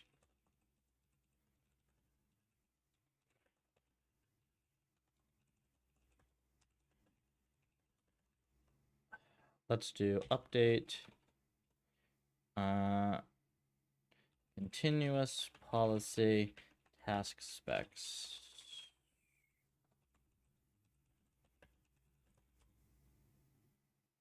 Nice.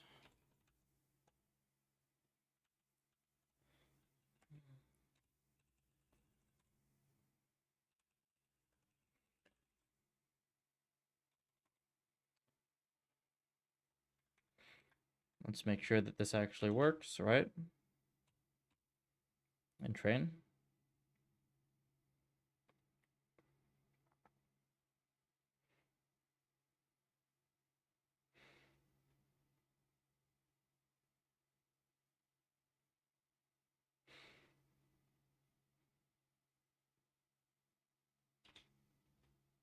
Is it stuck?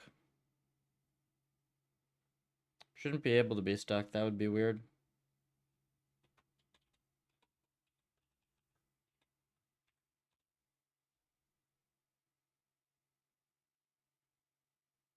Really? Okay, we'll wait for it for a second. I'm gonna go over the way that I set up a sweep. I'm gonna set up a sweep. I'm gonna launch a sweep. Then I'm gonna just start refactoring the environment, adding a few nice things, testing all that locally while the sweep runs. Hopefully that gives us some reasonable hyperparameters, and that will be pretty much all we need to do today, is to get this environment all set. And this is in the dev branch, so after that, if I have time, I'm probably going to just start fixing other crap around the dev branch that needs to be fixed before I can merge this, because in the not too far off future, we're probably going to release all this stuff as like, QOL plus the simulator update, where we add a bunch of these cool simulators to Puffer as 1.1.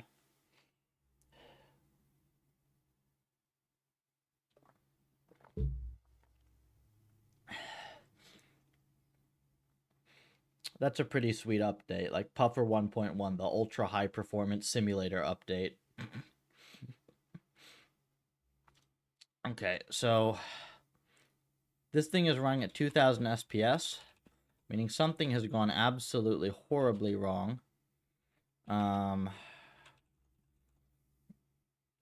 What did I send this? Grid continuous? Huh? What? Is it just dash dash vec multi processing that's needed? And that shouldn't really make a big difference.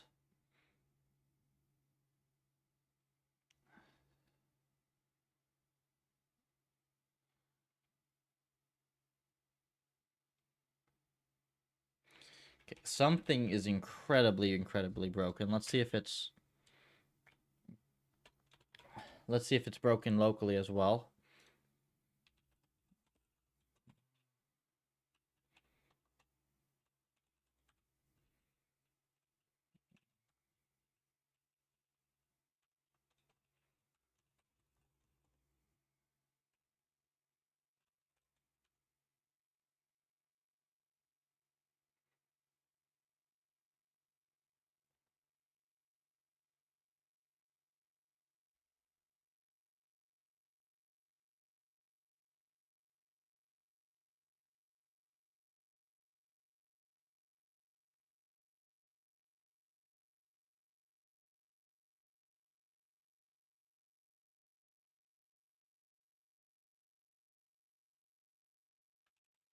Definitely broken.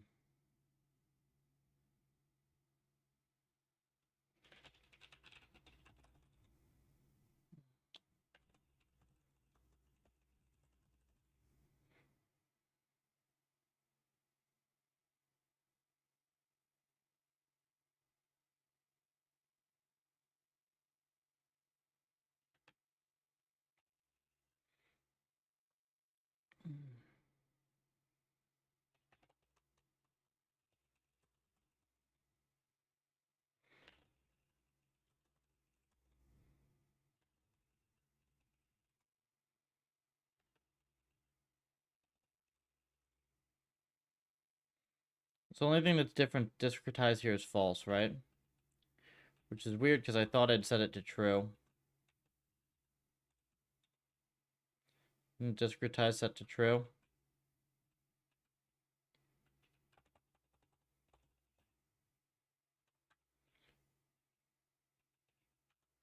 Yeah, okay, so for some reason the continuous version is very, very slow. I'd attribute that probably to the policy, right? Something's wrong with the way I implemented the policy. We'll try with this.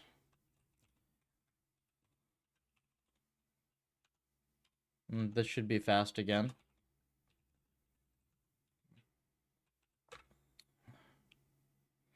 And then we'll take a look at the way that this decode is implemented.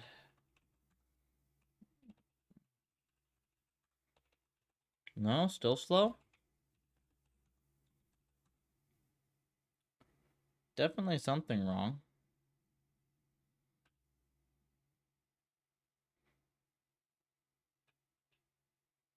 I mean, that's ridiculous. I don't know how the hell it just got 100 times slower. Let's figure that out.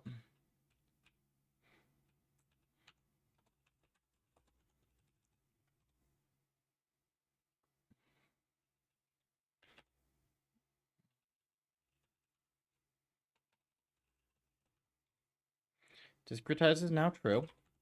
So, I mean, it must have been something with the model, right? Must be something with the stupid model. Something in, like, decode or whatever, right? Breakpoint. Let's see.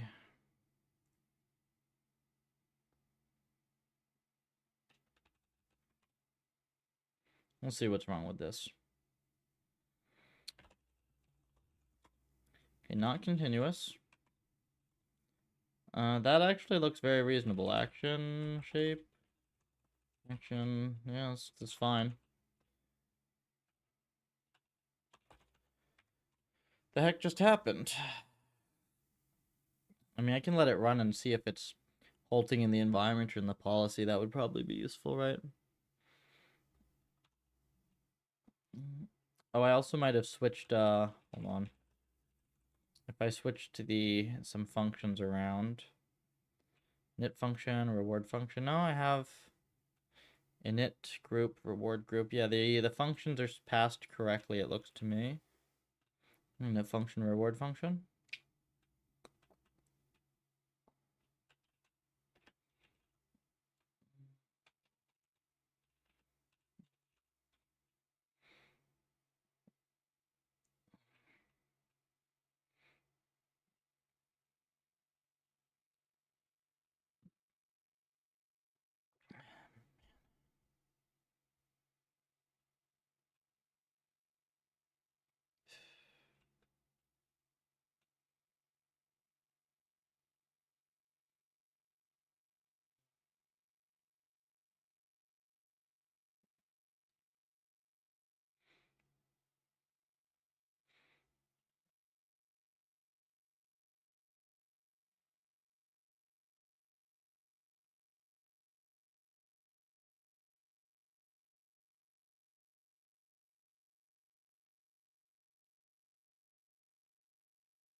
Okay, so 95 in the end, but it's not the policy. Something got screwed up when yeah, something got screwed up here, so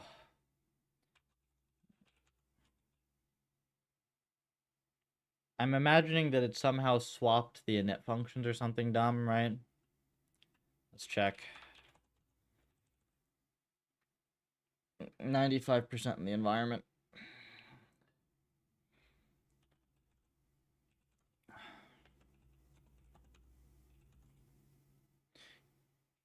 Those look like reasonable functions, right? Did I mess with these somehow? Init group, reward group. No, these are fine, right?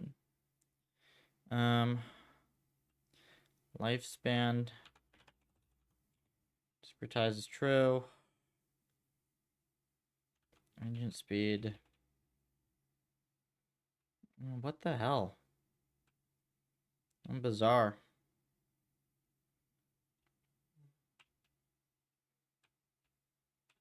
I'm sure this is something incredibly stupid, but don't know what it is.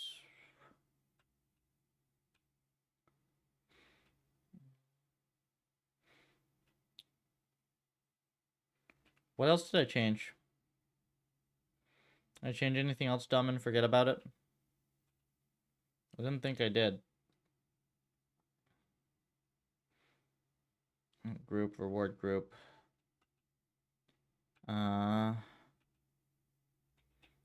We can change it to puffer to see if it's the task. I don't think it's the task. Puffer.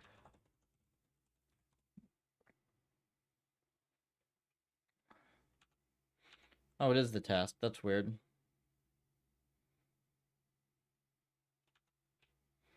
So I must have screwed up the group function, right?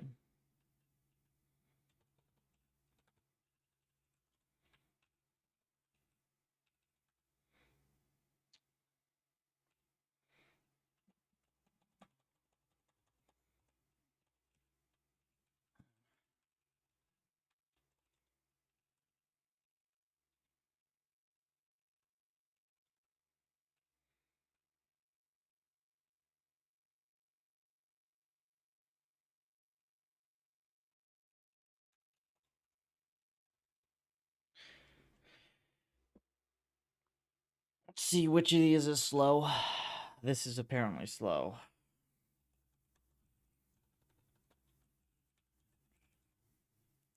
Yep.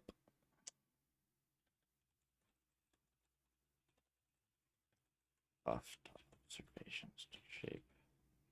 This is why. Yeah, this is why. It's because I changed the okay. We need to do a few things here then. This should be self.obsView. We'll do self.obsView. This is going to be obsView agent or m.obsView.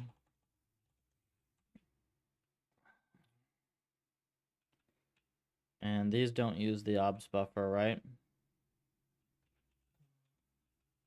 Reward predator prey does, so this is this is obs view. This is m.obs view. And it's the same thing here.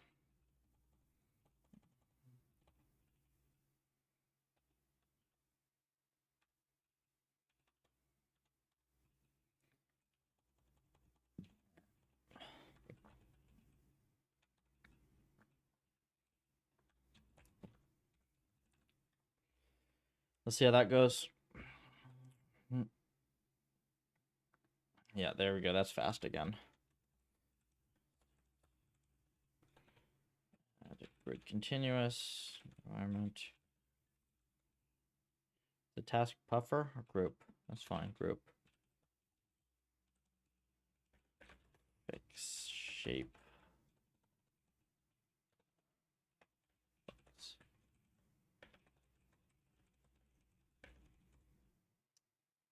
Okay, so that's fixed. Hopefully.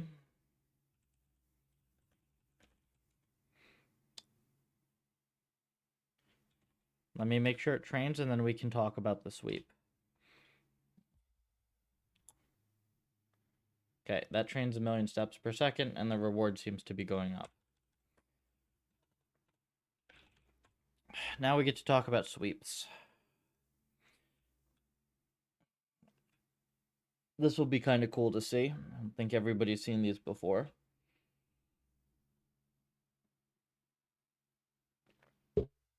So, I have the config for snake right here as an example. You can see there are a variety of hyperparameters. These very specific values are tuned results, results that have been obtained from the sweep and that I now use as defaults. The sweep itself is defined right here. You can see it has the sweep method, the metric to optimize, and then a whole bunch of parameters. The way that this works is that whatever is put here is going to be sampled. So the learning rate is going to be between 1e minus 5 and 1e minus 1.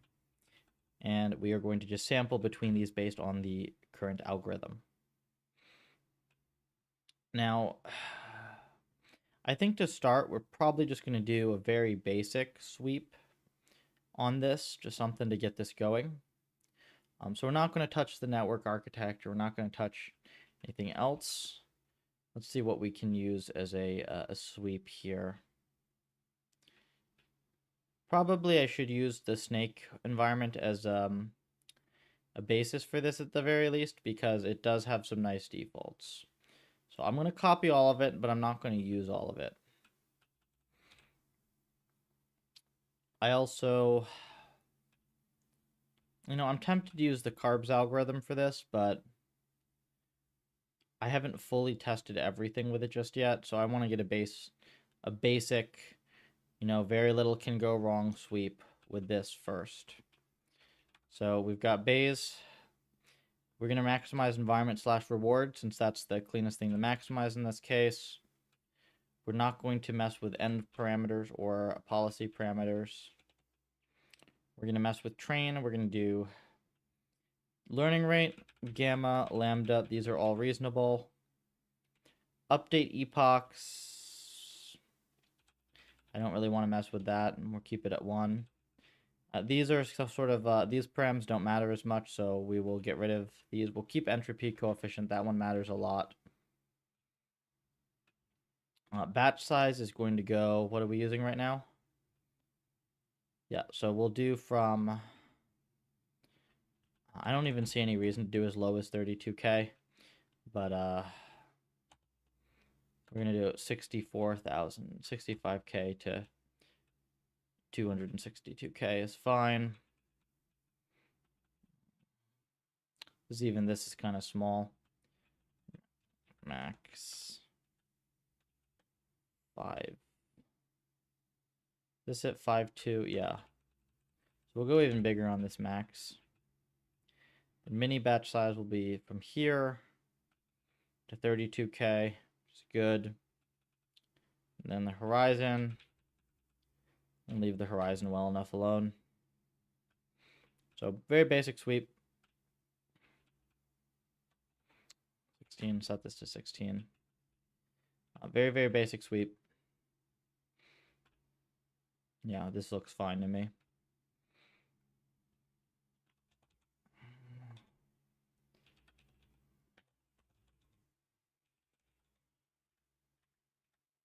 Okay, so we're going to set this up in tmux, so it'll run in the background. Grid continuous. I specify mode sweep. I specify my vec as multi-processing. And then I do track. Yeah. Should be fine. And we see whether it runs or not.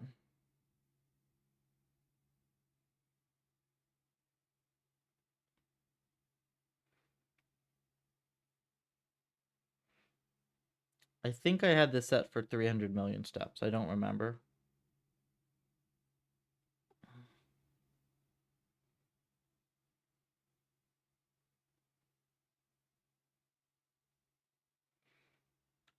Train's missing. Okay, so there's...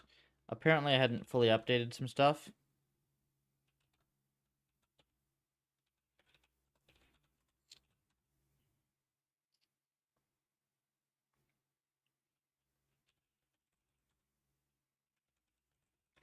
Since I last messed with this. Apparently there's some things that I needed to mess with here. Not the carb sweep. I do train. And this takes make policy class. Make env policy class. Env module.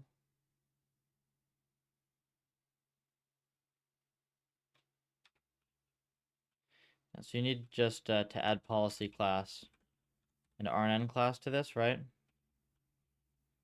So we do policy class and RNN class. And then when we call sweep, the bottom here,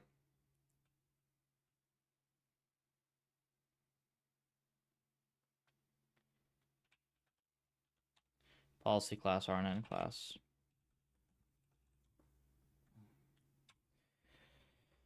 See if this runs. Nope, does not work. Clean PufferL, zeros, got float string. Okay, so there's some garbage going on here. There's this annoying thing with Wanby that I like to work around. Oops. Got a T-Mux. Annoying thing with Wanbi that I like to hack around is to just call main here.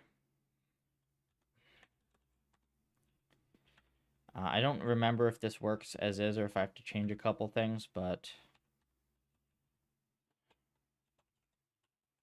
demo continuous sweep.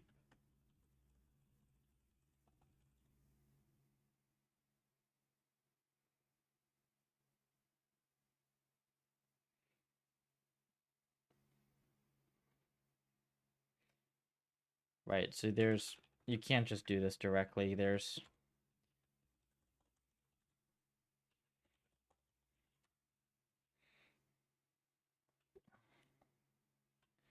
Was it, you can't do, I think you have to do like this or something.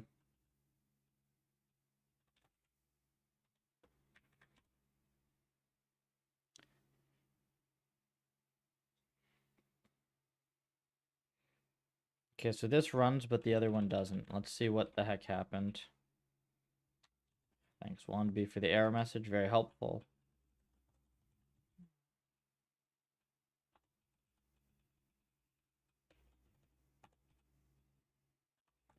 Okay, so what's Wannabe doing, right? What I want to know.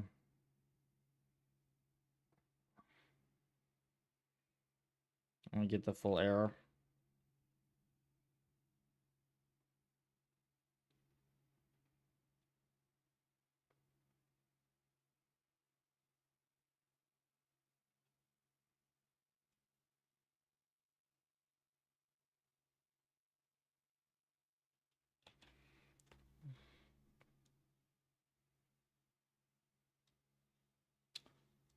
So here's the error message.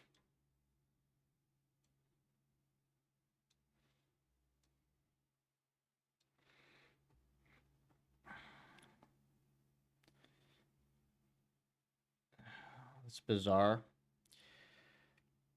Got float.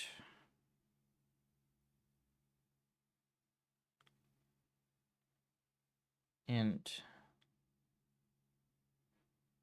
Oh.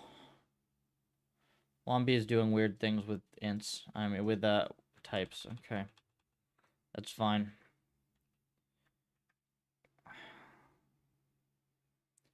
Did I have something for this before? Yeah, I did. I have to edit the config for this. This is another like obnoxious sweep things.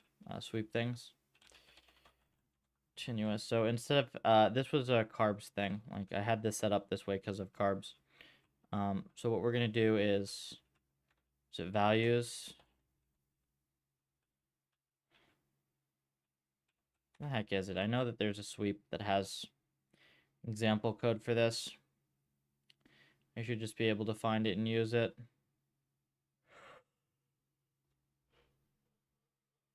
I have one in here somewhere. Yeah, right here. So you can just specify values like this.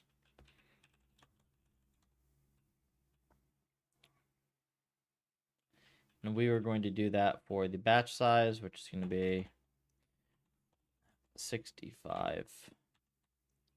Perfect. Don't even need this. And then we're going to do values. It's going to be like this. And that's all we need. Attach. Boom. Fairly likely this will work. Boom. We're now training 1,000,000 steps per second. And hopefully this will be reasonable. 5 minutes per experiment is perfectly acceptable. 300 mil per experiment, perfect. Let's just commit up these changes. Since we fixed some stuff. Sweep fixes.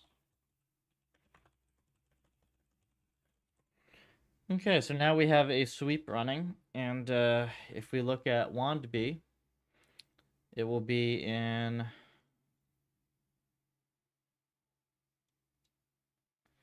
Oops. They'll be here. So we're going to get all sorts of graphs in here once this runs.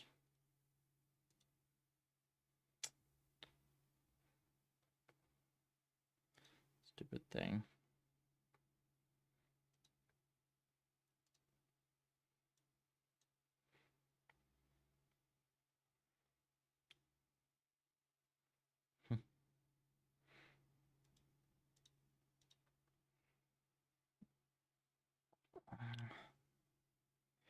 Is there a way to inspect the model file?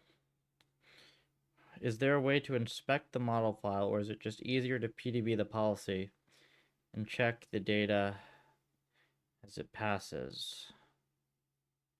I'm looking to sanity check a trained model. Is there a way to inspect the model file? I mean, I don't know what you're trying to sanity check for, right? What is it that you would be trying to check on a policy that doesn't involve running data through it, right? Because if you're going to run data through it and you're looking for specific points at which you might get something unexpected, then yeah, you're just going to be using breakpoints unless you have some specific thing to do.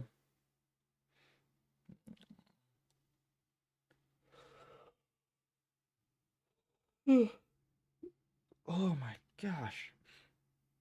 I got almost 9 hours of sleep. I have no idea. I'm just like exhausted.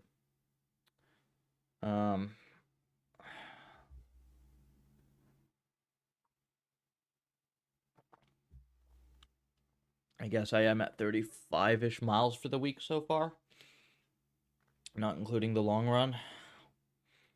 But, geez, still.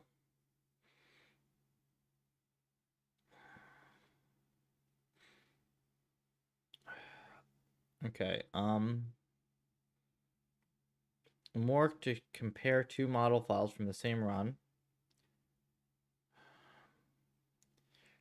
Where an earlier saved one performs better in eval.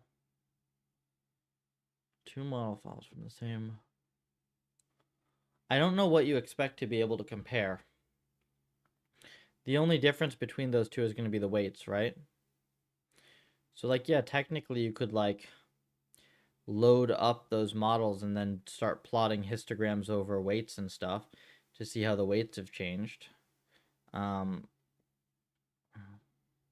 But you're probably going to be better served by looking at, like, by having good logged metrics in WANDB and looking for, like, spikes or crashes in specific key metrics as points of instability. Something like that is probably going to serve you way better.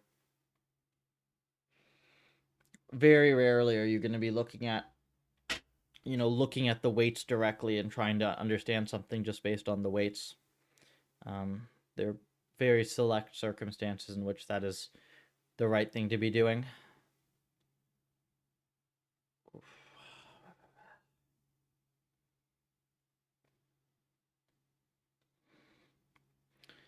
So I guess the last thing I need to really do is just clean this thing up, right? Unless I'm missing anything else. Yeah. I'm going to, hold on. I'll put this sweep thing up.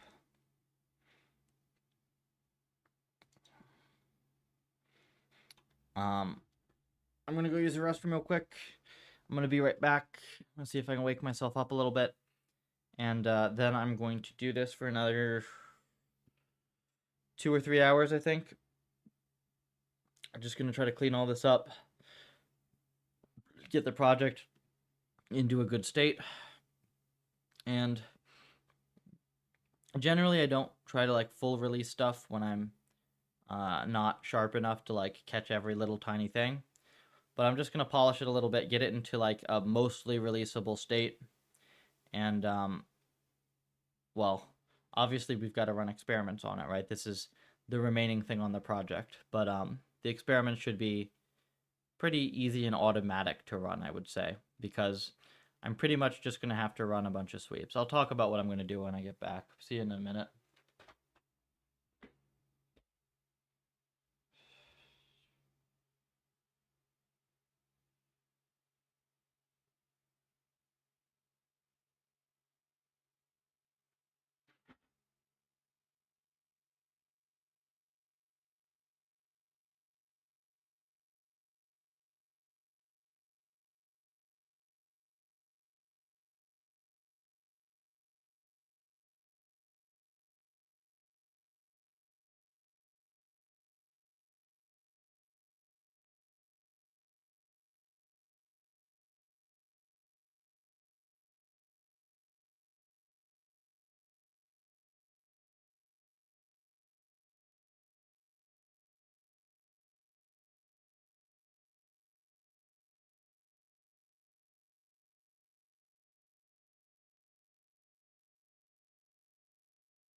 I realized based on exercise performance today that I'm actually probably fine, and I'm probably just straight up tired from exercise. I'm probably like not sick or anything weird. I don't know. It's one of those days. Um, so we're still gonna get some stuff done today. Um, so the plan for this project, right? I'm gonna clean this up. I'm gonna see how the sweep goes. We're gonna set better default hyperparams, and then there are two things that are annoying to do. Like, well, not really. There's one thing that's annoying to do and one thing that's easy to do. The annoying thing is we're probably gonna have to fiddle around with the reward functions a little bit more, just to get like something a bit more reasonable. That's the annoying bit of it. And then the easier part is just running a reasonable scale hyperparameter sweep on each of these environments for both continuous and discrete. So 4 real environments at least, that we're going to keep. We'll probably do, I don't know, we'll do a bunch of hyperparam sweeps. What is it like? We could run 100x 500 mil steps each. I'll think about what I'm going to run. I said we're going to do at least 100 billion steps worth of experiments on the environment, and that seems like a reasonable starting point. 100 billion steps worth of experiments for hyperparameter tuning, because that's a little more than a day's worth of experiments. So that's very easy to queue up and just get the results of, and not too disastrous if we have to rerun stuff a couple of times. So yeah, that sounds like a good starting point. How are our experiments going here?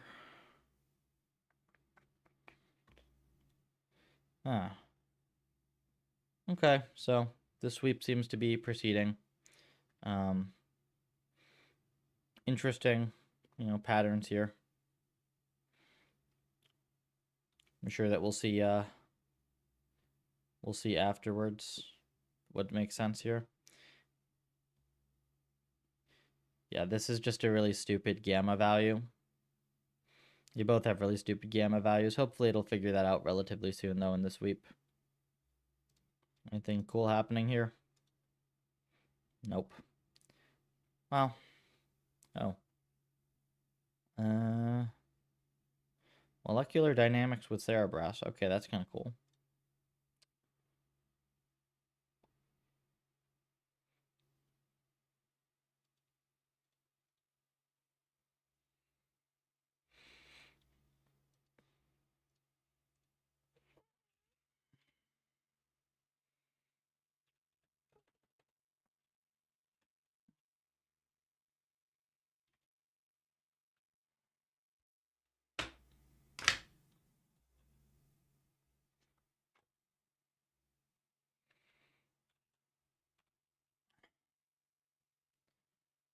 Let's clean this, let's start cleaning all this stuff up for release. This will be a kind of a nice little experiment here. So, do we use grid renderer ever? Make render. Do we actually use this thing? What's our render function?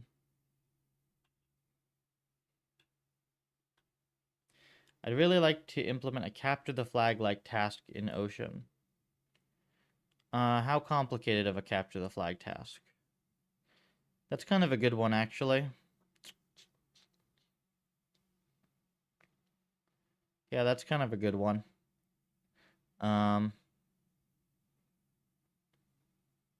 We'd have to expand on the simulator a little bit, which we can possibly do. I don't think I want to immediately go. I'm definitely not feeling up to like doing a bunch of heavy sim work right now. So even though that's not too complicated, I think that's more than I'm capable of doing right at this point. Definitely something we can do for the future, though. That's like a really nice idea for a task. And it wouldn't be that difficult, I don't think, to implement in the current system. We just have to add like the concept of, we have to add like an attack action or something. We'd have to add a couple small things for sure.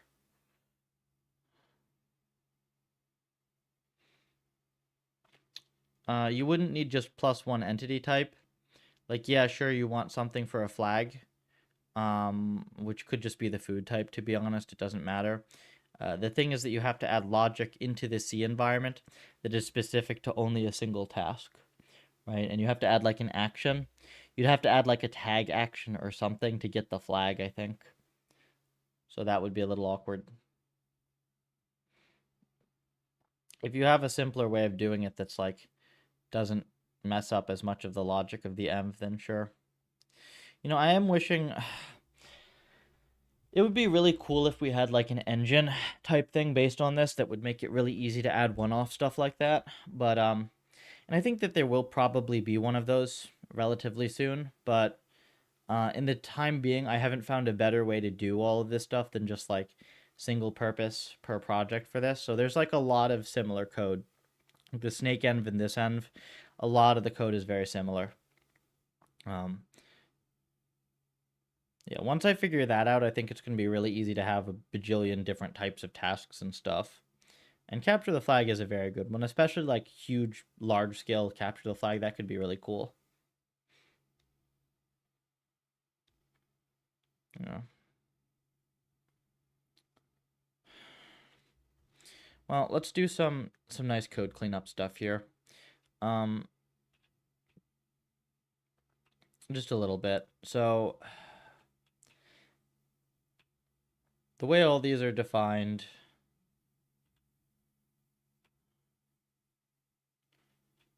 I'd probably make this a little better. We can look at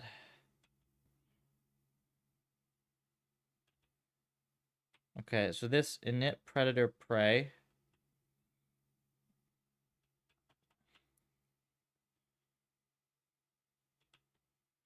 We can probably make this a little simpler.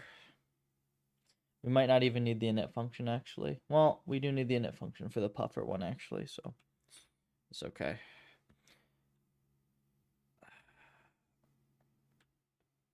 Just looking for stuff that we can clean up. So we don't need this anymore. We're definitely not including this type of a thing. This tick +1 goes here. Episode rewards.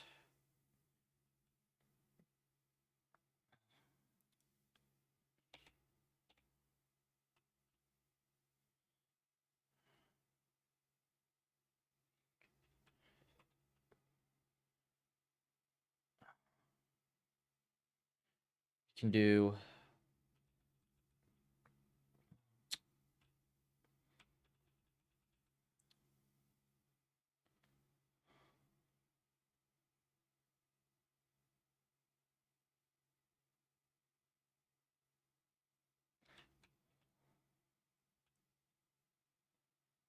let's do let's add a rewards thing to this.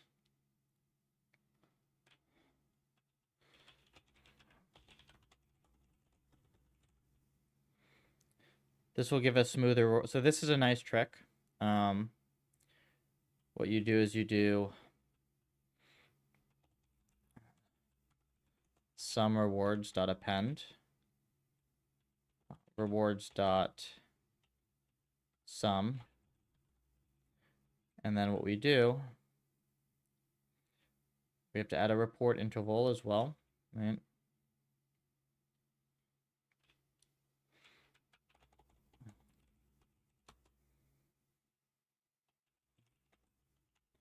So we add a report interval of 32.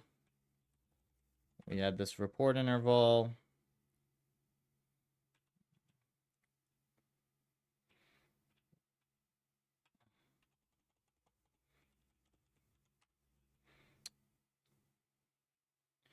And then what you do is you do infos of reward equals mean divide by the report interval, and then you do self.sum rewards. So this gives you a much smoother evaluation of the reward, which is useful for hyperparams and stuff. Because whenever you're reporting the actual average reward, not a random sample of it. So that's a very nice update. Let's fix the renderers next. The renderer should be pretty easy to fix. This make renderer thing is not needed. We can do... Yeah. Yeah, we don't need this at all. Don't need grid renderer. We came up with a better one already.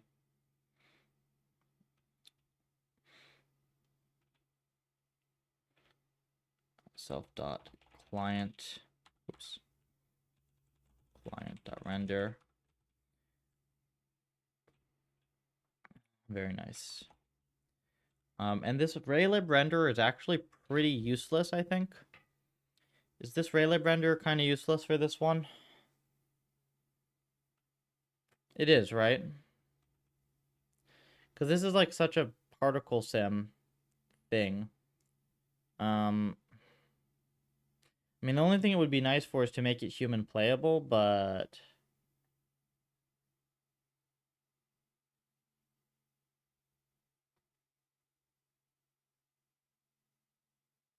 I like M's to be human playable.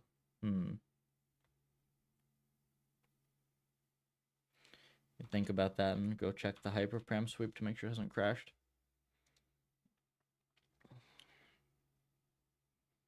Alright, we got 4 of these. You can see that their gammas are being weirdly sampled, but there'll be progress here. You just have to give it some time. It's a Bayesian sweep. It should get better over time. There's these notifications. Let me think about the Raylib renderer.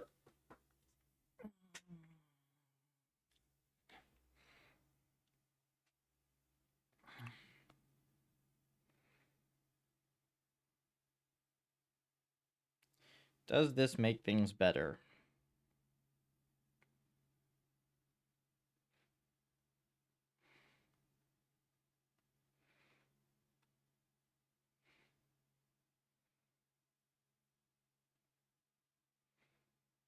Kind of, yeah, right?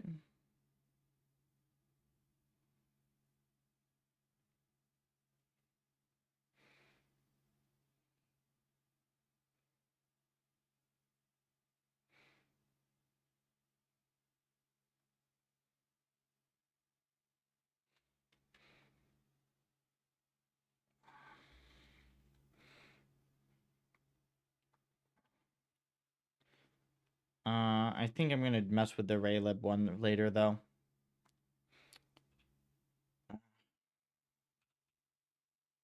I do have the time to do it, it's just... I have to think about a few things with it. Well...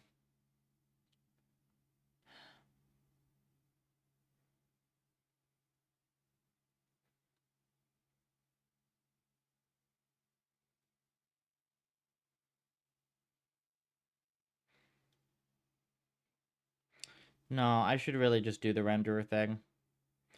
Even in an env like this, it's always so important to have it be human playable. I couldn't just release this suite without having it be human playable. It's really just that important. And that actually gives me something really easy to do for a second, which is I need to make these sprites for this thing, don't I?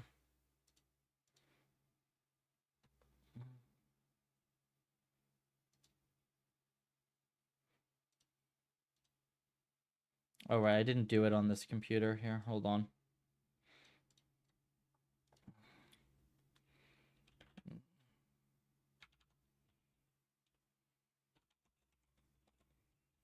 Puffer 128.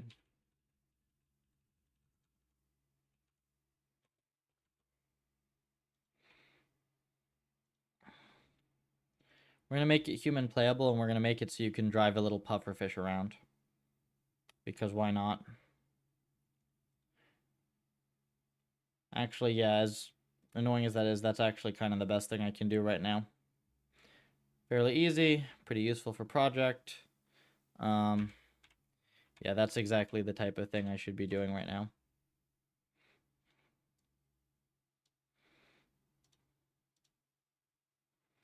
So the width of these, it's going to be 128 times 4 is 512. And then 512, right? And then what you do is you grab the puffer, we put the puffer in, and I'm going to have to edit these guys.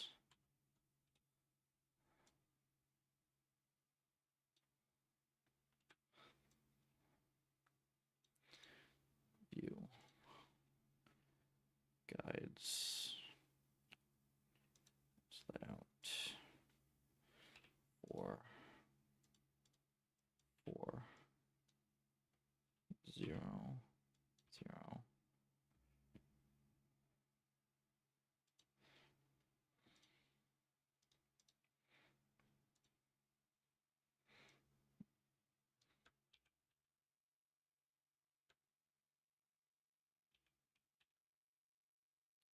The mighty puffer, indeed. Oops.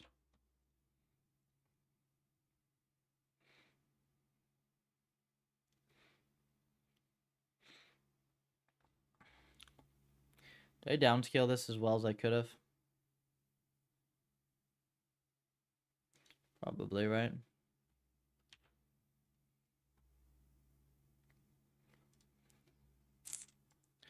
Not really. Okay.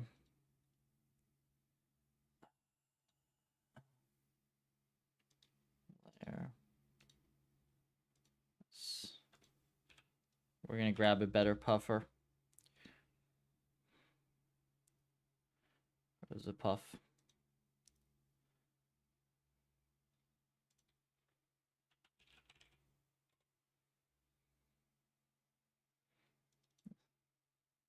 I don't know if that's the updated puffer.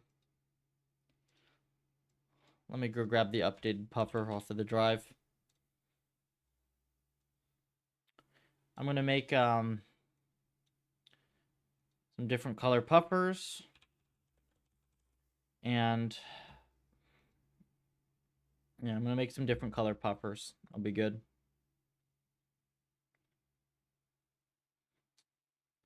And then we're going to use them as the playable characters for this. So yeah, it's only 4. I've got a few hours to... it's like, that's a good thing to do. It's very important that environments be playable.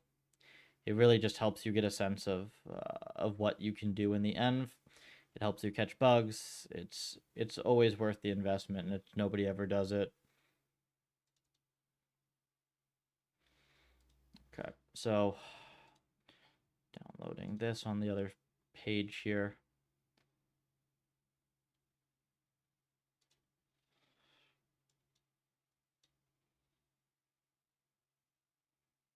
Okay.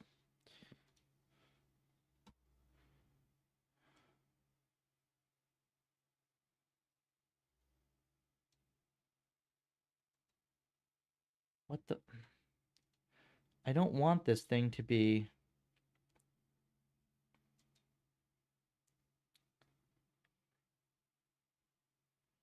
Dude, I hate this.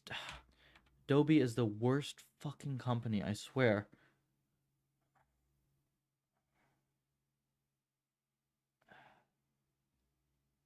I don't want it to be scaled. Right? I don't want this thing to be scaled. I wanted to paste the damn image into the damn file. Like, look, there's all this AI garbage on it, but I just want to paste the freaking image.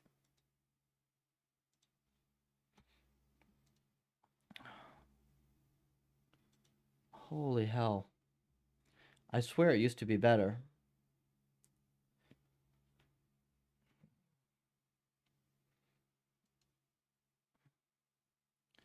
Okay, there it is.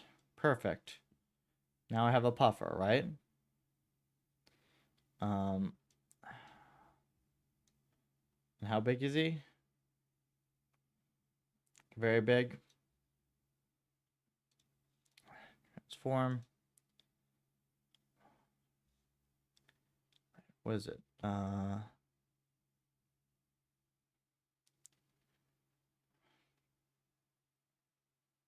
Size. So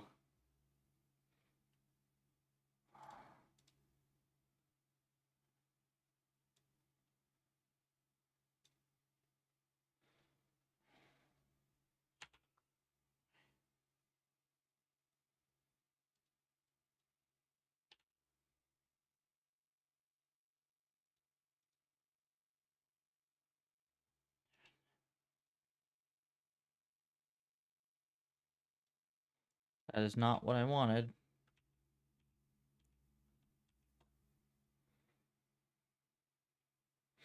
How do you freaking... Okay. Apparently you just have to, like, make a bunch of files, because none of this UI just does not make freaking sense at all. Here. Put pufferfish in here. Pufferfish.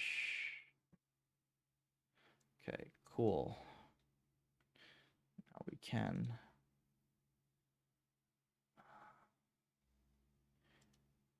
transform.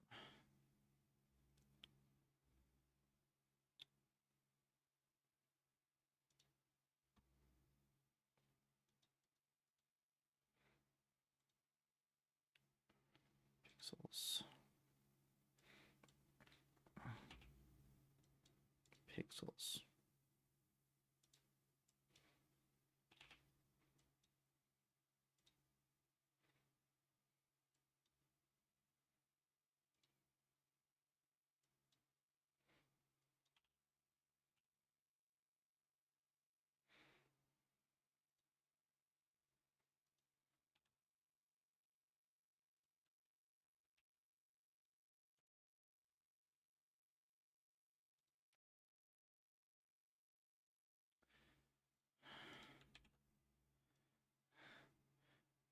Can we start a petition for Elon to fire Yaxine so he can, like, make a good image editor?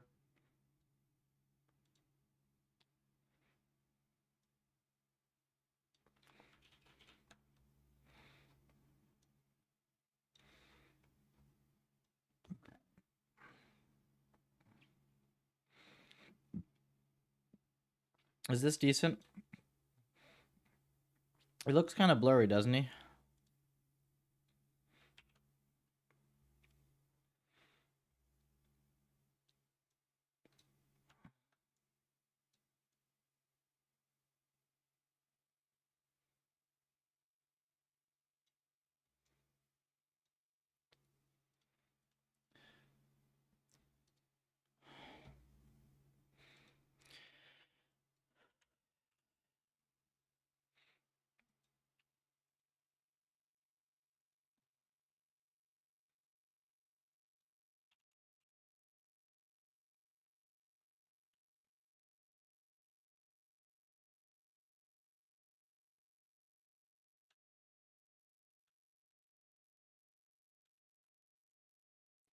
Which of these is better?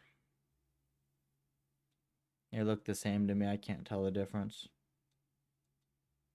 Okay, I think it's just 128 by 128, so it's going to look weird blown up this much. Pretty good, right?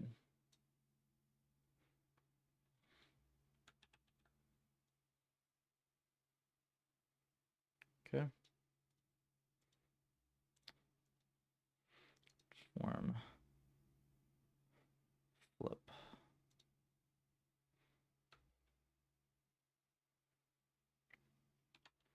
Let's check the directions.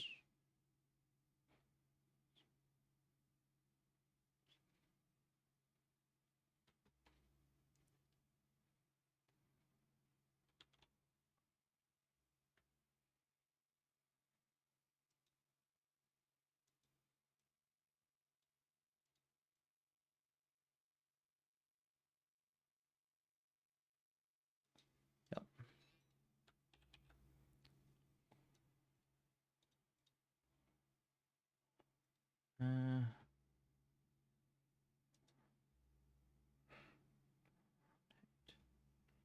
Clockwise.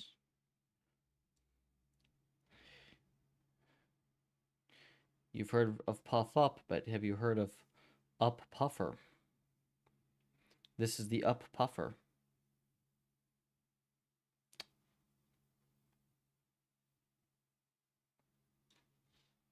I get way too much amusement out of this logo. Technically, I'm wondering if I should, wait.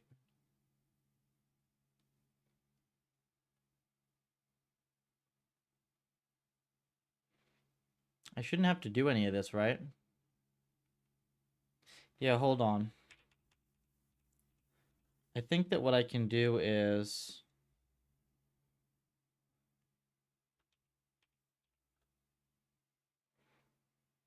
I only need a 4x4 sheet. Yeah, I only need a 4x4 sheet. No. Yeah, I'm realizing now I only need G6, 256. Yeah, this is probably good here.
Okay. So, red. This one's got to be tinted red, doesn't it?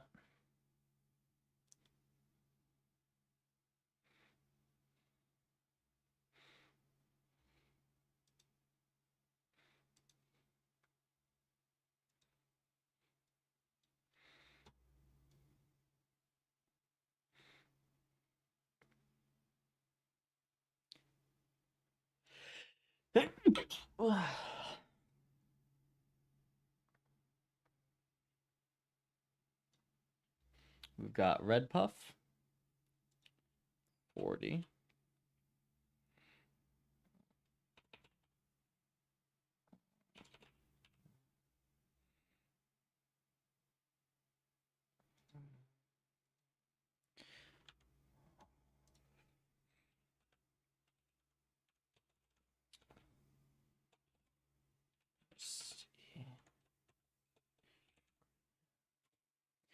And then we're gonna make what is it? White puffer, slightly red puffer, and then gray puffer. Okay. So this one here has got to be white puffer. And these are gonna be avatars for this. Red puffer.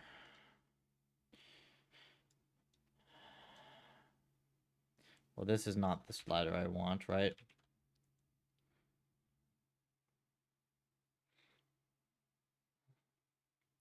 How the heck do I do white puffer? Like without making it that do this. So we do saturation.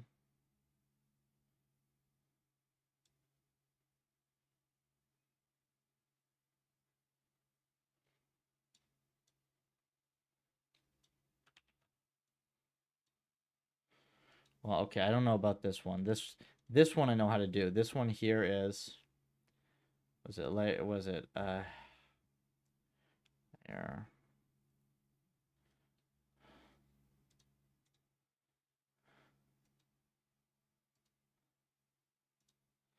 So this one's gray puffer. This one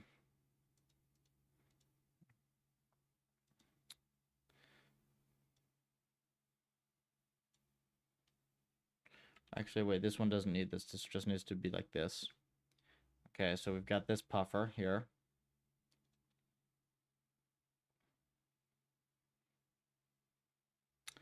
And then this one I don't actually know. Brightness and contrast, maybe? Brightness. Could be brightness and contrast. Let's do, let's desaturate it first. And then let's do probably brightness contrast, right? Well, this is not going to be it, right? Can contrast be up? Contrast down? It's kind of cool how that slider looks like that, right?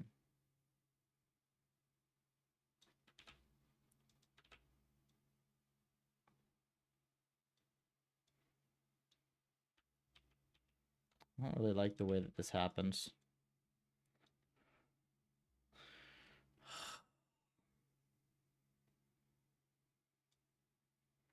It's not a white puffer. I could do blue puffer. Could do blue puffer. White food. That would probably look better, to be honest. Let's do that instead. So, I mean, this is the blue puffer, right? It's the puffer blue. And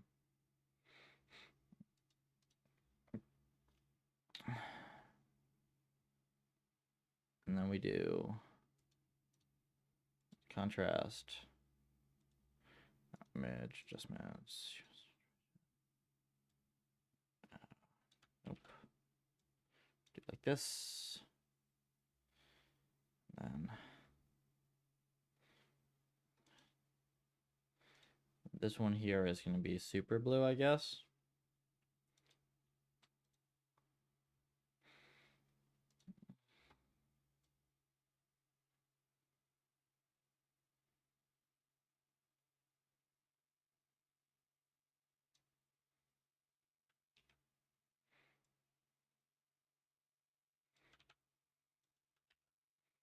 It's 40, right? That's how they do it.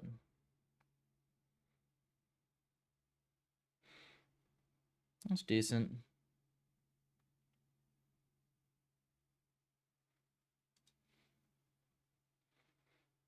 Red puff, blue puff. Probably decent enough.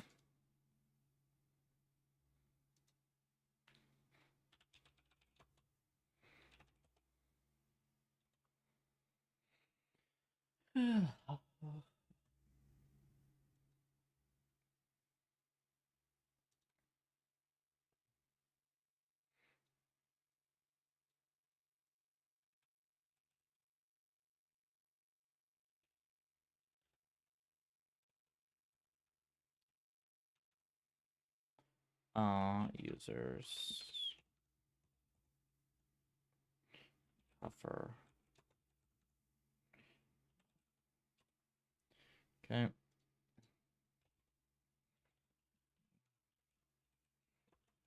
And now we're gonna make the puffers controllable in the RL environment, and we're gonna make a little cool visualizer. We'll make it playable. It'll be a good time.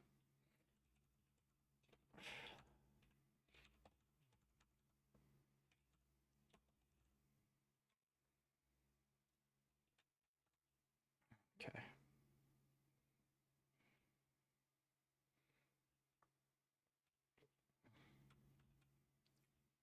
Set map.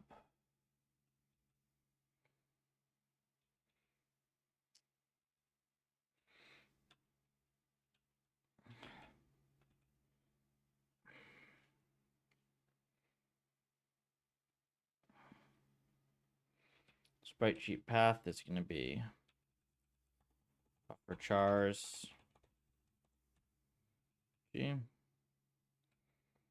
We're going to have to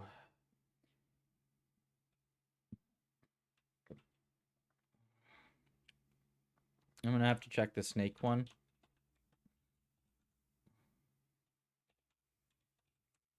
I did a bunch of work on this, the renderer for snake, I remember.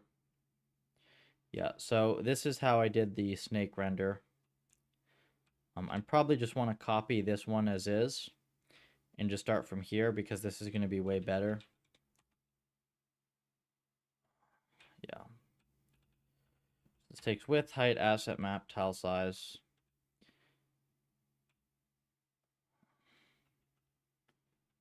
And I do need to change a few things with this because I want to use the sprite sheet, but for now we're going to start without the sprite sheet.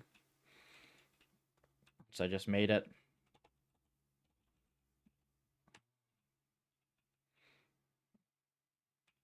Load image from screen. Got controls. I think I made this so up is -1. Wait. Let me remember how I did this.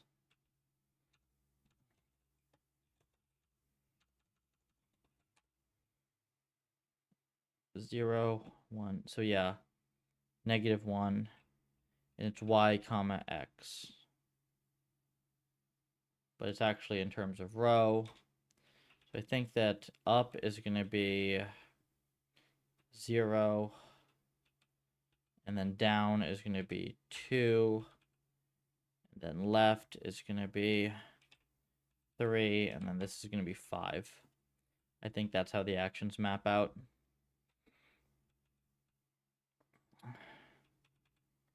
Agent positions, you get R in column.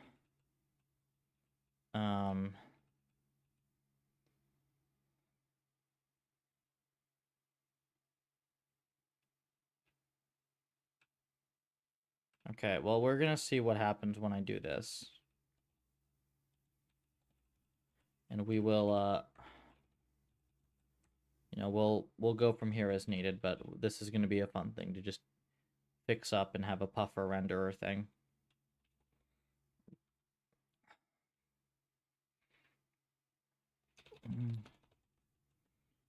Just render mode human. See if this does anything. Raylib render is not defined.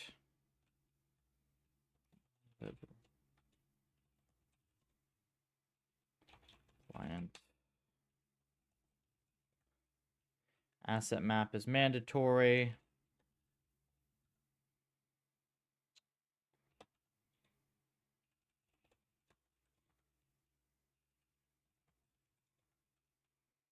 Colors.toList.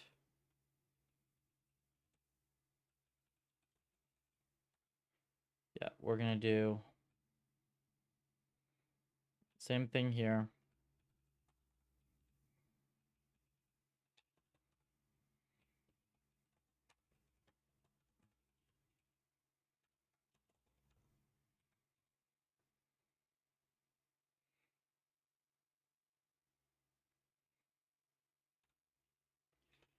Render takes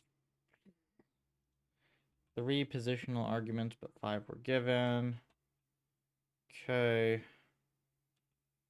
Grid agent positions. Here's 2 of 5 positions.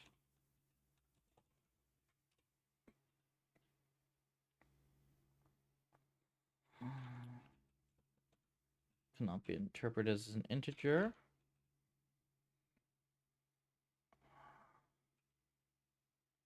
This width and height is kind of funny, isn't it? Yeah, that's not gonna go well. Height R. Let's see.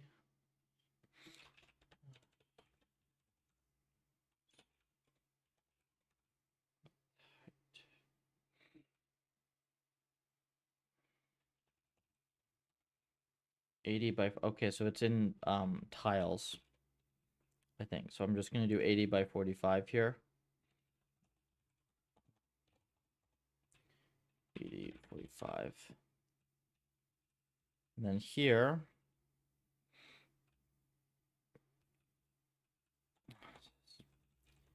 int, where is it? Main r plus self.height. Okay, do the casts.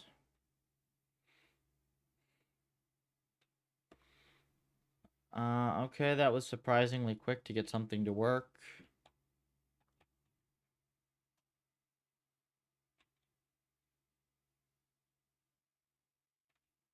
I can't tell if I'm moving anything, right?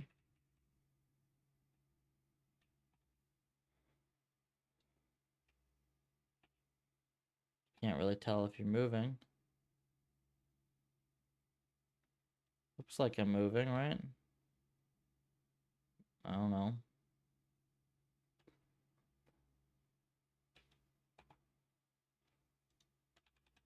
No, wait, I wouldn't be moving yet, right? Because I'm not doing anything with the action.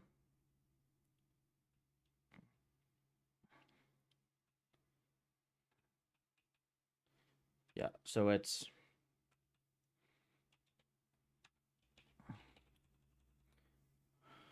if render mode is human, you do self dot or actions 0 equal to self dot render an action like this, and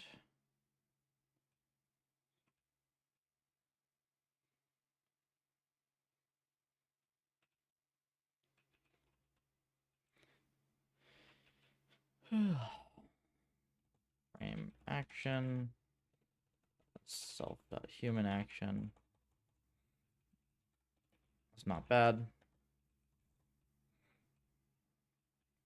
Current frame. And then this should let us see if we can actually play it.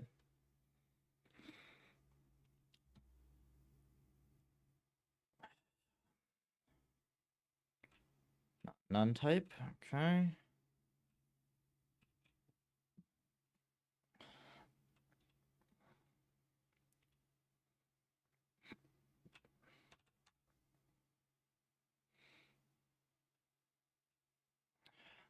How did I do it in Snake?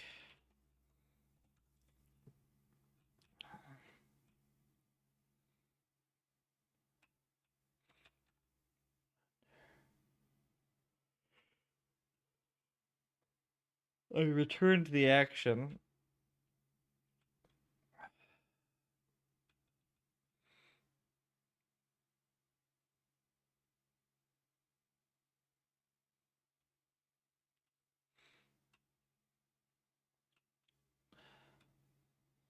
If self.action is not none. Perfect.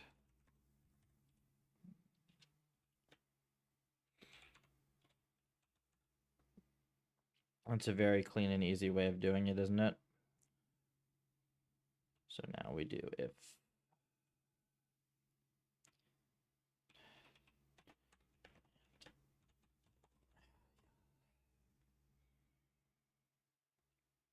okay, so here is our environment. Ooh.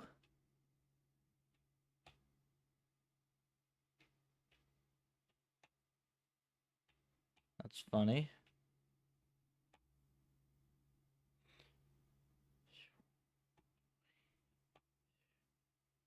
With this. These do not seem to be particularly good.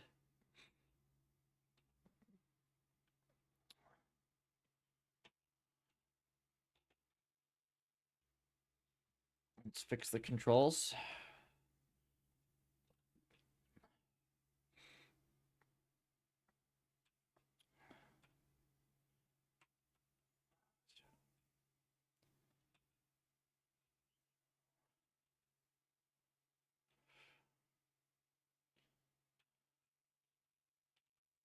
Two, three.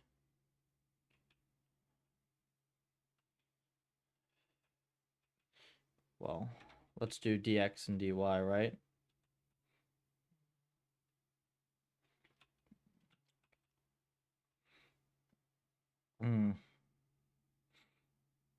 The key presses are annoying.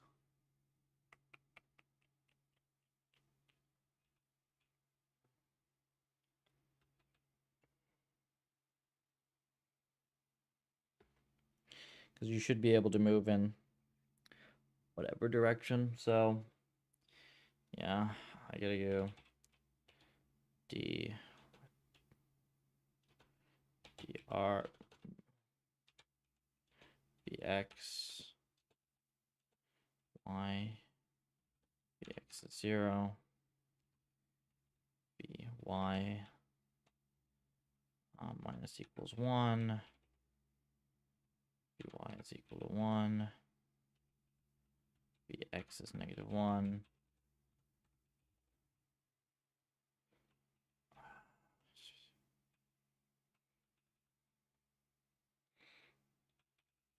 And we'll just say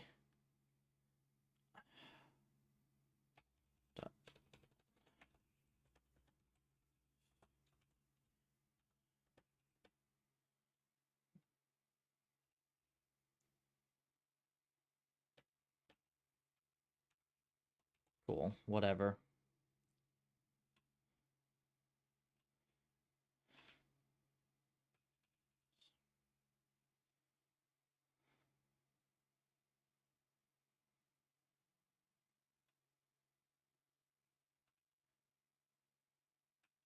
Where did we discretize again?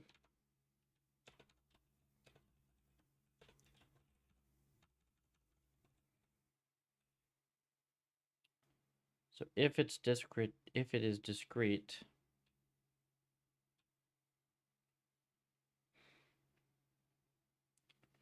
then you convert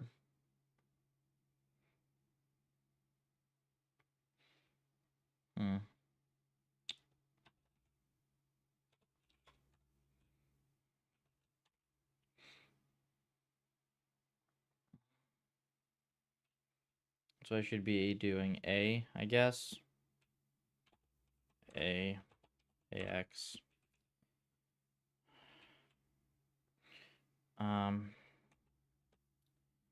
Equals to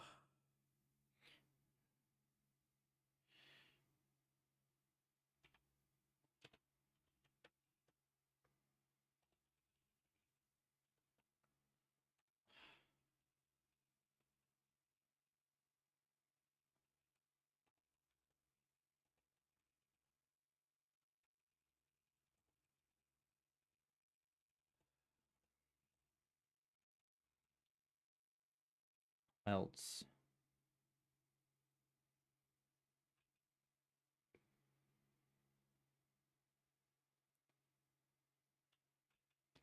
Something like this, man. I don't know.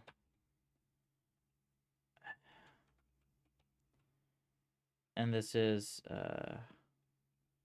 2, I think. I need to open the file. See how I did this.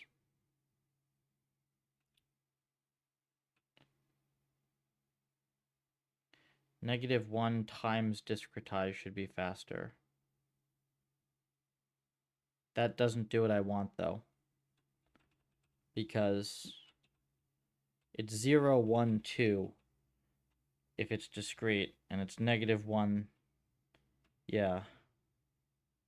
So this is the discrete action. You get 0, 1, 2.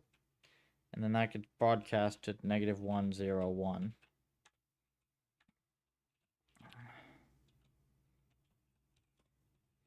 Yeah. So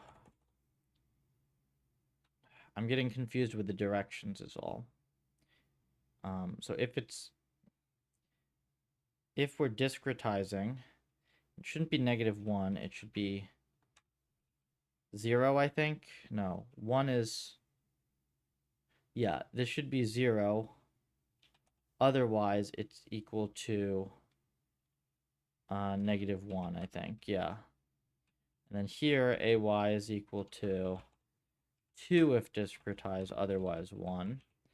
AX is going to be equal to 0 if discretized, otherwise.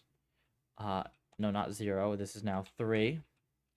Then AX is going to be 5, otherwise 1. Okay, this is correct. And now what we do is if either of these things are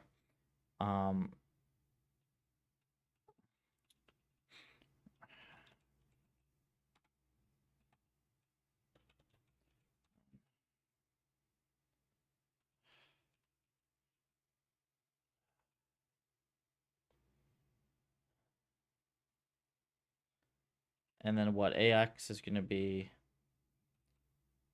shit.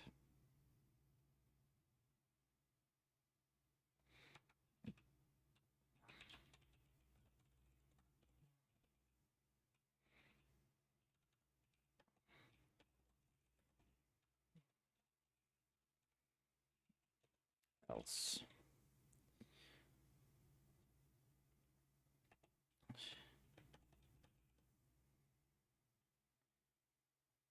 What's the default for AX? 0 if discretize. No, 1 if discretize, else 0. Fucking obnoxious, I gotta tell you. This is for confusing stuff, I know. But that should do it. I don't know, I might find a better way. The goal here is like, once I write enough of these, I'm going to find some cool way to string together like a little mini engine for this type of thing. So we're just going to have like a cool little Raylib render for all the RL environments. But until then, it's going to just be single purpose code until I figure that out.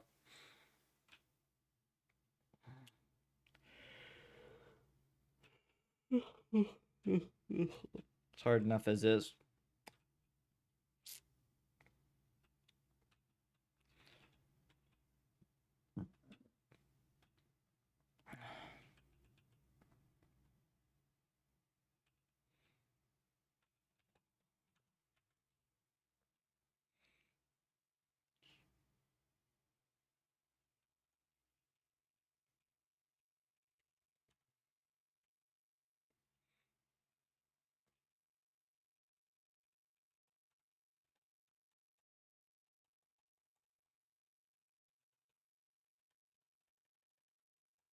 All right. Is this now playable? Let's see. Up arrow does blah. Nothing.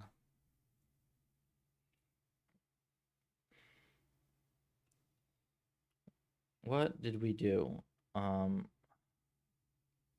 We do self dot human action. Turn action.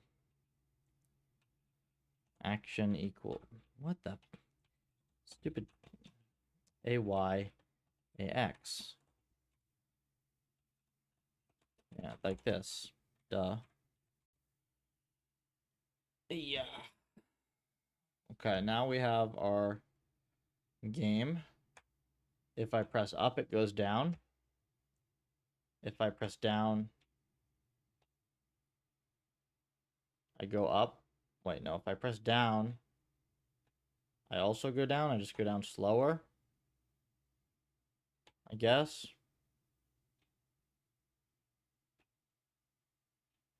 If I press right, I go down. And if I press left, I go this way.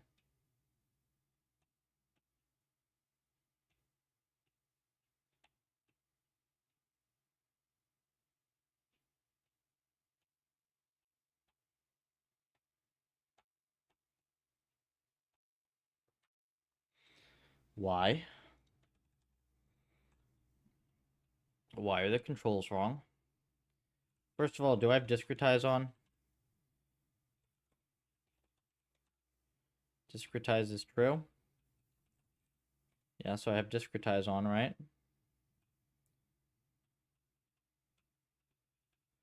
Oh. Is it supposed to be... Wait, hold on.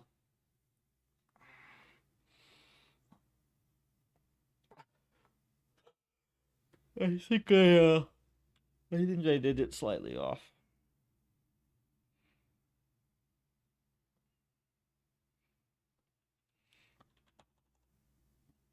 I think this is 0, and this is 2.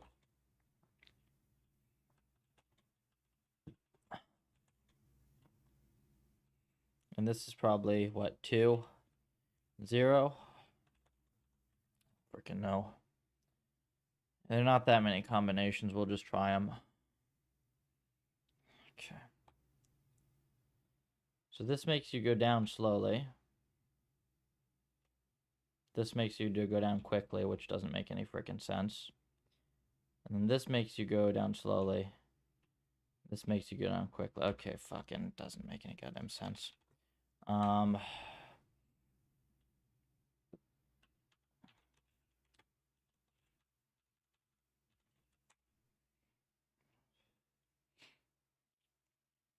NumPy actions. Float, actions discrete, -1 is what I have it as. So 0, 1, 2 goes to -1, 0, 1. So up should be, up is 0, and down is 2. Up is 0, down is 2, right? And how do I have it?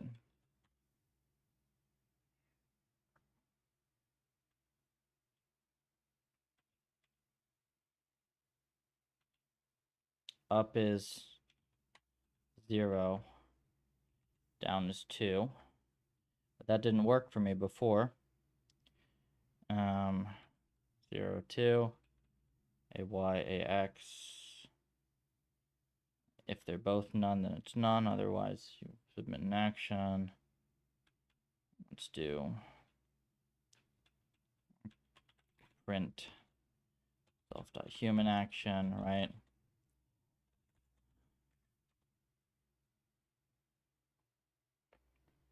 Okay, so press down. Down gives you 2, 1. So 1 is the don't move in that axis. And when I press up, I get 4, 1. Just makes no sense at all. When I press right, I get 2, 1. Left, I get 4, 1. Okay, so something's completely fucked.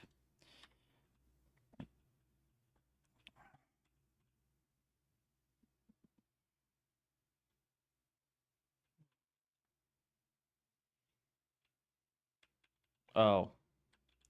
Is this what you meant by too much AY? Like, this was just a typo, dude.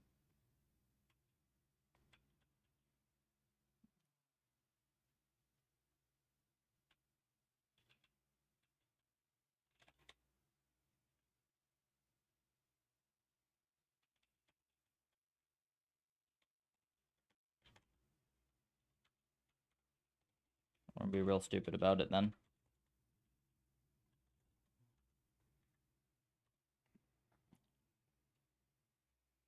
Freaking controller. Okay, this goes up. This goes down. This goes up. This goes down. This goes... The right also goes... Left works. And right goes down. So why does right not work? Because I have a... Okay, cool. Now it freaking works. Now we got controls. Real basic. Down, up, right, left. Can we do diagonal? Yes, I think we can do diagonal, right? Alright, can we do diagonal?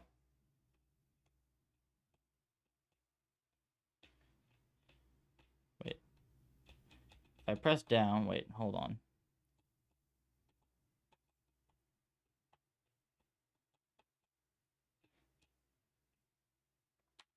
No, why can't I do diagonal? Oh, because it's ellipse. We do like this. Okay, we can do diagonals now. I didn't know what you meant, Linky. I thought you were memeing. Okay, now we can do diagonals, right? Now we can do diagonals. Now we can do diagonals. Now we can do diagonals. We can do down. We can go up. We can go left or right here. Then we can go left. Cool. Basic ass controls done.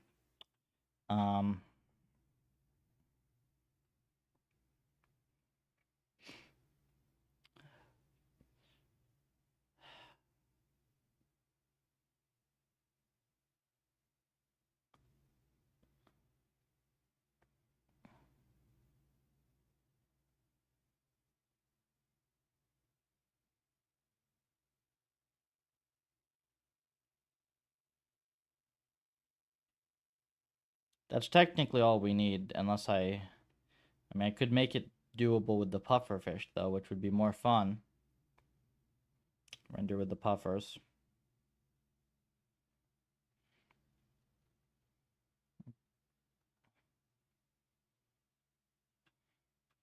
At least I have the basic thing set.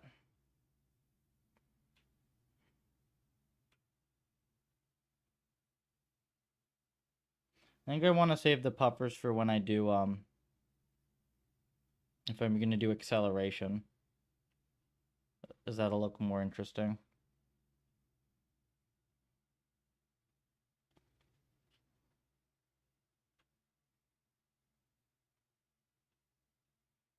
Okay.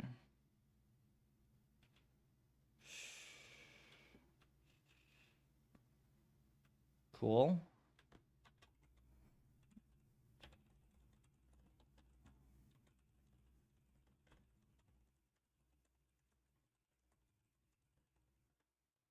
Oh.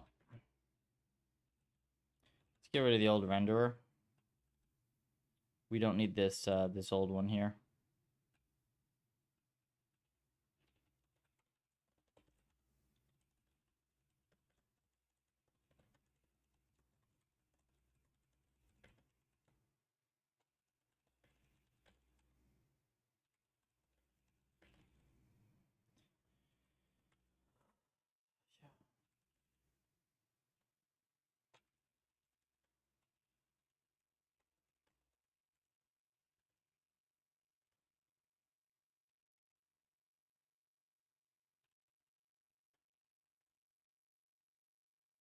Okay.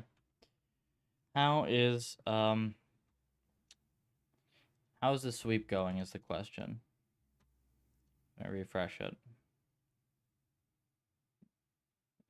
Okay, we got a bunch of runs here. We got 12 runs. And best score is 0.14 so far. With very concerning gamma values. What in the hell? That does not make any sense whatsoever, but okay.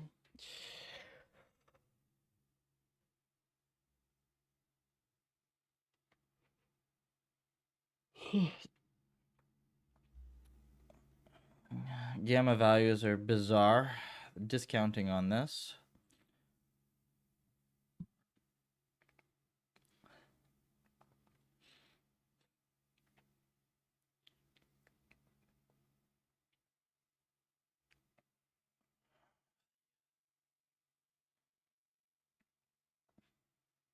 Entropy is on the high end, it looks like. The learning rate's on the high end. Batches, yeah, so these are just wonky settings. It's going to take it a while, I guess, to figure out something better, but it is continuing to run these experiments, so that's nice.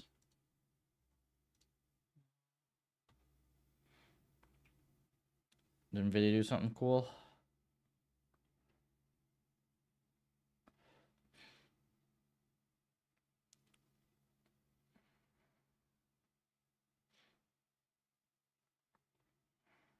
Okay, they're doing stuff for like rendering and stuff, whatever.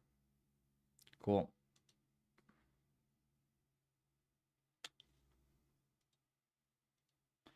Time is it? 5? Got time for a few more things to do today. Let me think what I want to get done.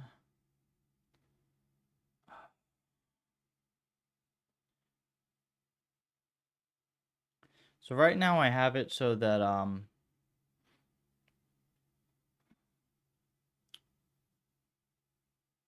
well, actually, how do I have it simulated right now? Let me see. Right, it's you just pick your velocity at any time. So like there's no acceleration or deceleration. Um, which I guess makes sense because if you want to match the continuous and the discrete, that's the way that you would do it. So I think that I'm happy with it being that way. Um,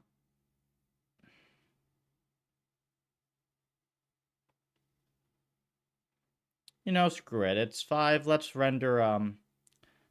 to make the pufferfish render thing work. I think that'll be fun and it'll make a cool demo.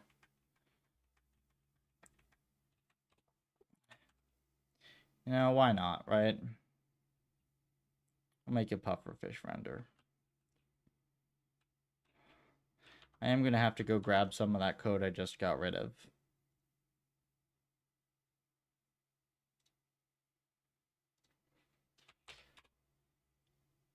Oops. Folks, if you're watching this and you enjoy the cool RL stuff, give the puffer a star. Helps me out a whole bunch.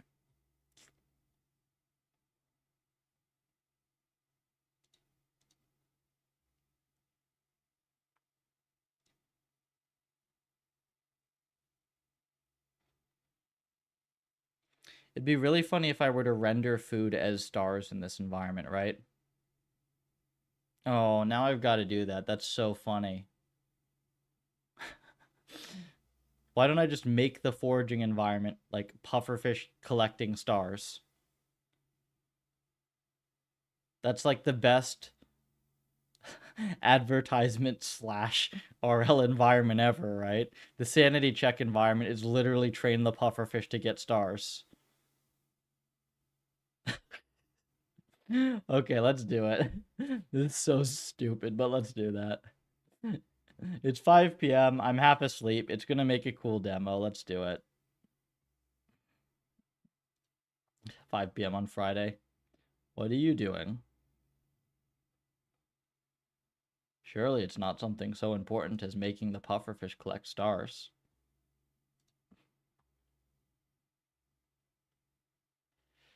Make it playable on the homepage of the docs too. So I need somebody who understands the mess that is web for that. Technically, you can make... I'd have to have a server to do the game logic, I think. Or I'd have to have like Python, Cython, and Raylib running on web. Because I'm not implementing all this crap in JavaScript, right? So yeah, I would love to have like some cool demos on the homepage. That would be awesome. But like, I need somebody who understands a way to make things run on the web without making it just absolutely god awful. Yeah.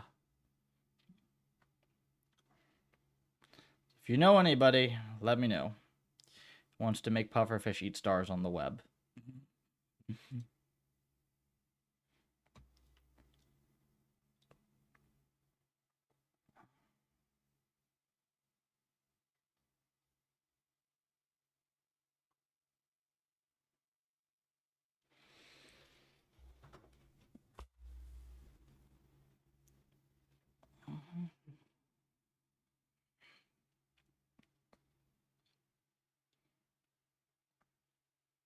David Ha had that for a while, didn't he? Hard website.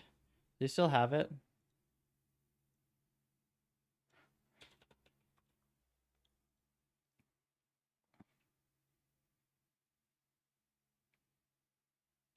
Oh, this is really old. Where did he have his... Oh, I guess he changed it. He used to have this really cool thing. He used to have this really cool thing where like the little bots would like follow your cursor around and stuff live. I guess it was too much of a pain to maintain. But man, was this it? This is a different one. I haven't even seen this one. Studio Otoro. You can't spawn too many. Scroll down.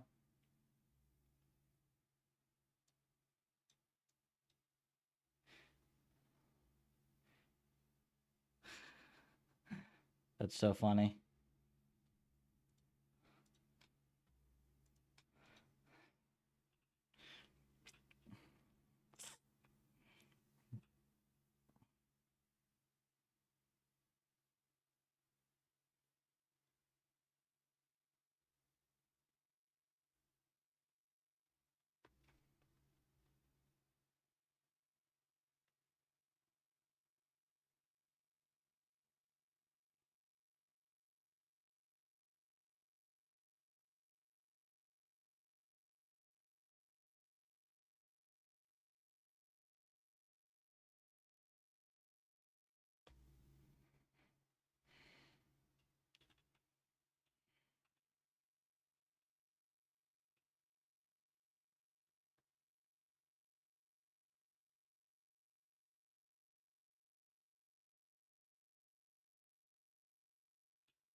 We're gonna grab this. Spreadsheet path.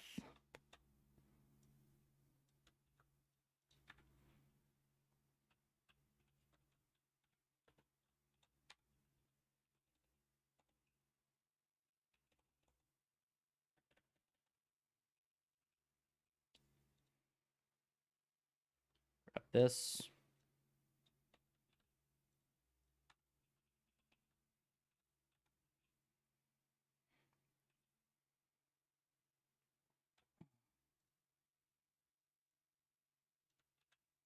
I'm gonna grab this.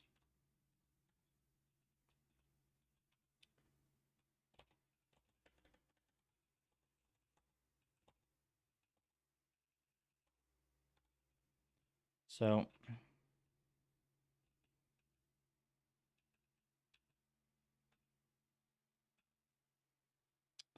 this is fine.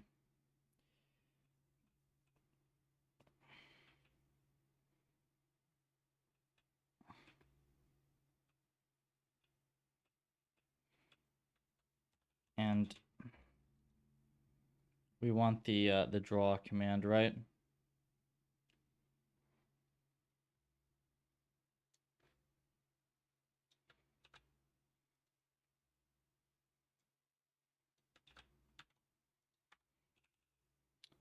Greater than 3.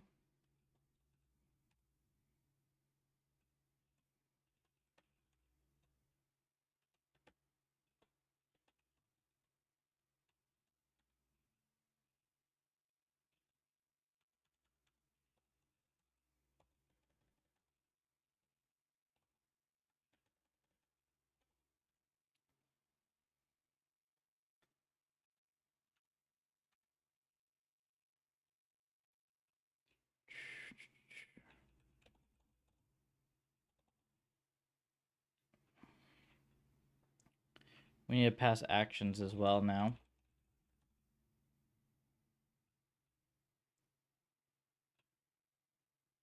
Step.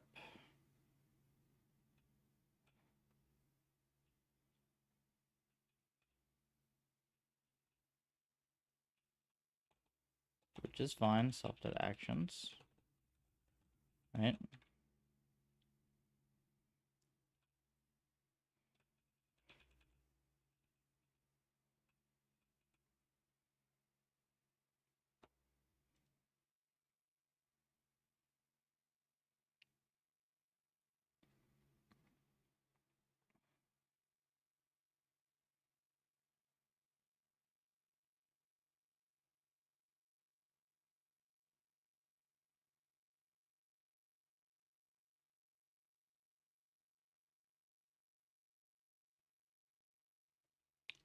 Where's the darn snake renderer? Oh, wait, the snake render is easy, isn't it? Snake render is way easier than this, yeah.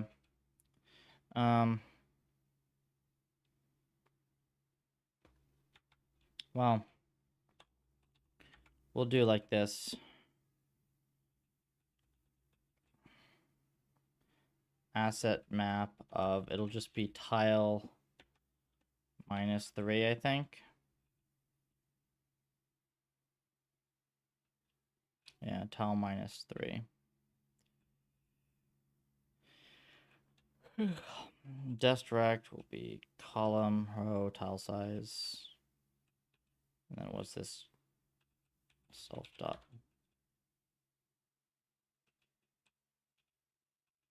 Oops.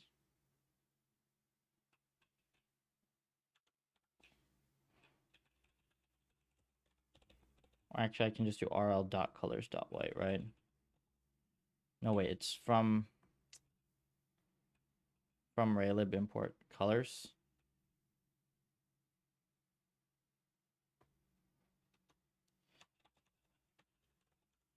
Snake.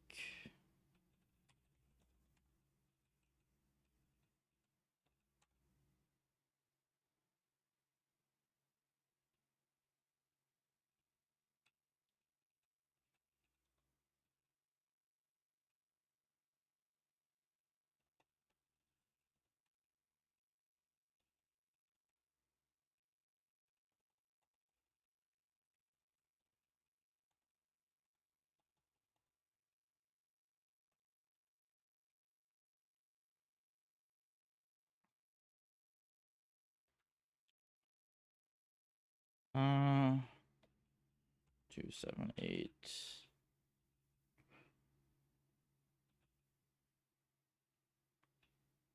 Right, so this needs to be loaded down here, which is fine. Just load the puffer here.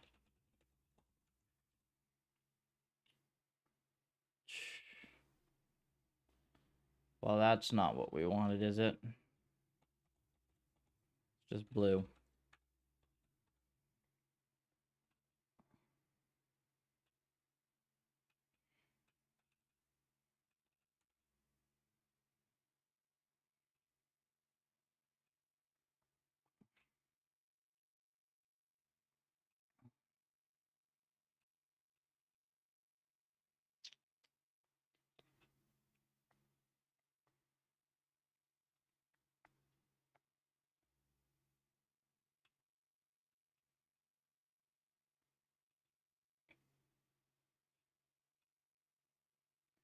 Asset map looks fine.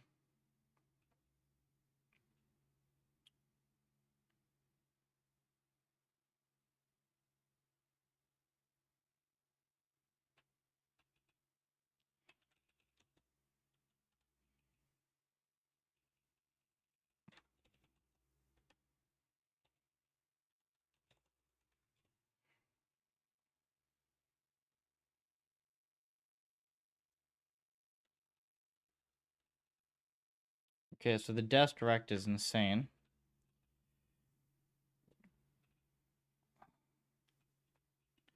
So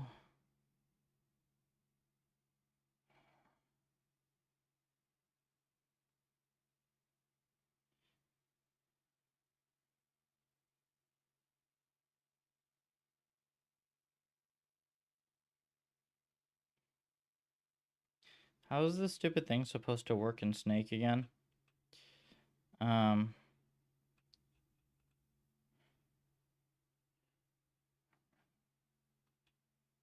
Armin.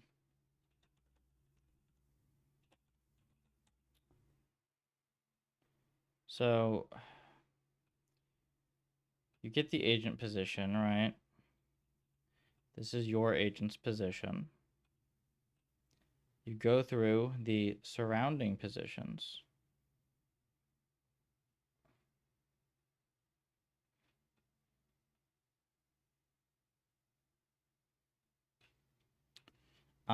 The indexing is totally different, that's why. Yeah. So it's going to be source rect is going to be not I, not R, but like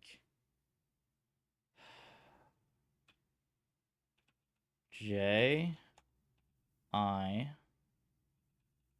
Is this it? Is it literally just that? You just have the indexing wrong?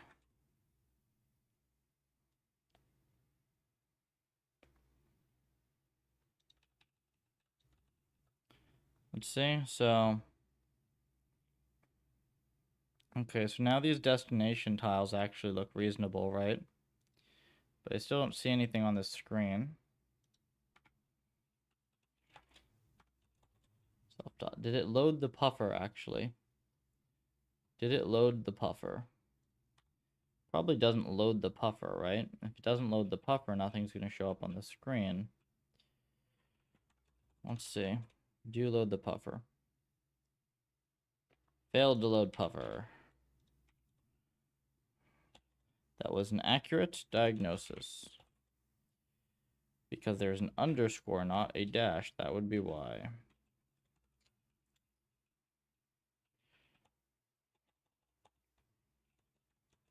Now do you load the pufferfish? Now you do load the pufferfish. Now, look at all these little puffers. Ah, there's so many puffers. They're so small. They don't turn yet. They need to turn when they move, but we have puffers everywhere, which is excellent. Any day that starts with loading puffers everywhere is a great and a glorious day. 32, and now we got to decrease the tile size. I still have to get the stars. We still got to get rotate puffers, stuff like that, but it is going to be great.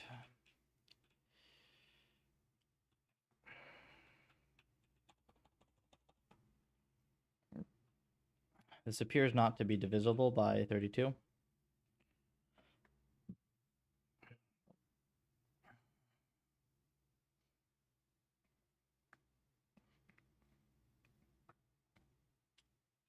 Yes, star the puffer. Very good.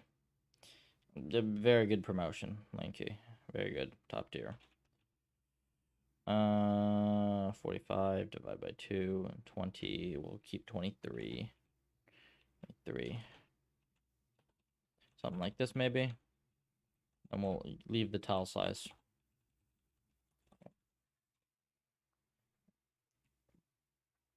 Pac-Man but Pac-Man. I mean, you say that, but like, I might actually do that.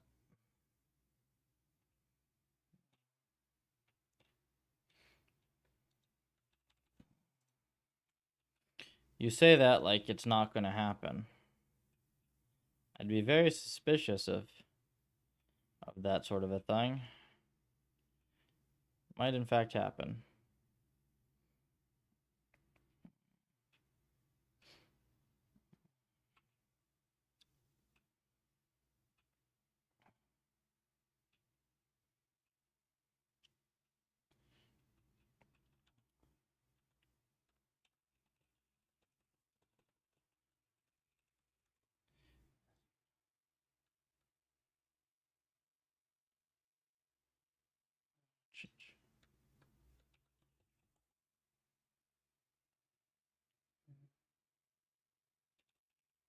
Okay, so there's draw a circle, line, spline.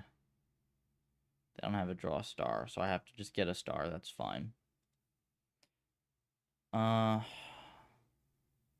don't know, like free star icon.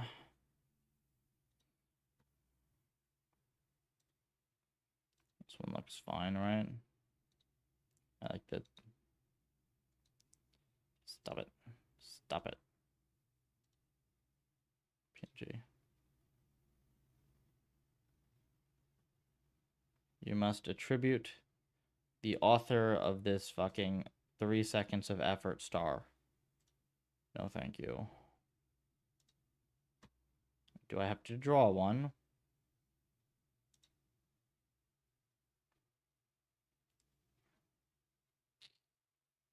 Where's the GitHub star icon?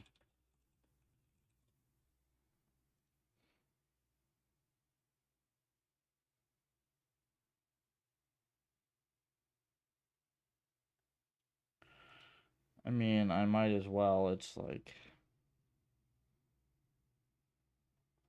what's their star look like anyways? It's like this outline star, right? I hate how stupid it is trying to just get basic icons.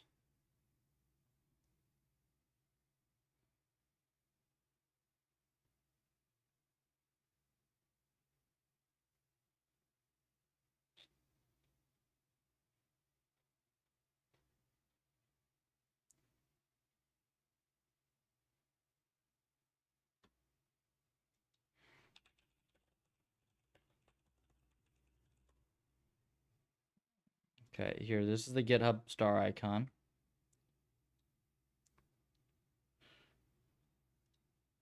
Thank you. Freaking. It's like, oh, I downloaded the PNG in format. I gotta get paid.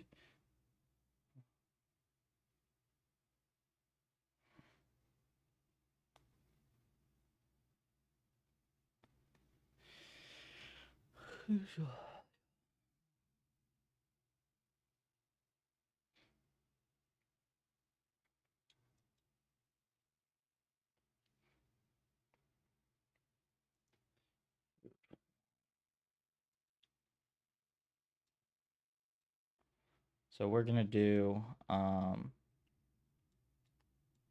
what is 128 times 5? I did not mean to press enter. Times 5, and then we do 128. Okay.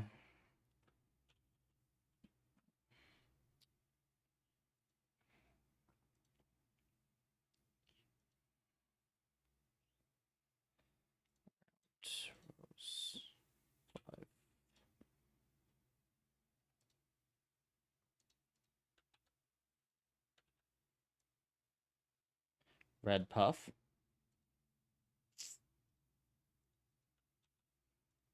Blue puff. Light red puff. Light blue puff.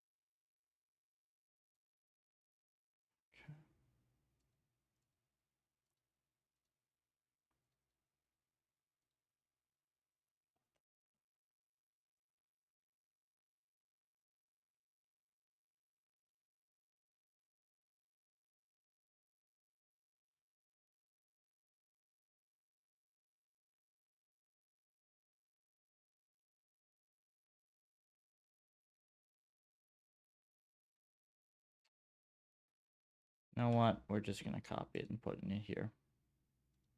CBA with this.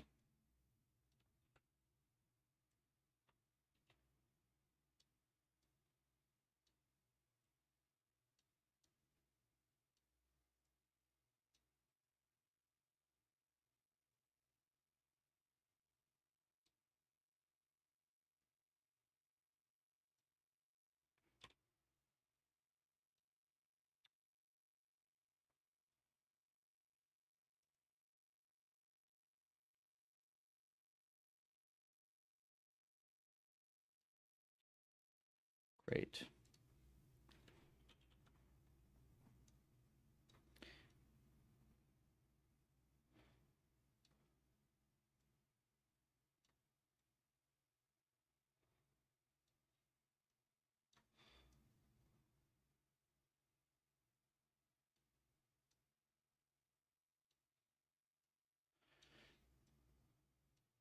Oh, this actually looks terrible when you downscale it this way, doesn't it? Have to actually bother to downscale it correctly. Great. Image size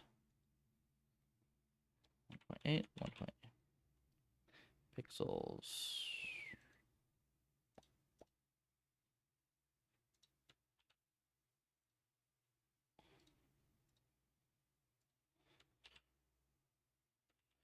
come on.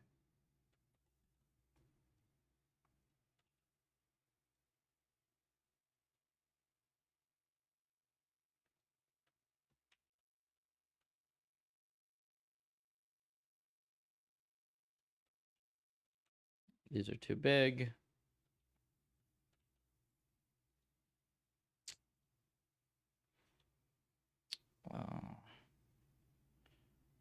What was it? 1080.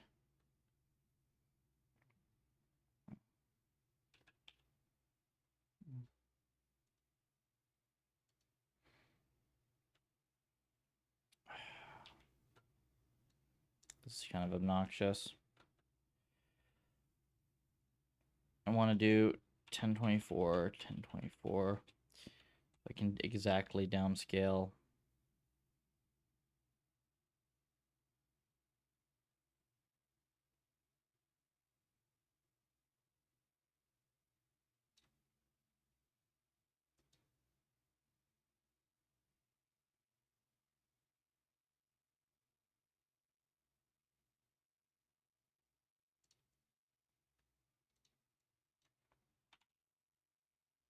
Okay.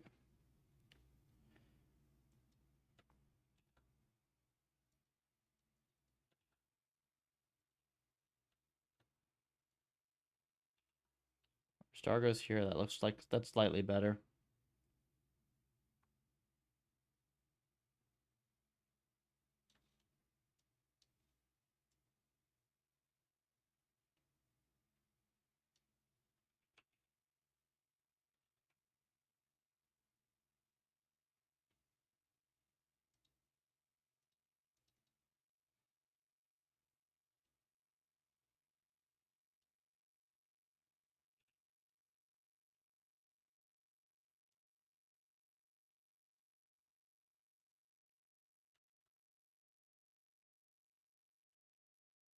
Is that actually the GitHub star icon? It's not, right?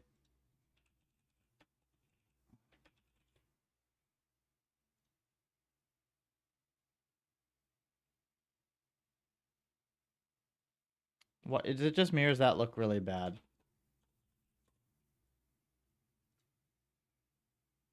Yeah, they have a totally different star icon. That's like the Java script npm garbage one. Where is it? Yeah, this is the frickin' star. Isn't it this one? Yeah. Download. License, it's MIT. It was a downloaded.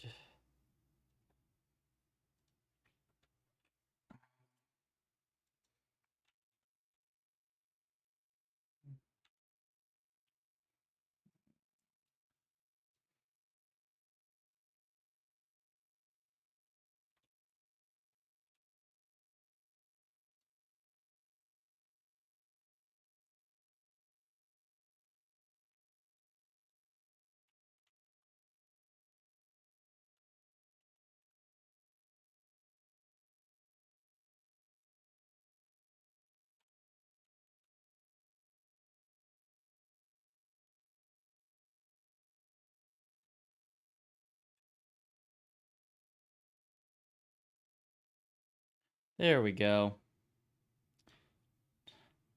Now we will literally have the environment in which your objective is to feed the puffer a star. This one, save. Yes.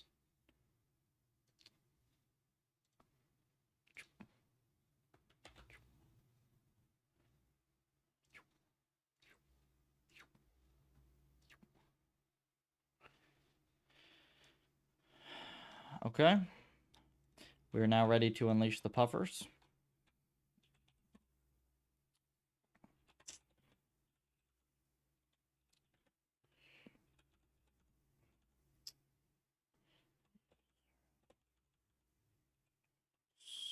Puffer.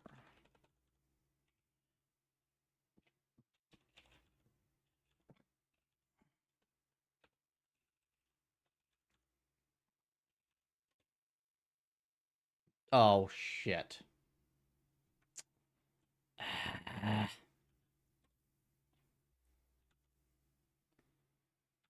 Go get that script.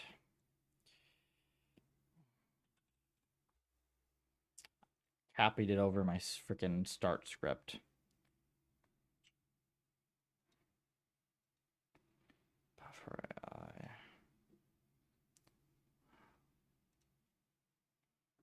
Buffer tank dev. 8 months. No, it's main is the last year. No, it's 1.0, right? Yeah, last month.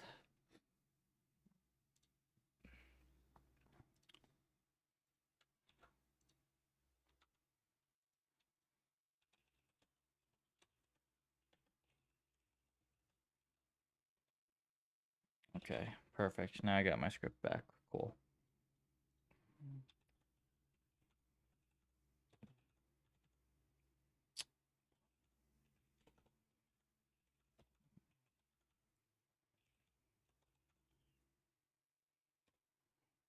Okay.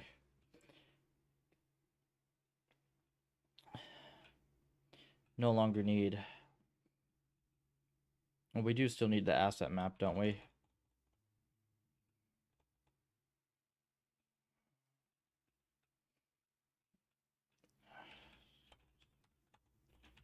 Six. 3. 0. 5 and 12. Okay. And 0, 1, 2, 3, 4. Food is actually 1. And then these are 3, 4, 5, 6. So this is 1. And this is 3, 4, 5, and 6. And get rid of this stupid -3. Oh, we need to do the forge config, right? Well, I could do task env.task forage. Right? Task foraging. Key error 0. Lovely. Self.asset map of 0. 328. Clear background. This needs to be a color. Snake.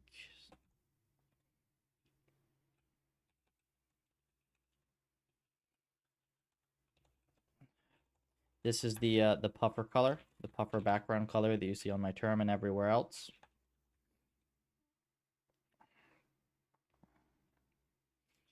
Integer does not fit in unsigned char. Really? Why does it have to fit in unsigned char? It should not have to fit in unsigned char. Draw a rectangle. This is a color.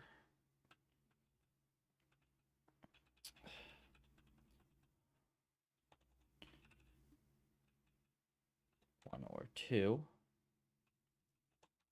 Or tile. Tile 2. We just do 0. This. Else. Solid. And okay, I think that there might have been a small issue. Oh no, this is terrible. They're eating the puffers. The puffers are eating each other. That is horrific. That is not what we wanted. We did not want this to occur. I used the puffer graphic as the food. How did that happen? I thought it's 1 is food, right? And then Unless maybe one isn't food and let's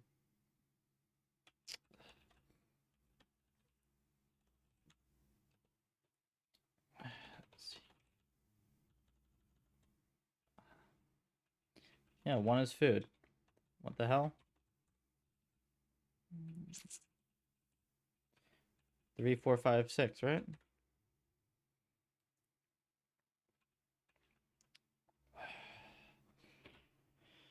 Tiles 0. Tiles this.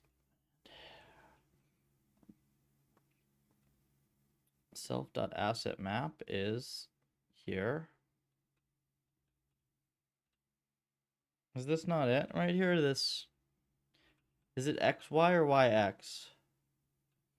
Maybe it's the wrong.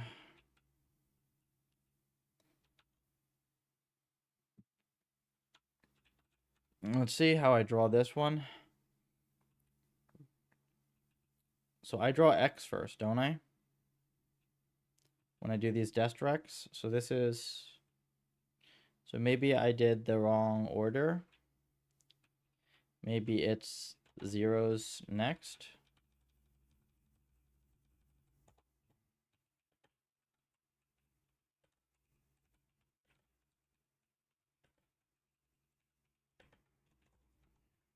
Maybe this.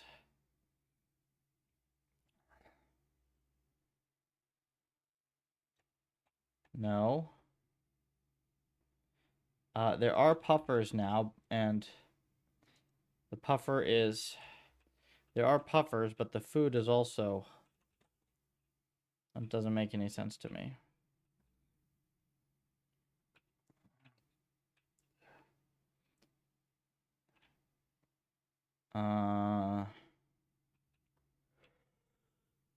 Kind of confused.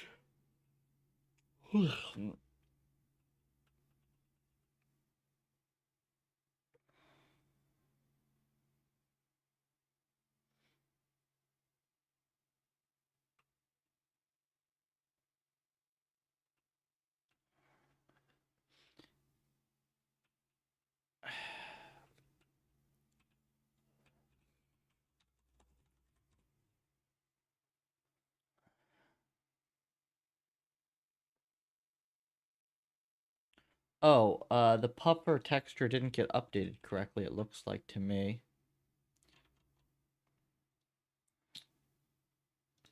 Yeah, the puffer texture is not getting exported correctly, so set it to downloads, right? And then we're going to, whoops, mount, C. Now, puffer chars, puffer tank slash. Okay, and now we copy docker puffer chars. Oops. Grid continuous.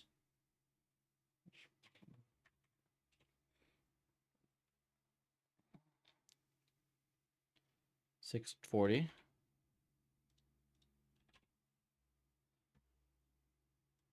There we go. Your job in this environment is to feed the pufferfish as many stars as possible.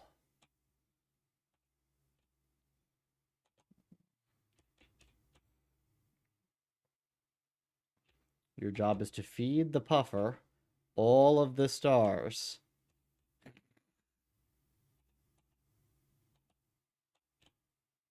This is hilarious.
think it runs too fast, right?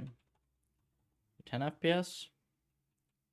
And we need to figure out how to rotate the puffers. Don't we? Yeah. It's kind of hard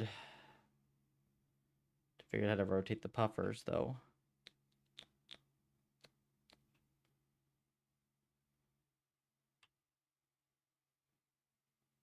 It's fine for now.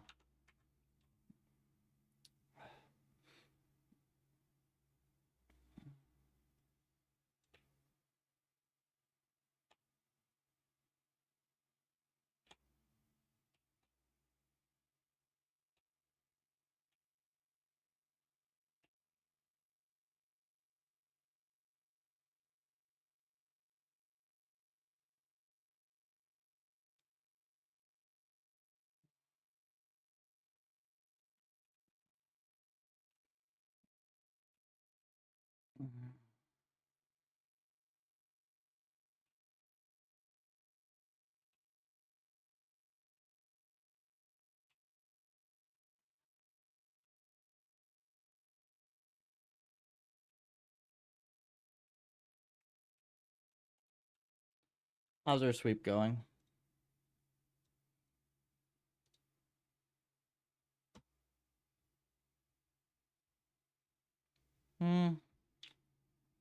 Nothing super great. This one that does very well has a somewhat more reasonable gamma. So maybe it'll start exploring a higher gamma values now. We'll see. At least some of these curves are more stable, though. That's the main thing. They don't take forever.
One other thing I want to do here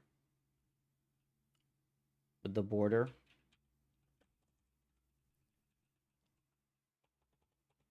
Left is going to be... Where is it? Speed.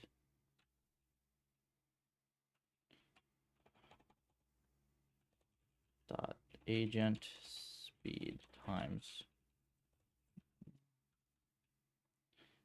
Yes.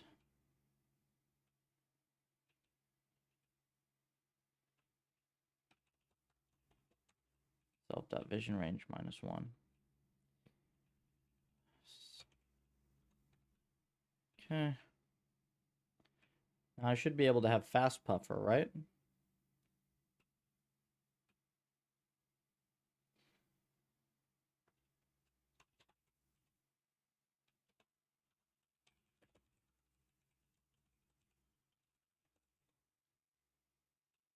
Whoops. Also float to int.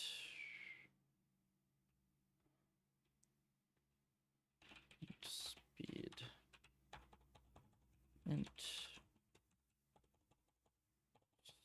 Int.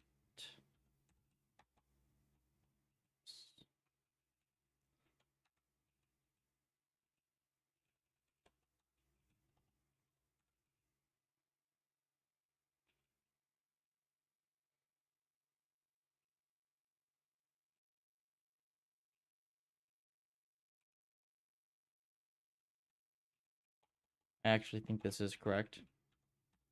Yep. Get rid of this to group.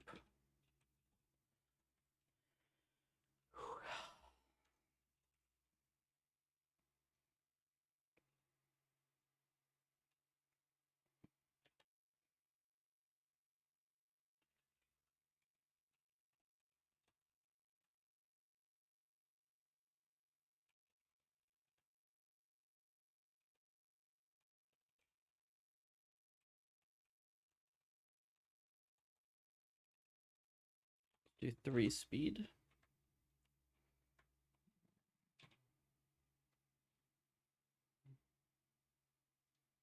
And this seg faults. It's interesting that that seg faults.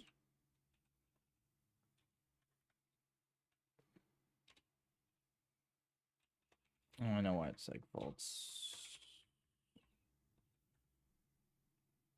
Spawn.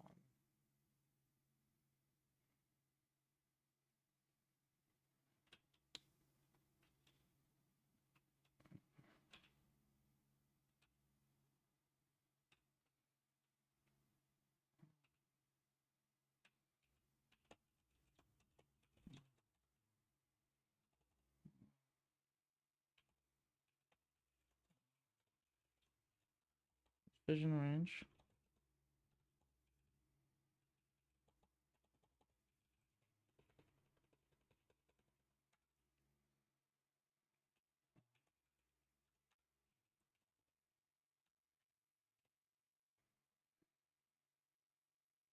Really, still seg faults. Speed and speed.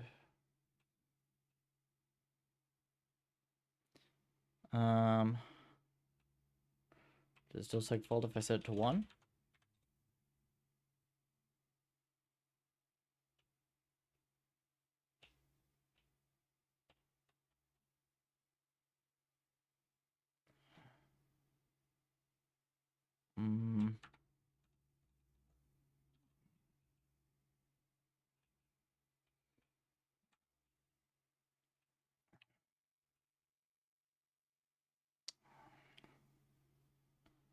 Why does this not suffice?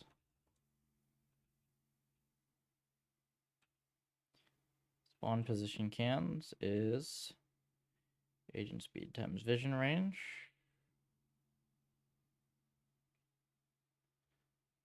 Which is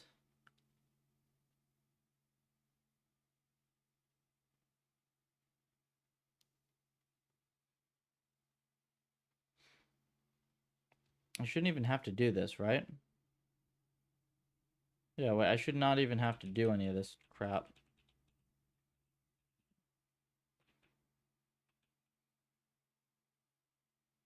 Well, actually, wait, yeah, I do. I still have to do this to avoid the bounce check.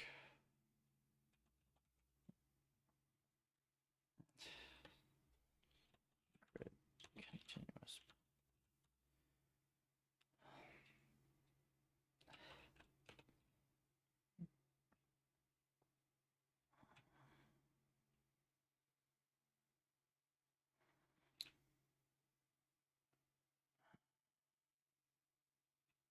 Seriously. Agent speed minus. What if I just do like this? It's maybe I was right to begin with and the chat GPT was dumb. That's usually pretty likely.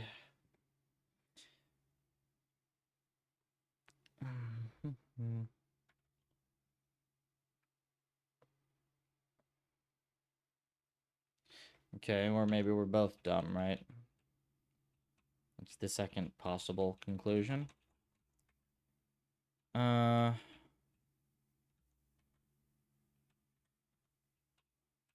on. Wait, did I recompile just then? I didn't recompile, did I?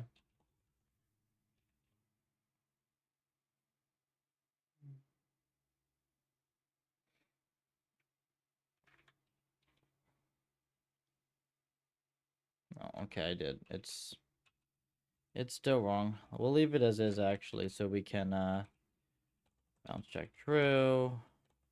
True. True. True.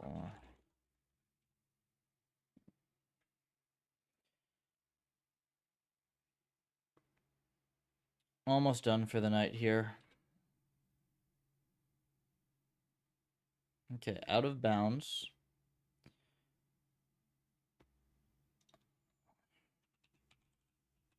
Ah. So reset. I don't know why the hell I set this. So this is stupid, is what this is. That's a case of the stupids.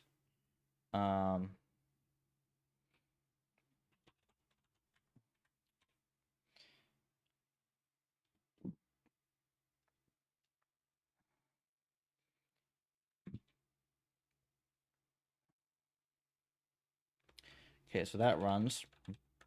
And now if I disable, hold on. Two different things to disable here. So we're going to do this one.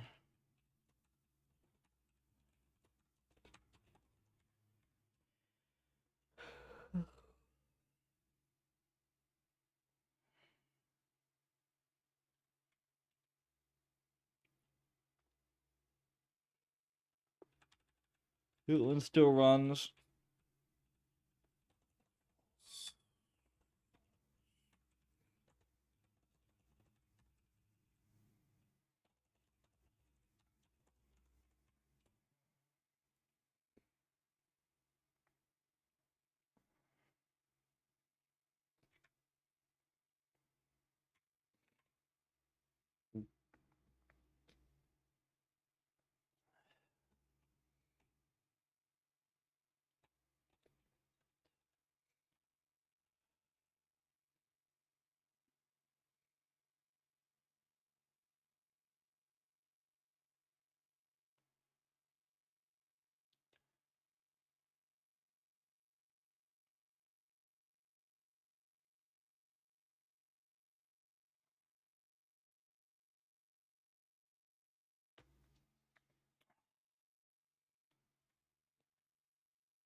If I make this continuous now, does it still work?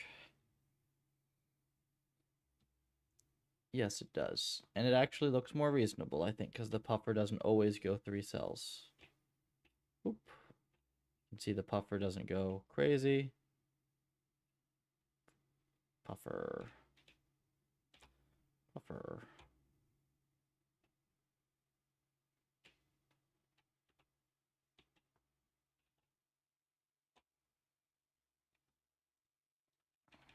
Okay. So the puffer is good.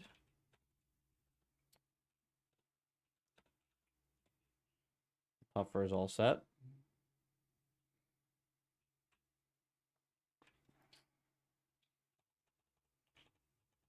Set this back to 1. And this is now in a good spot for now, I think. So let us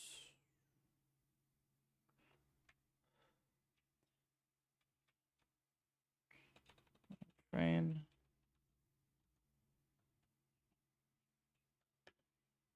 Back 1, 2.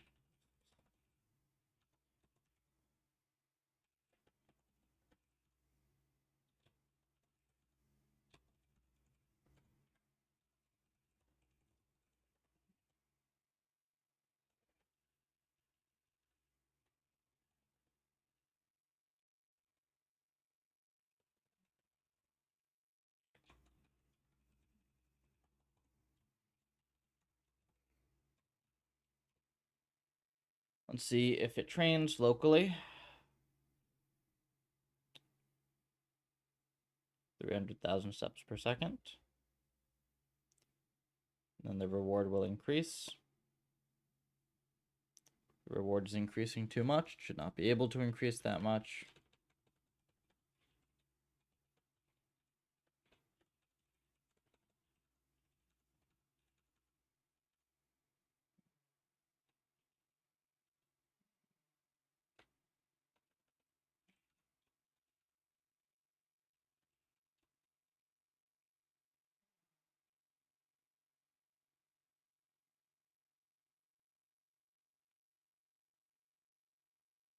So something crashed because the reward went too high. That's interesting.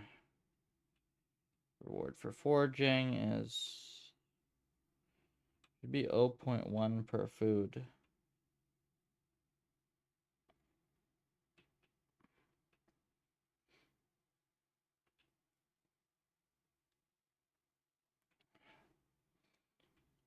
Ah, here it is. Info's a reward. Some rewards over self dot. Report interval. Self dot. Agents.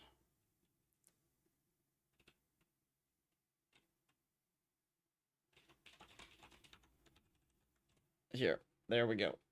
That should be it.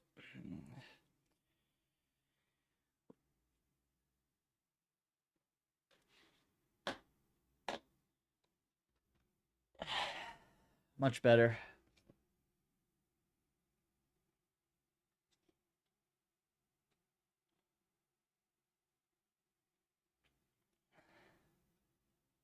Looks like this is not stable as well. So it needs hyperparam sweeps. Did I leave it on continuous?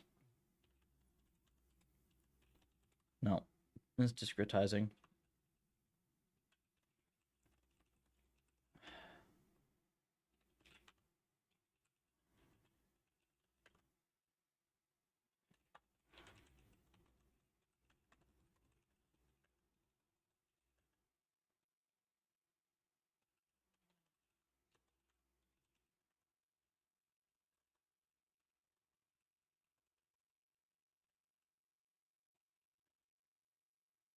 Solid dev day. Pretty solid dev day. Well, I guess decent enough at least, not crazy.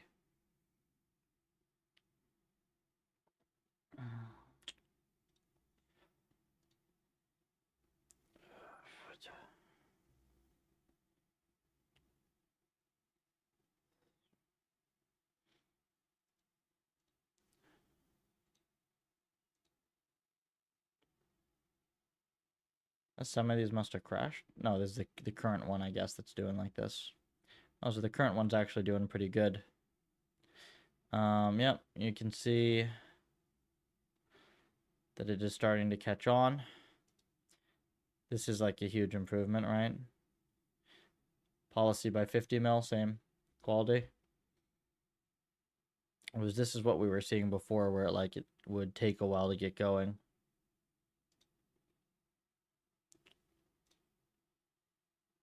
This one's weird. I don't really need to have this for today anyways. 6. I do want to get some extra sleep tonight because I've got to do a whole bunch of stuff tomorrow on a different environment. This is all coming together though. Like, once I find a nice way to put these renderers together such that I'm happy with the way that the visualizations work, and maybe I figure out some ways to like not have several copies of virtually identical render and sim code, right? Maybe I'll do like a universal puffer wrapper or whatever. And then I need some experiments, then we'll have this nice simulation update. I think until then, I probably shouldn't start any more crazy cool simulation projects. I think I should just kind of grind these out. And if I get bored of doing that during the week, I might take a couple of days to start on some long form videos, because I promised one on PufferLib at the very least, so I still have to make that one. And then had one other cool idea as well.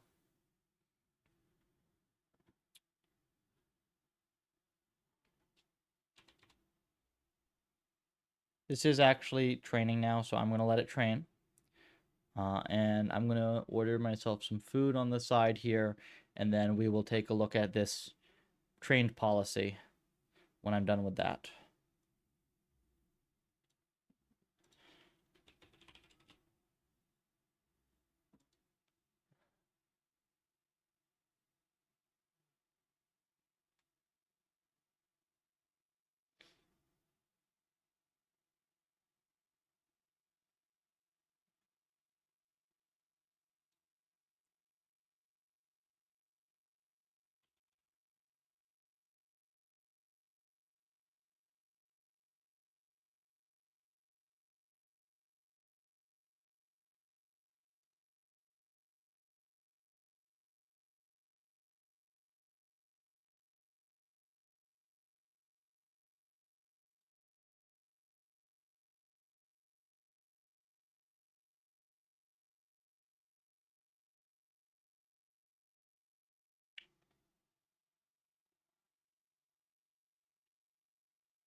So we'll just do it like this.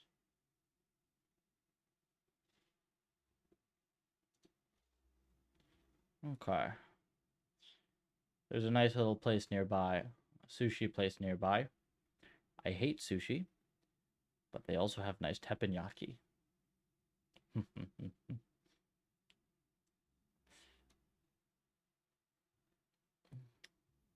Love me a teppanyaki grill.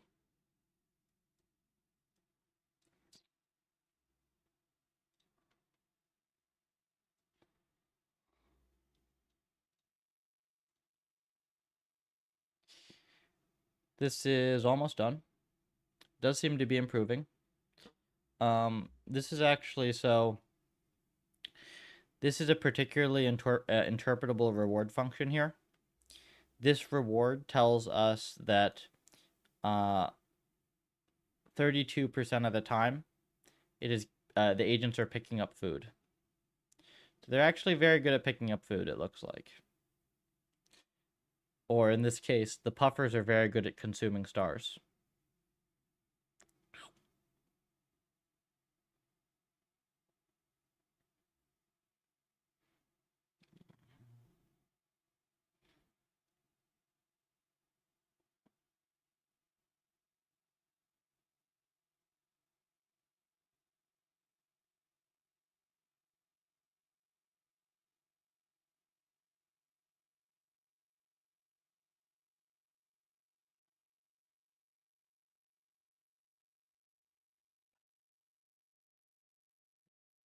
Did you know that you can have 4,000 pufferfish consuming stars at a rate of... Well, according to this number, this would be about 500... No. Well, I don't know how fast inference runs. I mean, that's at least a good 500,000 stars consumed per second.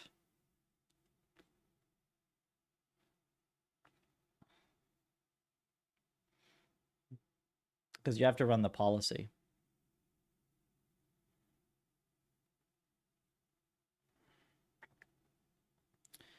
The reward crashing back down is not particularly nice. I might use the 1,000 checkpoint instead of the final one if it's going to be unstable. What's happening? Entropy is going back up, it looks like. Oh, if entropy was crashed, then that's probably not a good thing. So maybe entropy going back up is fine. Though happening right at the end of the training run is obnoxious.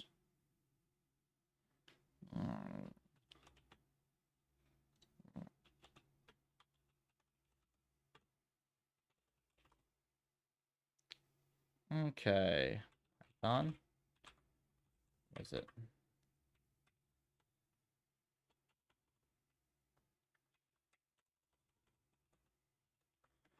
Eval model path.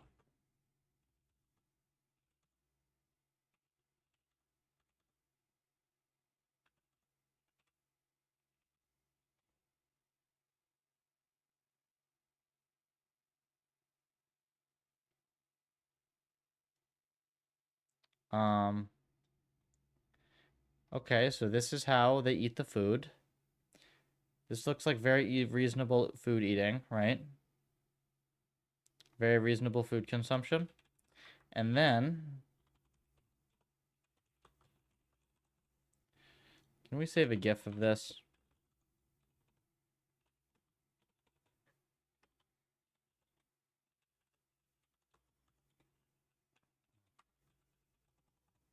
Starpuffer.gif 10 FPS.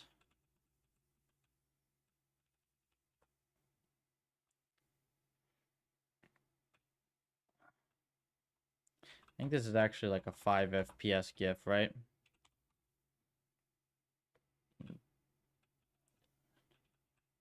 And then if you want to have like a 20-second GIF, 100 is fine.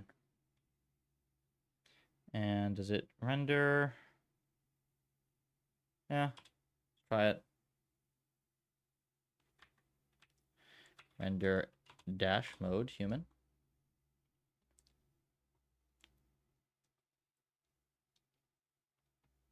Om nom nom nom nom. Om nom nom nom nom. Oop.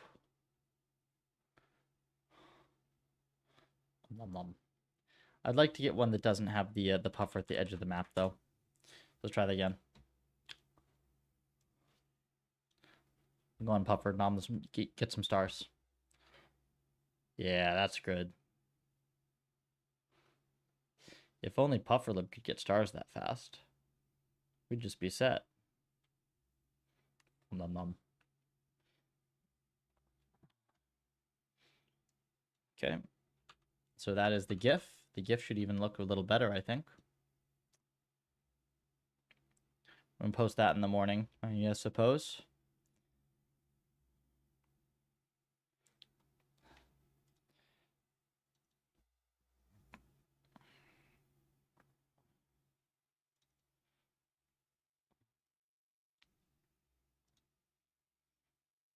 Nom nom nom nom.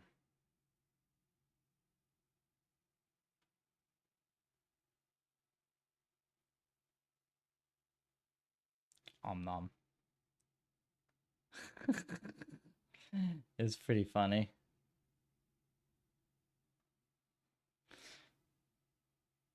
It's pretty efficient at gathering stars, I'd say. So the plan, I guess, is that in the morning I will post this. Since I don't really do anything else with that, I'll post this in the morning. And yeah. Tomorrow I'll work on some environment stuff. When's my food here? Should be here pretty soon, right?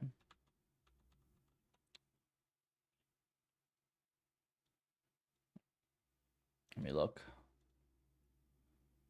Picking up your order, arriving.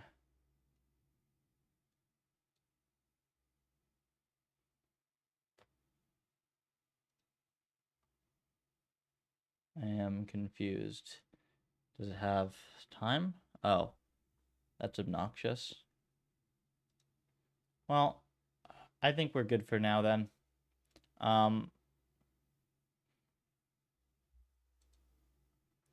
going to go and get some food, chill out a bit, get ready for longer dev tomorrow. It'll be off stream, at least for the time being. On Saturday, I just do some solo dev. And the plan for next week is going to depend on how much progress I make on the other thing and how much longer this thing takes.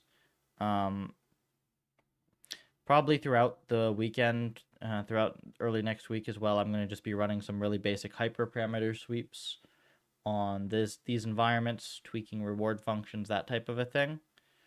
Probably won't have a ton of super interesting new stuff to do just yet, though. I need to really clean up these projects and get them ready for release. Yeah. Other than that, I will see you later.